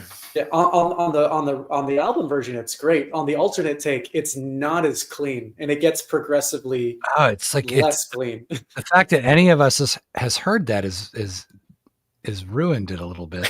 No, it hasn't. It's fine. But as a listener, though, like I have several of those like complete masters of whatever. I was talking about one earlier. It was actually Clifford Brown on Blue Note and Pacific Jazz, the CD set I got. And there's a bunch of repeats on the CD, which is kind of irritating as a listener, like because the differences aren't that great necessarily. Like I don't want to listen to 3 takes of the same song in a row as I'm just listening casually. But you can skip them. But I mean, the fun part is if you really dig this tune or whatever, you can really dig into trying to figure out, especially as a non-musician, what the differences are, and then maybe which form opinions of what you prefer and what they preferred and that sort of thing. So it can be an interesting study, but I prefer to listen to whatever the artist released. Like one of the things I love about jazz is the albums. Like I want to hear the complete record as it was put out, and hopefully it was delivering what the artist intended. Like, I'm sure at times it was more delivering what the label intended than what the artist intended, especially, in the early days. But that's why I collect records. That's why I buy CDs. I'll always listen to the entire presentation of whatever it is. I don't just like pick songs and make playlists and stuff. So I think that's something that's been lost a lot with streaming. Oh yeah. Especially like my kids, they actually my kids kind of listen to whole records too. But I mean, I think a lot of people are just, getting the hit, getting this, getting that, whatever Spotify feeds them. They're getting 15 seconds of the hit. That's true. On TikTok. That's true. I mean, yeah, that, like you said, that assumes that what went out initially is what the artist wanted, where like all those early Prestige Coltrane things after he left the label, like they just put out anything that he was on to make money without consulting him. For sure. So who knows, if he liked it at all, let alone if it was his preferred take. Yeah, but a lot of that stuff's really kick-ass. Yeah. Well, it's John, though, right? I remember the first time I heard that was the Heavyweight Champ box set, and they had all those alt takes of Giant Steps. That blew my freaking mind as a young student. And I mean, because previous to that, it was the main take and then the slower one with Cedar Walton on it. By the way, I don't think Tommy Flanagan deserves all the flack he gets. But anyway, I was gonna say something. but Flanagan, when I first heard all these alt takes, and he's like, there's one, it was like a false starts or whatever, and there's one where he's just destroying it, and it's like, oh my god, this is like so much better in my mind than the main take, and he just stops. I'm like, why did he stop? I can't even fathom why you just stopped this take. But it was like, okay, he must have just not been digging it. It was just really interesting to hear. That brings up an interesting like wedge in the entire center of what we're talking about right now, and it's the difference between listening to music as a fan and listening to music as a student. You know what I mean? Yeah. Like what's mind-blowing to a student might be just atrocious to a fan. Right. And what is atrocious to a student might be like, oh my God, I'm going to suck up everything that this artist does because I'm obsessed with them and I'm a fan and they can do no wrong in my mind. And I love this and it's fantastic. And I see why they released it and all that stuff. Well, like Keith Jarrett in the Cone concert, I've heard that he hates, that's his least favorite thing. And it's like the most famous thing. Yeah, thinking about that is a good way to confuse yourself. If you are a musician trying to put out, I think the Cone concert's great though. Yeah, like, it is a killer album. I like some of his other stuff better, but I could see why. Maybe he hated it because the microphone was in his throat as well when he was moaning through the whole son of a bitchin' thing. You want to know a really strange collision of worlds right there? I heard those two albums the same day in the same place when I went to visit a friend up in the Bay Area. Which two albums? The Colin concert. I heard it the first time the same day I heard those alt takes of Giant Steps. Oh, I shit. can't believe that just intersected. Yeah, that's really crazy. Man. Somebody asked a question to Jimmy and Paul. What do you like? What jazz do you listen to? Like, what are you into right now? You're listening to old stuff, listening to new artists. Like, what's going on with that?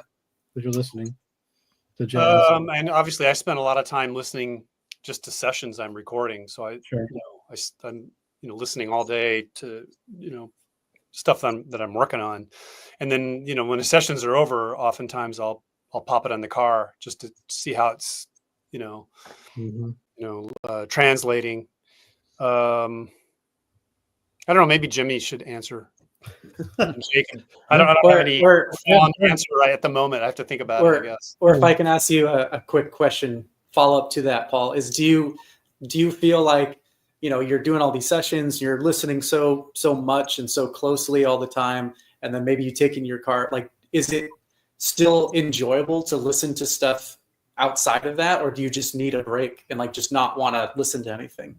No, I have like an endless hunger for listening to music. I would say, like, I don't ever get tired of listening to music. Really, it's always going on in my head.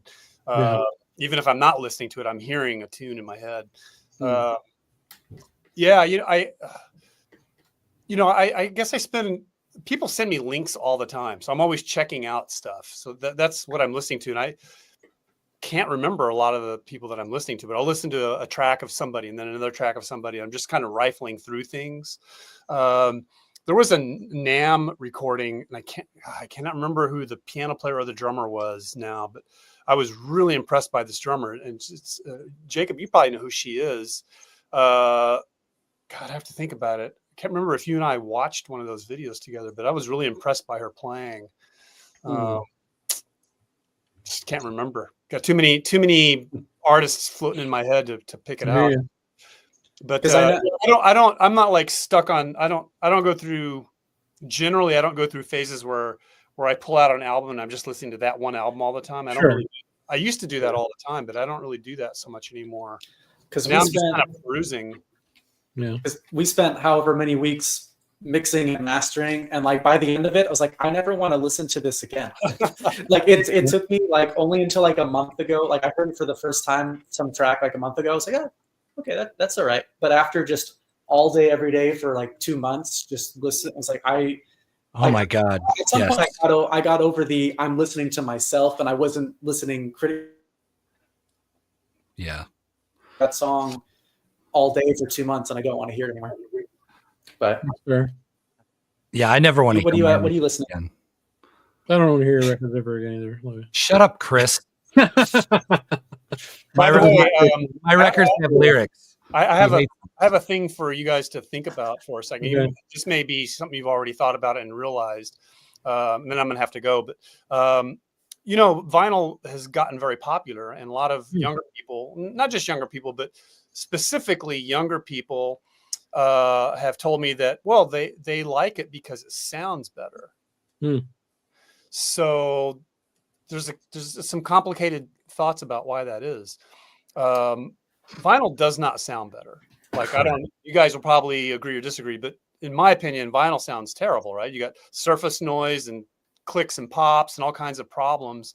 Doesn't sound good. It's not a good medium to listen to music, but the music that's put on it is great. And the reason is that for vinyl, for music to be properly playable on vinyl, it cannot be overly compressed. Right. If it's overly compressed, the needle is going to skip across the grooves. Yeah. Yes. In fact, a lot of clients that I have albums they want to reissue, albums that maybe I mastered for them in the late 90s or early 2000s, kind of the peak of the volume war.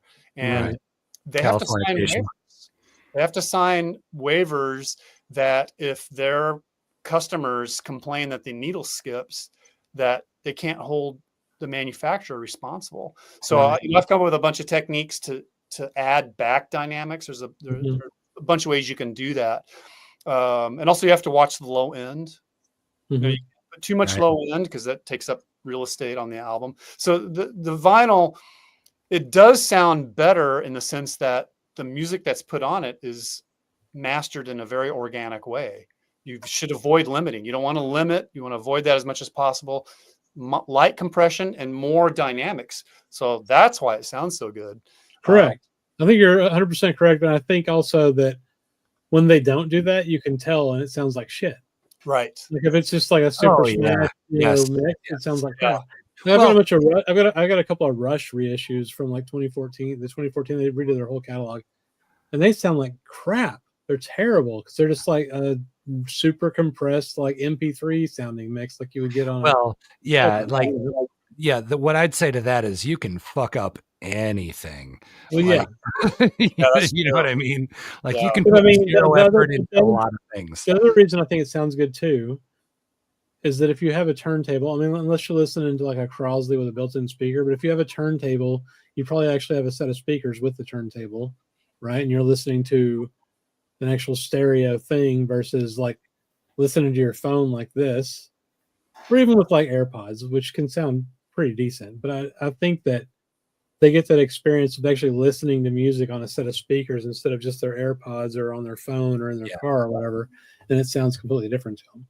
The fact that it's delivered. They also get the experience that we've all had of having the record in your hand and the whole, CDs do the same thing for me. The physical media aspect of the process of playing it and listening to it actively versus it's a Spotify playlist when you're driving to work. That's right. Also, the people weren't concerned about the overall loudness of records because by the time you pick your record, take it out of the sleeve, put it on the turntable, play it, take it off the turntable, put it back in the sleeve, put it away, grab your next record, you've already forgotten how loud it was. Yeah, and you compare the next thing. Yeah, right. Yeah, exactly. Yeah. So, all right, guys, I'm going to have to run. Yeah, absolutely, man. Yeah, thanks for having me on. It's I really enjoyed it. And awesome, dude. Good to see you, Jacob and Jimmy. Yeah, you too. Yeah, hope to see you guys play again soon. So yeah, hope to see you too. Keep me posted. All right, you guys. Paul. All right. Bye. Okay. Jimmy, what are you listening to now? Yeah. Well, I would say, I've always favored tenor players. So right now, a couple tenor players I'm kind of getting into. I've gone through like my original inspirations were like Train and Dexter Gordon. I've gone through massive plunges into the world of Joe Henderson and Warren Marsh. I spent a lot of years really, really just flipping out over. I went through like the acquired taste stage of Warren Marsh and then like just bewilderment with like the constant creativity, all the things. I'm like, man, how do you even think of that stuff? I've gone into avant-garde, whatever, but recently I've kind of come back to guys like Scott Hamilton. I'm like really into Scott Hamilton right now. And I'm trying to get my students into it. Like I've got this one student right now that is obsessed with Train and like almost mid to late Train and Steve Grossman. And also, by the way, as a college professor, I'm always in this thing of like, what's the subject we're talking about right now? Let me show you something to get into that, right? So what I'm listening to, I go in cycles almost every year based on like where we are in my curriculum, cool. Which is kind of fun. I have seasonal affective disorder. I have seasonal cycles of like this time of year, I like to listen to Coltrane, maybe because that's like thinking back to at one point in my life. That's when I discovered it. For some reason, September and fall is like Coltrane season for me. But I do go through all these cycles of like, okay, we're going to talk about this concept. So I'll be listening to like Miles Davis, like some modal stuff earlier in my semester. And the other thing is I really enjoy the aspect of teaching where I'm learning what my students are listening to. So I try to do a bit of that. It's kind of fun when I get somebody who's new to playing, who's like into Steve Grossman. That's kind of a real deep dive, right? So I trade playlists with my students. So I've been getting into a little Steve Grossman via my student. And at the same time, I'm trying to say, hey, you should check out this really, it sounds like old school, you know, like people like Scott Hamilton and drawing a blank on other guy like Harry Allen. I don't know if you're hip to Harry Allen. I'm not, but I know Scott Hamilton. When like, if you want to hear a guy, like, check out this album. It's When Harry Met Larry, I think. Larry Golding's. I was lucky to do a couple original arrangements of Larry Golding's tunes for a concert for UC Riverside last semester, featuring Larry. And one of the songs on there was on that album. And Harry sounds as close to Stan Getz as you possibly can sound. Like, it might fake you out. It's crazy. Yeah, he's got that same vibrato and everything. But there's recordings of Harry also with Scott Hamilton, and I just really dig that, like, beautiful swinging, like all the solos you can just sing, and they're all melodic. It's all the languages there. There's nothing crazy. It's all a very controlled, singable thing. It's the thing I love about Dexter Gordon solos. Dude, Dexter's my favorite. I love Dexter's my favorite player. There's a logic to it, and speaking specifically to Dexter Gordon, one of the things I like to point out that hit me when I was falling in love with Dexter, it wasn't just his tone. I mean, it is that the tone and the singability, his phrasing, his style, his sense of humor. But there was something that I noticed about Dexter Gordon on like these, like, I don't know if you've heard those like Black Lion releases where he's 17-minute, 17 chorus blues solos or whatever. I could always tell when it was going to be Dexter's last chorus. Really? He just had this way of winding his solo. And I'm like, oh, I've never heard this before, but I know he's finishing his solo right now. Oh, that's cool. It was very cool. But, those are guys that I'm listening to. I like Seamus Blake. I like Max Ionata lately a lot as well. Okay. So guys like that, with just great tenor sounds and just, I mean, I do dig original music. Lately, I've been getting into a particular solo by a guy that Jacob has probably mentioned, this camp that we've taught at before a few years. But Drew Zaremba, I don't know if you know that name, tenor player who's also a great organist and arranger. But there's a song in particular I've been like practice. I got my horn in my, I was listening to you guys earlier while I was kind of shedding a little bit, but that's a solo that somebody transcribed, and just kind of like digging into this thing. I think it's called "The Color of Her Hair." If you want to check that we'll tune check it out. Yeah, for sure. Yeah, beautiful. That's what I'm listening to right now. Really cool. How about you, Jacob? I just picked up. I've kind of been nothing super new.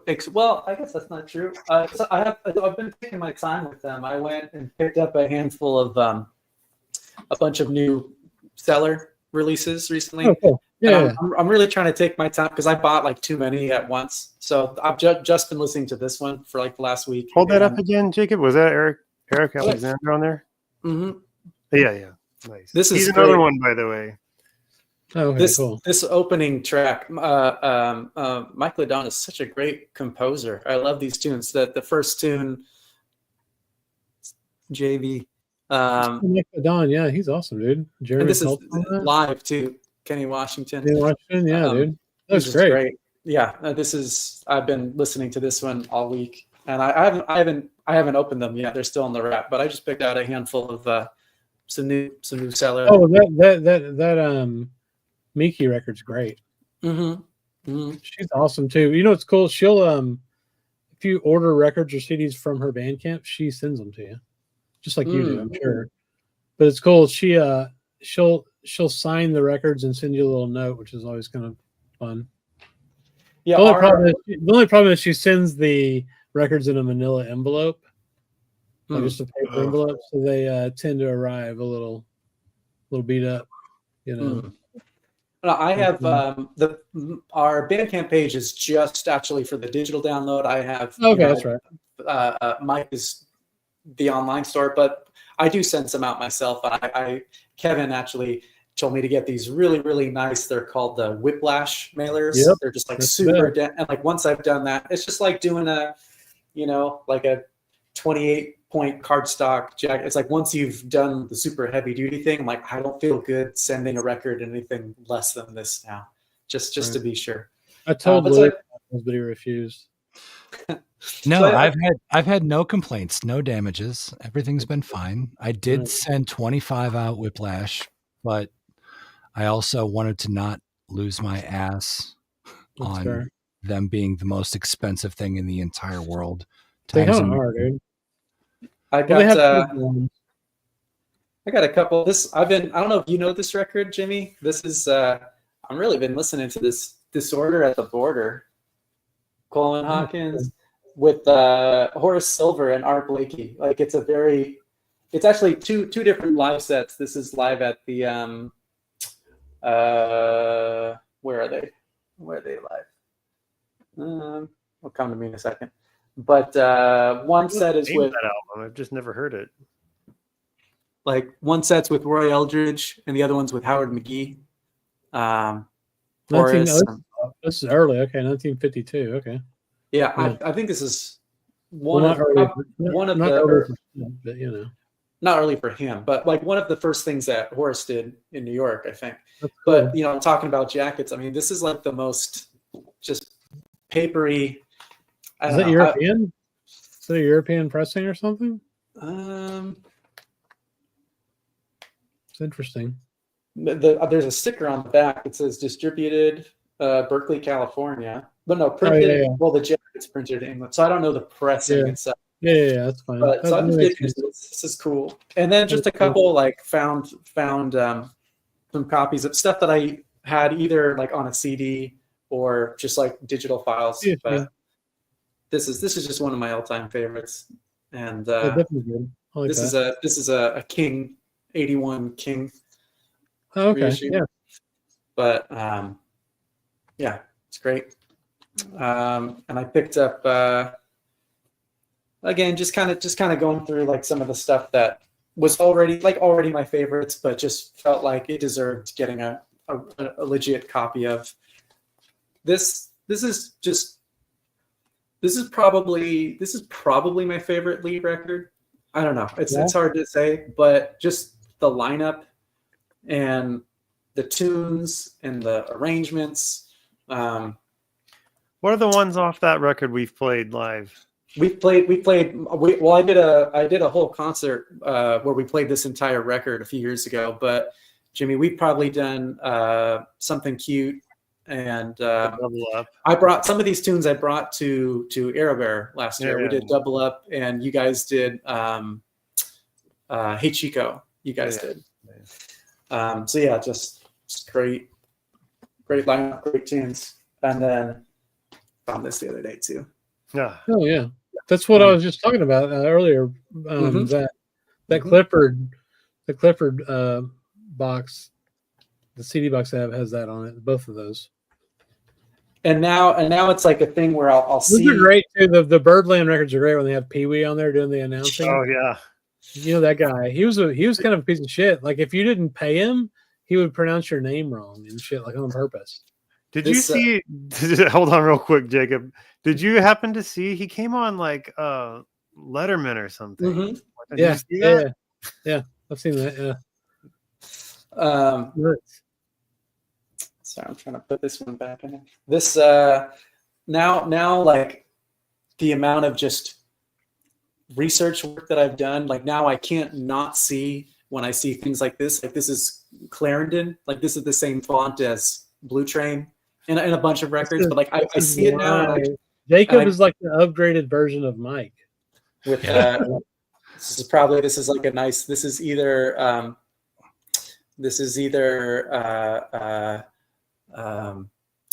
not Franklin Gothic. This is It's also not that much, just like what's the one I'm thinking of?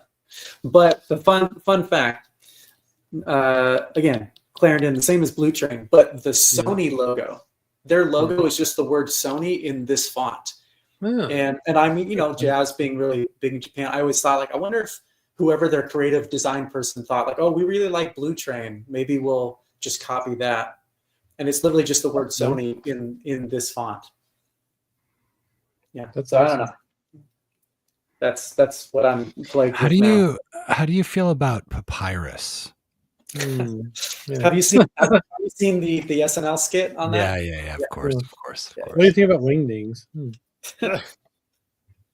I forget her name. Jimmy and I send each other these memes sometimes. I forget her name. She has a whole YouTube, Instagram channel, and she does videos where like all these different fonts are different characters and personalities. Yes. That is on my TikTok as well. Yes. Yeah. It's so good. And Helvetica is always like the cool one. Yeah, because she was talking about the New Year's ball drop. Yeah, like the font that they used for that ball drop. I love that. That's fantastic. Yeah, I'll show you some records I've been listening to like today. This is one of my favorite things I got this last year. So this is Zev Feldman put this out. It's Mal Waldron, Steve Lacy, obviously Reggie Workman, Andrew Cyril in Antwerp in 1995. Whoa. Yeah, it's really excellent. Check out that picture. Flat. So, yeah, you can probably stream this, and they also have CDs, but this is an excellent recording. It's 2 LPs, and the first one they do like what it is, Epistrophe, Monk's Dream, and they put a little special sauce on them, but they're pretty familiar to what listeners would expect. But the second LP, they do a variation of 3, and this medley of some Cecil Taylor tunes, and they're super fucking out there, like what you would expect from later Steve Lacy. So it's really a interesting juxtaposition of those two things. Was that Record Store Day? Yeah, it was Record Store Day, like last year. You could probably get it for $30-$40. This one was cool. This one, one of the watchers on the channel, I don't remember who recommended this. So this is Atras del Cosmos, which I'm butchering, but it's called Cool Drinks, Hot Dreams. This is like Mexican free jazz from like 1980. So it's got a Henry West saxophone, Anna Ruiz on piano. She's a monster piano player, like pretty out there, but very enjoyable. Then there's Every Mon on drums, and then Claudio Enrique on bass. But check these guys out. So what's cool, what I really liked about this is, the music's fantastic, but Jacob, you'll appreciate this. This is a nice, thick Stoughton tip-on jacket, pressed at RTI, bro. And I got this on Amazon for like $17. Like it was just on sale. Really well recorded. It's a live show. So I've been digging that lately.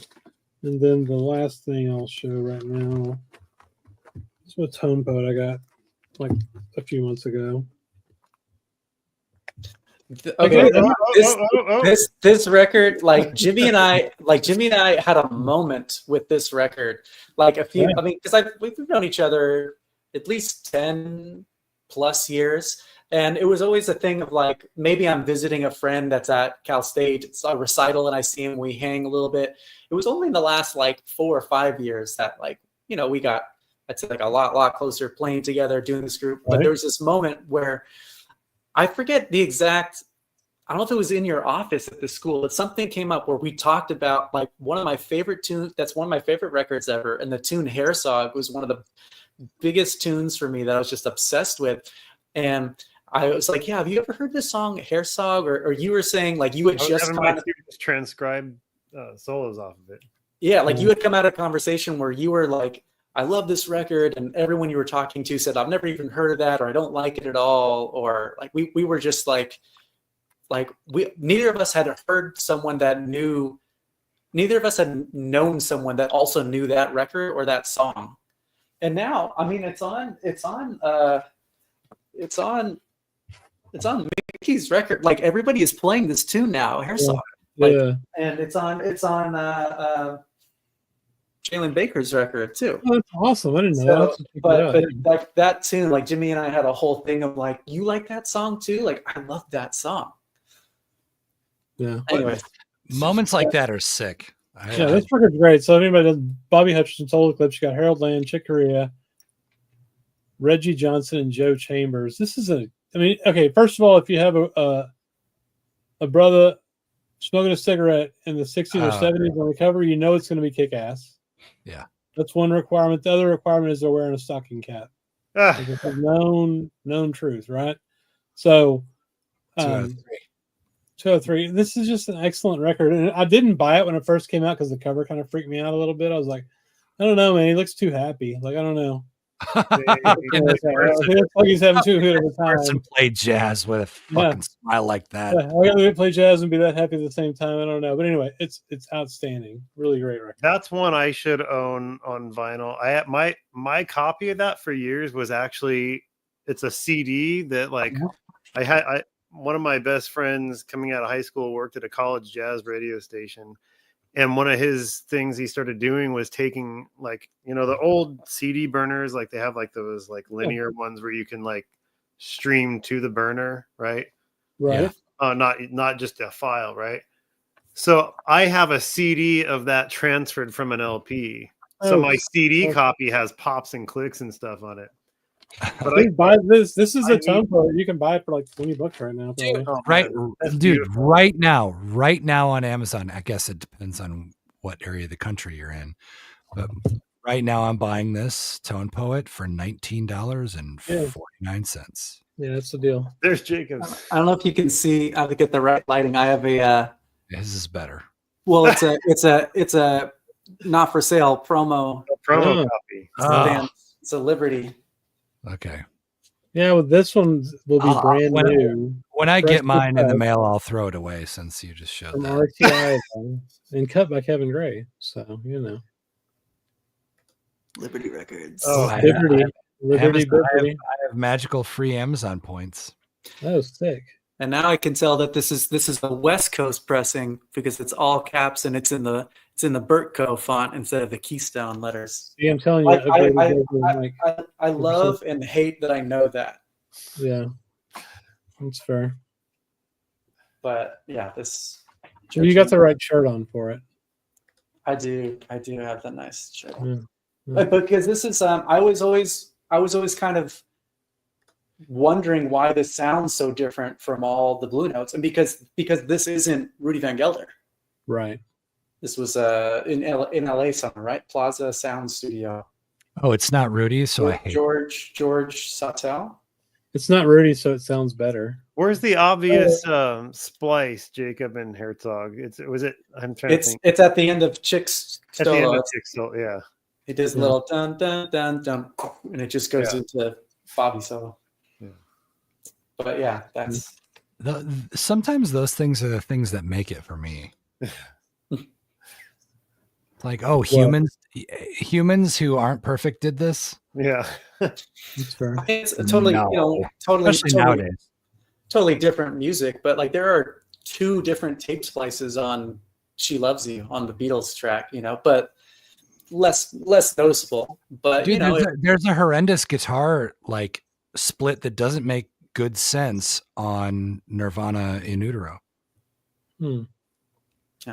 And I can just hear Kurt being like, I love it. Done. Yeah. That's fair. I literally haven't even opened this yet. I just picked up this. Have you listened to this? This just came out, and this is a tape that Jack DeJohnette had like in his personal collection, like live bootleg tapes for 60 years. McCoy Tyner, Joe Henderson, Henry Grimes, and Jack. And I literally haven't even opened it yet. I just picked it up, but it's just previously unheard recordings. Do you have that yet, Louis? No, but I listened to The Real McCoy yesterday. This is great. Yeah, I love that record. I've got it right here. Live at Slugs, 1966. Great. Where did you buy it? I got this from Factory Records in Costa Mesa from Dave, who he just sold out all of the.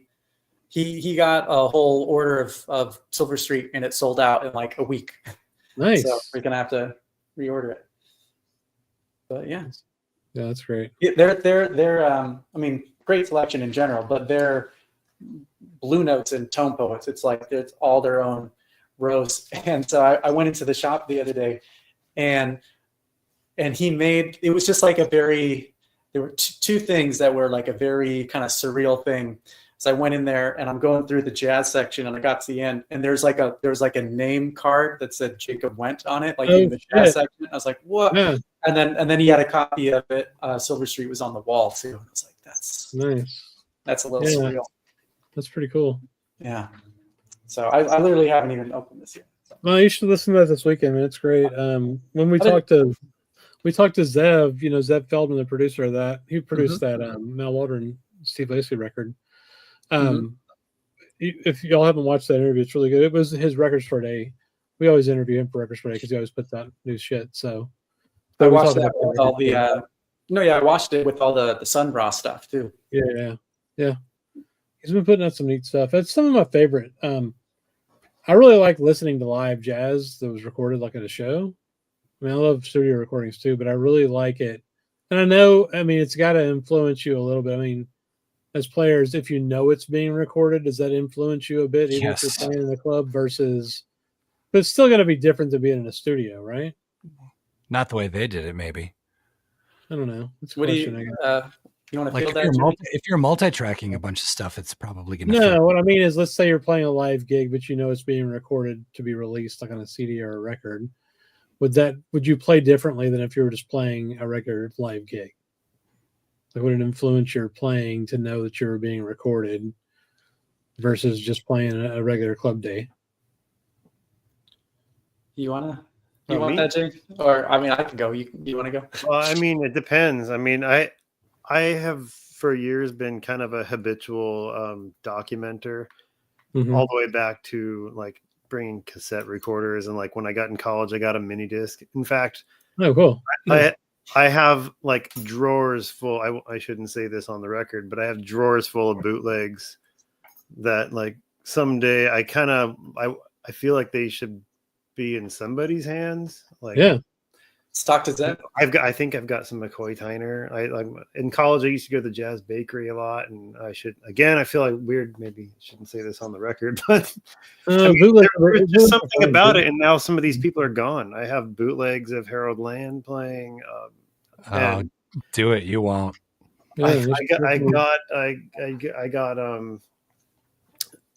I just got in the habit of recording almost everything. Also, again, back to that thing of as a student, like just for analysis purposes, right. To go back and listen to how it went, right?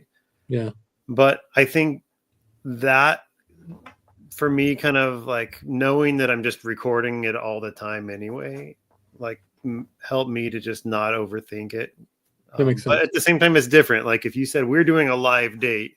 Right. It's, like our CD, or I keep saying CD release, our album release at Campus Jacks, for instance, they live streamed and recorded that. I was aware there were cameras going, but you're in that moment more concerned with trying to make music, and there's a live audience, right? Right. So, right. And then there's like I was talking about this in the earlier part of the conversation. There's a lot of muscle memory that goes along with a lifetime of being disciplined, and you can rely on that. Like there's a lot of hay in the barn where you can just be like, oh fuck, I'm nervous as hell, maybe, but then things tend to go well if you've prepared well, right?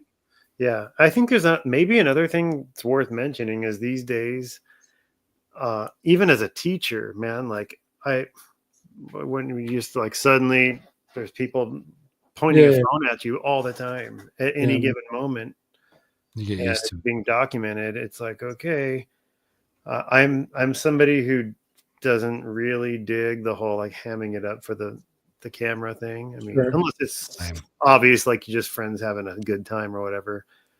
But yeah, I mean that, you know, I mean, I've been playing like patio gigs, just casual gigs, and people are coming by and filming, and that does slightly change your perception of like, oh, this is going to get posted. I better. Right. Like, right. why shouldn't you play as good as you can all the time anyway? Right. But maybe sometimes it's just a gentle reminder if you're sloughing off. Yeah, that makes sense. Pull it together. I don't know. Well, I mean, I do like, I buy a lot of those, you know, lost recordings, whatever you want to call them, you know, just releases of live shows. The sound quality may not be quite as good on some of them as if it was like in a studio, but the feel of the music seems, it's just more exciting to me. Also, hearing the audience reaction sometimes is pretty cool too, you know. You know what? There's a record, speaking of Harold Land, Billy Higgins. When I went to UCLA, Billy, I was lucky to study with both of them, like in their last year. So like, they both went like a year apart. But towards the end, Harold recorded an album that was supposedly a big deal at the time. It was like some audiophile thing. To me, it just sounded like my mini disc in a rehearsal, but I think it's called, what's it called? Holy Land or something? Not Holy Land. I'll have to look it up. Are you anybody familiar with what I'm talking about? No, See how quickly I can get to his discography. This is Jacob's World. Anyway, you might Promised Land. Yeah, you might dig that record if you like the kind of just what it might feel like to be somebody in the room and it's not overly produced. I love that shit. Yeah. Oh, this looks great. It's got Harold Land, Ray Drummond on bass, Billy Higgins, and Mulder Miller. I mean, yeah. You might want to check that out. I probably will. It looks like a good CD to buy. Yeah. CD. Harold was very proud of it. I remember when he told me, he's like, it's a very special thing the way they did it. When I got it, honestly, I got it because my mentor told me he was excited about it. Of course, I was obsessed with. I mean, that'll do it, right? But I mean, at the same time, I was like, wait, this is good? I mean, I was kind of a little bit bewildered why this was a special thing when I listened to it, but it grew on me. And as one of their last documented things, I think it's very special. No, that makes sense. You know, there's a let me see if I can find it. There's a record I was just thinking of. Are you familiar with this one? Ray Charles in person? I'm not. This is live in like a baseball or football stadium. This was recorded by a radio DJ with a single microphone in the audience of like of a coliseum. Yeah. But it sounds phenomenal. But you can hear in that, it's like in Shea Stadium or something, you can hear like the drums hit and you can hear it like ricocheting around. You can hear a little bit of that as part of the room sound. Yeah. But it sounds great. It's just a single microphone from the audience perspective. That's pretty cool. Have you heard? I've got that Thelonious Monk. I can't remember what it's called. Like they call it the Janitor Mix. Impulse put out the two different versions of it. It's a Monk record that was recorded in a high school gym. Oh dang! And one of them was like recorded by like a professional engineer, but the other one they found a copy where this janitor had recorded it on like not a cassette, but like a tape recorder, and took it home with them and had it forever. And they released that for Record Store Day a few years ago. Which one sounds better? I only have the janitor version, so I mean it sounds kind of crappy, but it's still cool. Like, you know. One time I remember, I don't need to be big anymore. One time, Jimmy and I were playing, and just for fun, like because he would always bring his just like a little portable recorder, but just for fun, you also brought your mini disc recorder. Mini disc, yeah. And we put them like side by side, and then we were sitting. It's like the hour after we got home from the gig, just messaging each other like, okay, I just Dropboxed it to you. Check this out. What do you think? And I'm listening to it, and there was definitely a lot more high-end clarity. Whatever that other recorder that you had was, it just sounded more new and like high-end and things that you could do with it. but there was something about the sound of the mini disc. It was definitely a little bit darker, didn't have as much of the high end there, but it just sounded. It's not tape saturation, but it just had, used two different mics. It had a vibe. This old gem. And the one I'm actually talking on, this is the other one from that generation. Oh, cool. But yeah. It just had a vibe to it. It was like, this sounds cool. I kind of like. There's an LP I got recently. I think it was an International Anthem, where the guy recorded the show on a mini disc player, just like put it on a table in front of the show, and recorded it. And it sounded really cool. There's also time saturation. Tyler McCraven, maybe. You know those old, like the little tape, the little mini cassette tapes, or even the regular size cassettes. There's a lot of money that goes into the higher end at that time. The motors in those and the electronic response being better for time. So like the human ear can start to hear things around 10 milliseconds, give or take, plus or minus, right, in time. So like when you're listening back to something like what he's showing, there's an excellent chance that's running on 2 AA batteries, right? There's an excellent chance that the voltage that's going to that motor is not in any way perfect. And to give it a plus or minus 10 milliseconds, which is a lot, which is probably more than tolerance, but to get close to that, that would, to the human ear, plus or minus 10, because that would be 20 milliseconds, give or take, that would sound like distortion. To you, that would sound like something that was warmer or different, or however you wanted to subjectively describe it. So you wouldn't think about things like that, but time is a real big issue when you're trying to decide when something sounds good or bad. If something's wonky or warbly, but you can't you can't like pin it down because it's not a second or half a second or 100 milliseconds. Those old tape recorders especially are great for that sort of thing. Except this one sounds like trash. But you know what's funny? This tape recorder sat in my drawer here for so many years, and it had AA batteries that were corroded. I have one tape left in here, and you know what's on this tape? Jacob might remember. Remember what's on this tape? It's a bootleg, but this contains an interview with Jackie McLean. Oh, cool! Oh my God! Stanford Jazz Workshop, and I saved it. I finally in the last year I took it apart and I cleaned it up. I got it working again, and it sounded like you said. It was like speed was all messed up. Yeah. But while we were geeking out on the mini disc thing, I did the most really like Rube Goldberg solution. What should I do? I got this working again. I transferred it to mini disc. So I have that Jackie McLean interview where he's talking about how he met Tony Williams and introduced Tony to Miles, and Miles to Tony, all that. It's very cool. Very cool. But it's I mean, yeah, you're right though. Like listening to Jackie McLean tell stories about everything is just like the best, man. Oh man, I have one of my favorite stories ever is show the record. Do I have what record? The Jackie record. What record? Oh, I should show you. Actually, that could tie into this. Yeah, this is the place to show the record. All right. A good friend of mine named Roy Carlson, a bass player. Oh man, he gifted me this last year, and I was there the night he got it signed. And this was that's great tie-in. This is the same night about this story I was going to tell you real quick. He got this autograph by Jackie. Who else is on here? He's got Roy. Anyway, my friend who I told you about, the guy who was a DJ in Fresno, he and some other people started the first and only annual Billy Higgins Jazz Festival. Oh, sick. And so Harold was there. They had basically the Timeless All-Stars there. I had met Jackie at a camp at the Stanford Jazz Workshop previously. That night I went and I had him sign a photo of me and everything. But because I was friends with these people, they said, hey, could you give Jackie a ride to the hotel? I gave Cedar Walton, Peter Leach a ride to their hotel.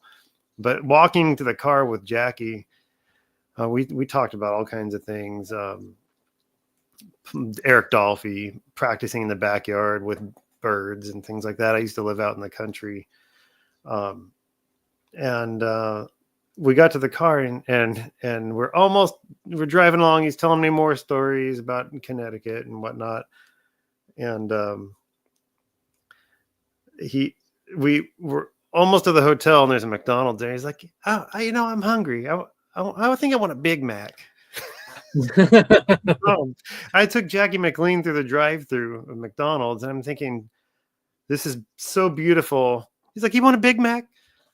And I didn't get a Big Mac, and I should have, but I just thought it was so Jackie Mac wants a Big Mac, and hey, dude, this is like one of the sickest stories I've heard in a grip. Yeah. Anyway, that happened. Thanks, Jacob, for reminding me. That was the very night this was autographed. Yeah, how do you need to be reminded of that? Holy shit! It's like top tier, right? Billy Higgins and Cedar Walton. If those two guys are on a record, I'll buy it. Absolutely. I love those two guys. Yeah, they did so much shit together over the years for decades. Jimmy's the one that got me turned on to this. Yeah, Race and Rebellion's fucking awesome. Is Sam Jones on that? I can't remember. Yeah. And then the shit those three, so they were the Golden Triangle, right? Like Sam Jones, Billy Higgins, Cedar Walton, and then they did a bunch of shit with Clifford Jordan, like on Steeplechase. It's just fucking awesome. I love Clifford Jordan. He's another favorite tenor player for me, for sure. Him and Dexter, man. I took Jackie McLean through a McDonald's drive-through. Yeah, keep up, Louie. We're talking about other shit now. Yeah. I don't know. I don't think there's much that's going to top that, though, right? Fair. Man, I never wanted to get rid of that car. So geeky. Good shit, dude. That's super cool, man. All right. Well, I'm fading fast. Yeah. Good hang, guys. Thanks. Yeah, we drug Jacob along for this second part. Yeah, dude. Well, he's a trooper. Well, you are in California. It's early. This is what I would be doing either way. Yeah. Yeah, man. Yeah, it's not bad. Dude, your record's this your record's been in my recents for like 2 months. Yeah. Since I got it. It's awesome. I think it's great.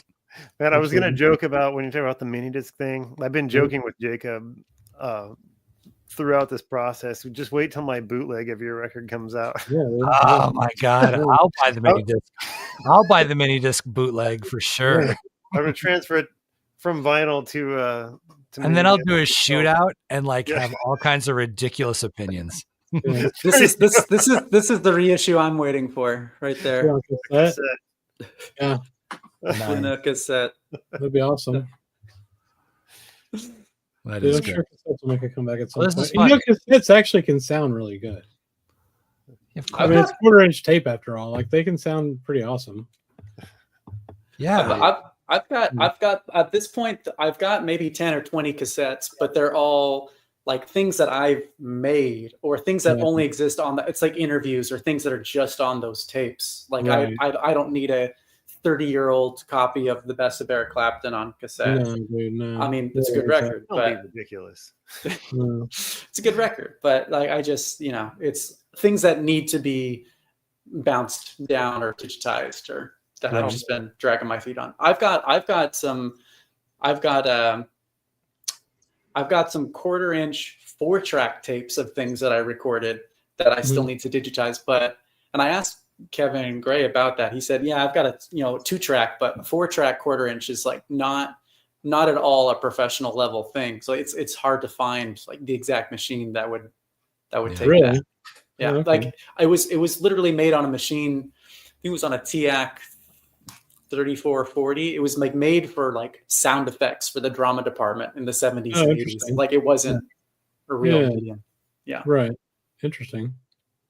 So check this out really quick before I bounce. This cassette was one of my first things I bought at like the warehouse or something in high school. Maybe Sam Goody. Who knows? Freaking awesome. But talk about tape speed. This thing, I learned Miles' solo on Kinda Blue off of this tape. And it wasn't until I heard it on CD. I'm like, what is different about this? What is happening here? Yeah. It was in a different key.